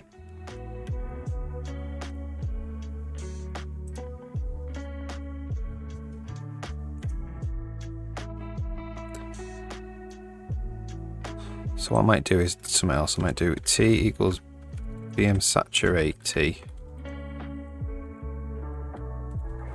and do if t equals 1, t equals 0 again,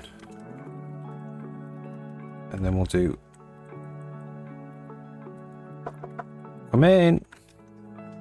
Hey, it's just us to tell. All right, yeah. Yeah, thanks. No problem. Yes. Yep. All right, nice one. Cheers. See ya. Yeah. We missed 0 there though.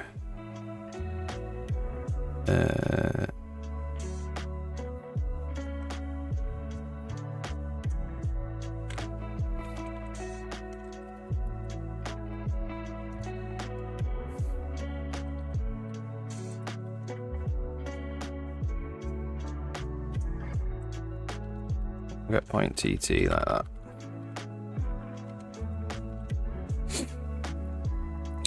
So that should get a 0 and 1.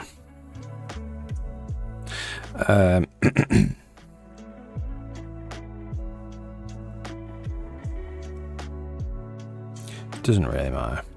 So then we're going to go canvas, draw circle in world, E, pixels to world, 4, set count 16, float color, do it white, Z, int max. So let's just see if this travels along the curve.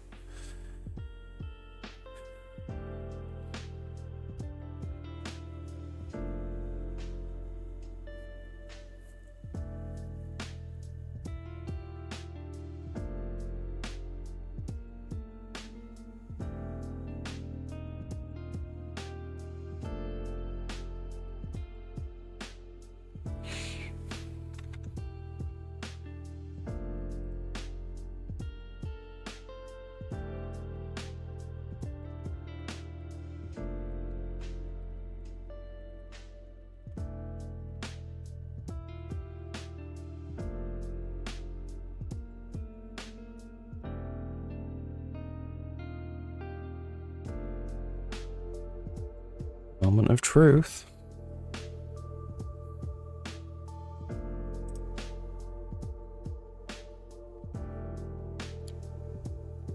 There we go. So that is working. Let's just make it go a bit slower. What you don't want with sometimes you want it, but most of the time you don't, is that when the points get mathematically compacted together in these curves, the speed which you travel down them will change. It will slow down as the points get compacted. You don't want that in this case. You want it to be the same speed.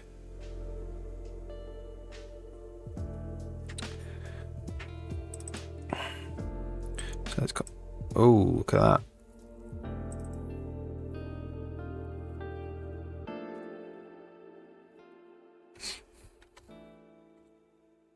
That made a crash.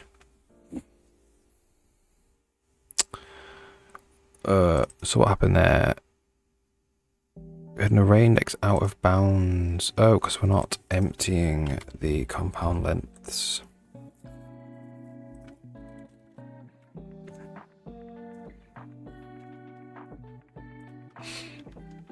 So we'll do that here.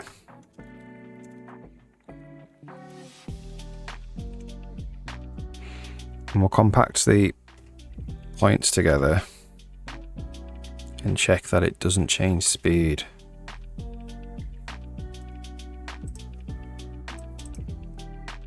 we'll put these points really close together.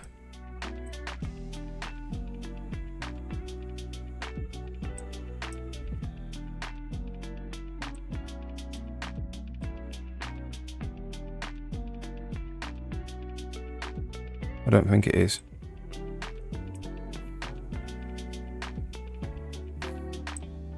Just try and get them in a straight line.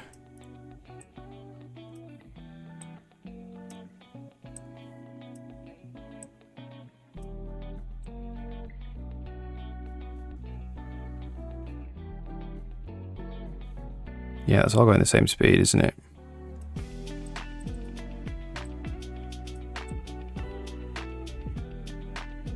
So even though you've got like, there's 100 points.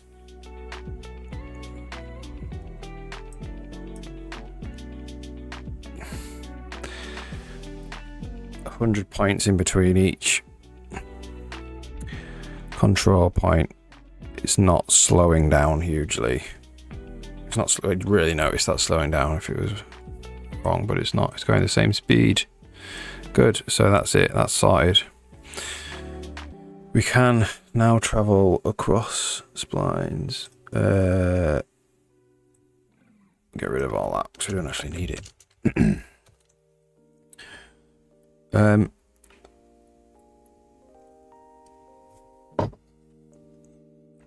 The next step is to pack all this into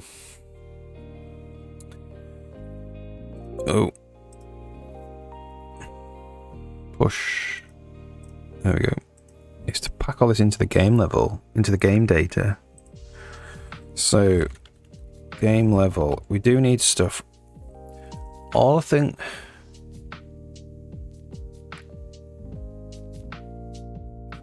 what do we need for the game? We have a level path, right?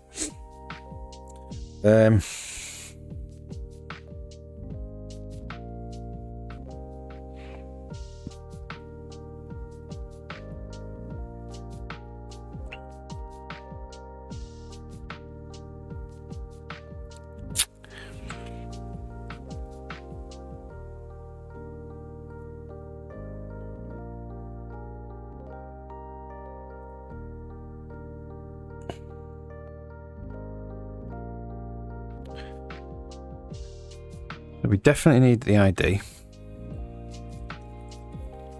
We definitely need... Okay, we'll call it room path. Definitely need the room ID.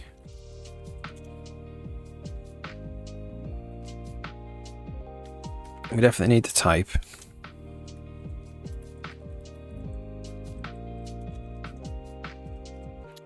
We just need the points. And the compound lengths. Thing is, if that's all that there really is in a NURB spline, well, there's knots as well.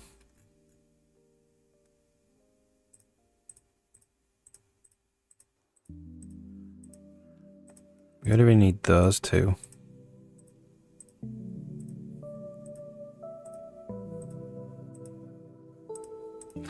Now let's just take the whole spline.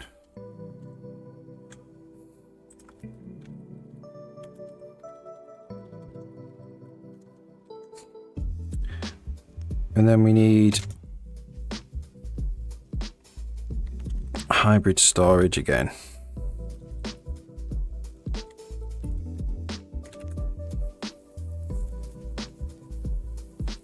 Was it 64 storage? Is storage used anywhere else in here? No.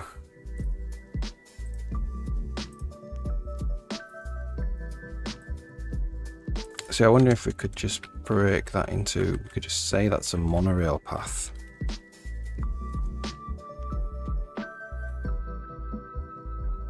Monorail path. Check I haven't actually spelled wrong.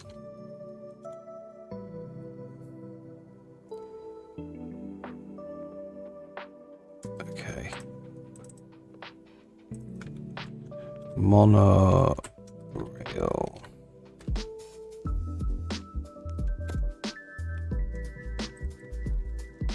Monorail. Spelled monorail. Oops.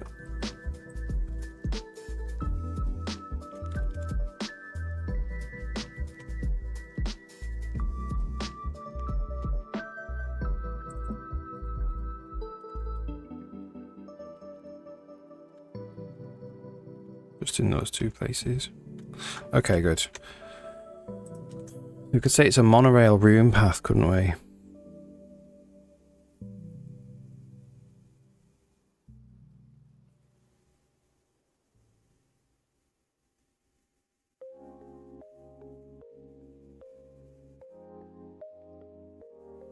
We either do that or we store the monorail path in storage.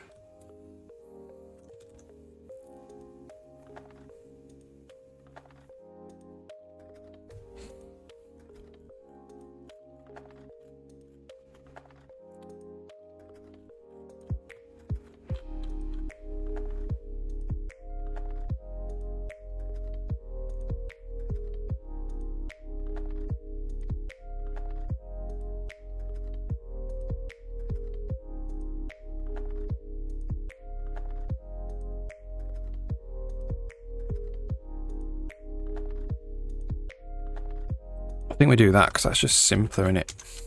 We don't even need the type then.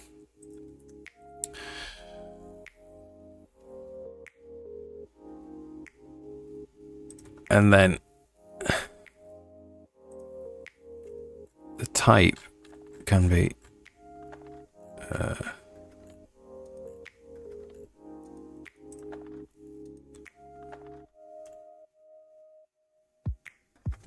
here. This can just be odd path type.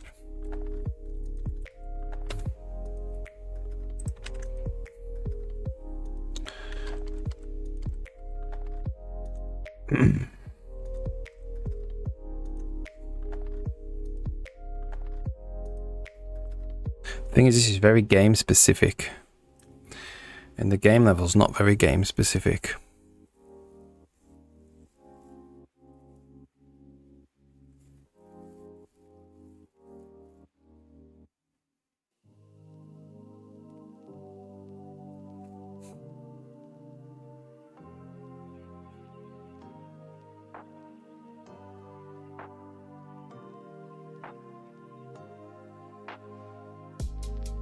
So what I might do,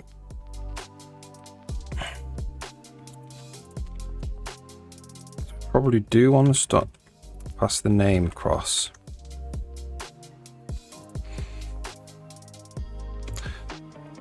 And I might do type name. Can't do type name, it's keyword. Type name. Which can be monorail.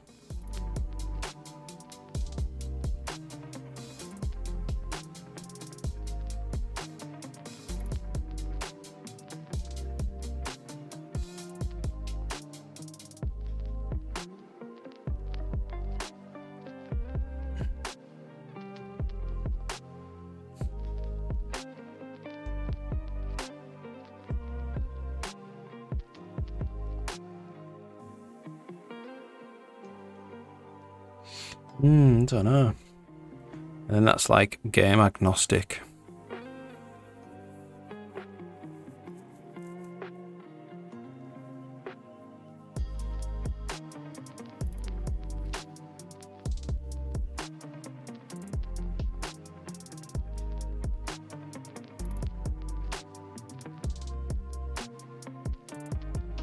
Thing is, it can't be game agnostic really, because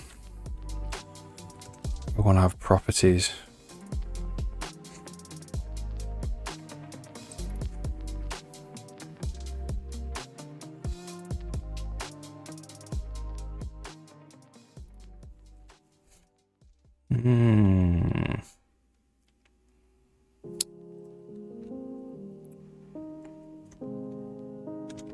Yeah, let's call this monorail room path. Monorail.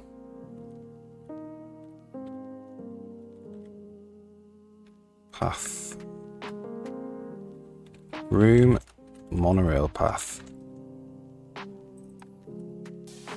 And then we want U64 start source ID. Source path ID. U64 dest path ID.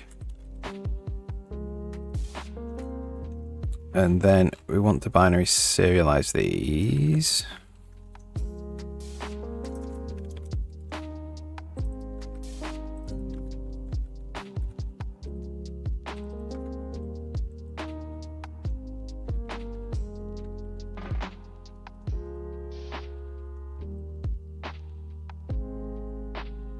So we want ID, name, room ID,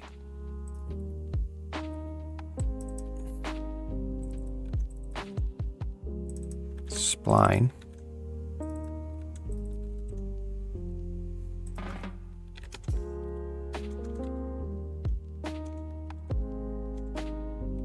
source path ID,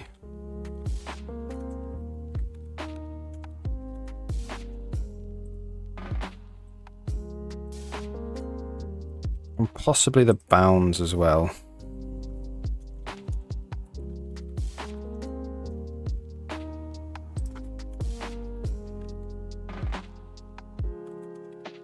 Put them in there.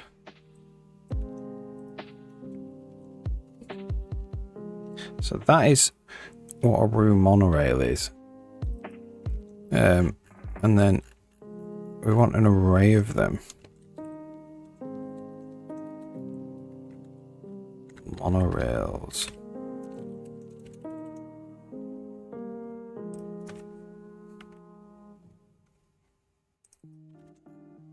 It's after cloth meshes.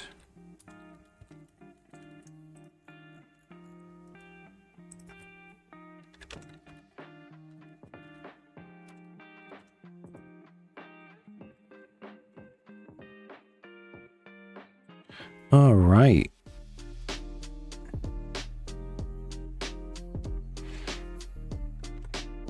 Spline is missing. What library is spline in? Engine.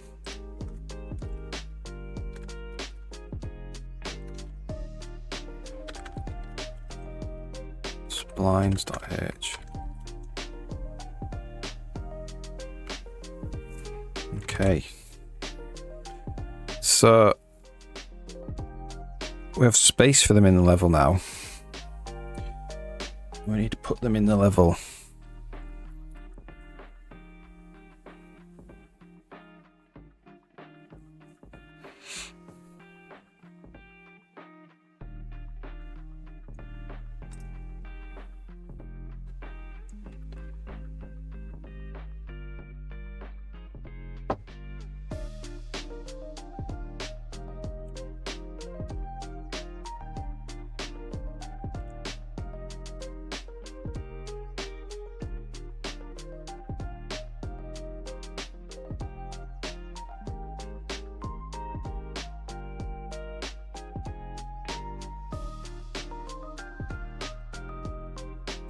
So that's in the default level generator.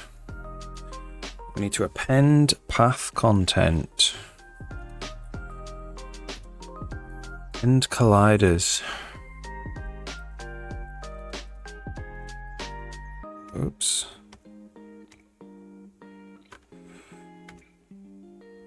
Okay. Append paths we want. So I think they're all the same. So copy that. Append paths. And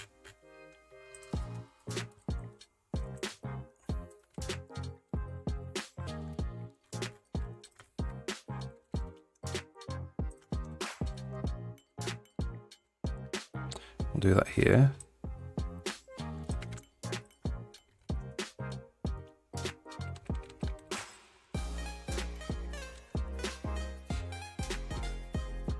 So if we do int x equals 0 equals 2, if we just have a breakpoint there, and we'll just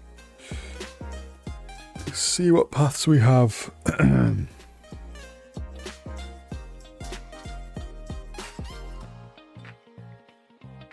And then in the engine config, we need to rebuild the levels. I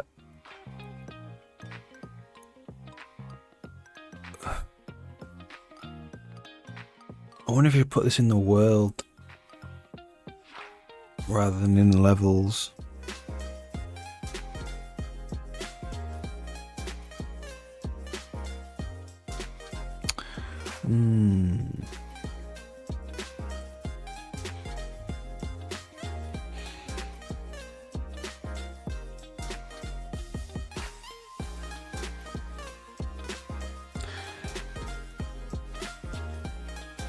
Right. So the content in it.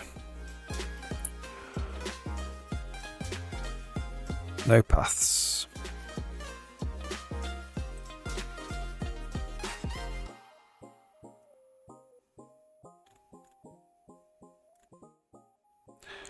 Yeah, I don't know. Maybe we should put it in the world instead.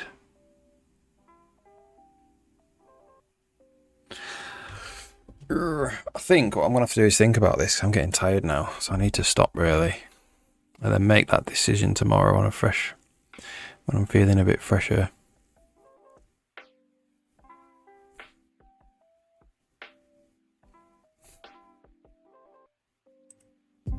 Yes. My brain is telling me it needs to actually be in the world. The thing about levels is they might not all be in memory. And if we're wanting to simulate the monorail, no matter where you are in the world, it needs to be in the world rather than the level. The world is always in memory.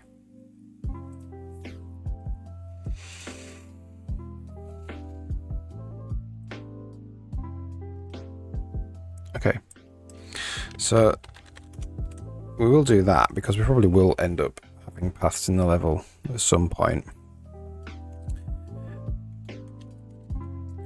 But what we will do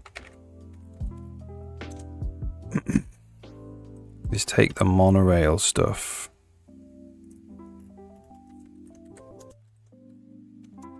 out of the level and put it in the world.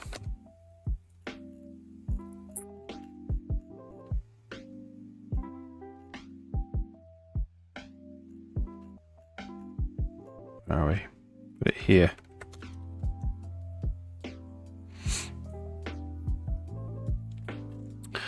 And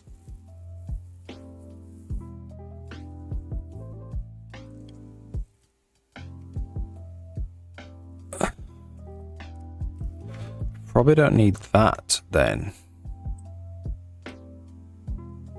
No, we do. This is a room monorail. So I might make this like monorail node. Monorail path.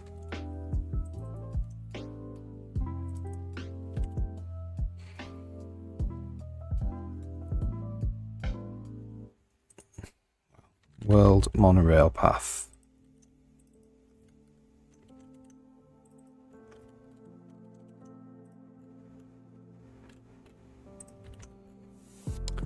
And then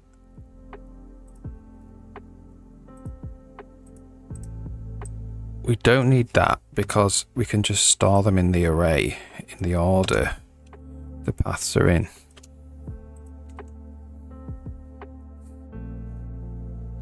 Are we ever going to have more than one monorail?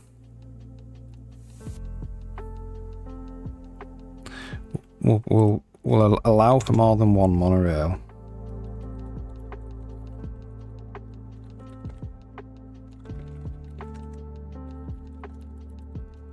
We'll have to take account of that in the editor.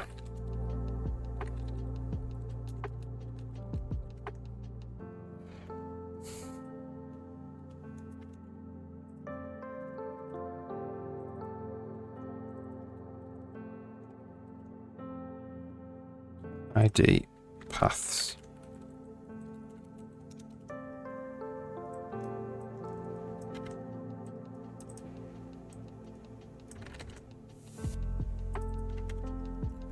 And then we want an array.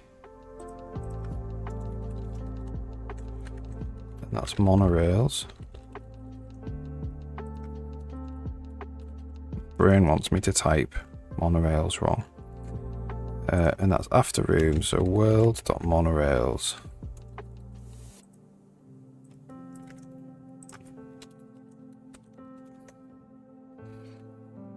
Alright, great. So spline, oh yeah. So in the game level, we've taken that monorail stuff out, so we don't need splines anymore. We do need it in the world.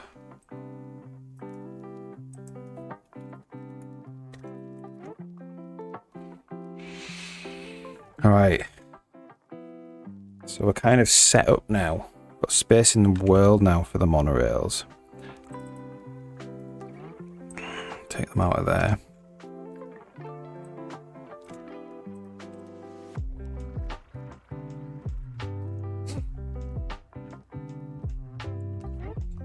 Space in the world now to stick these monorails. So I'm not going to attempt serializing the monorails to disk into the world game data today because I'm too tired. But it'll be the first thing we do tomorrow at 9:30 AM. So that's me done for the day. I'll see you tomorrow, 9:30.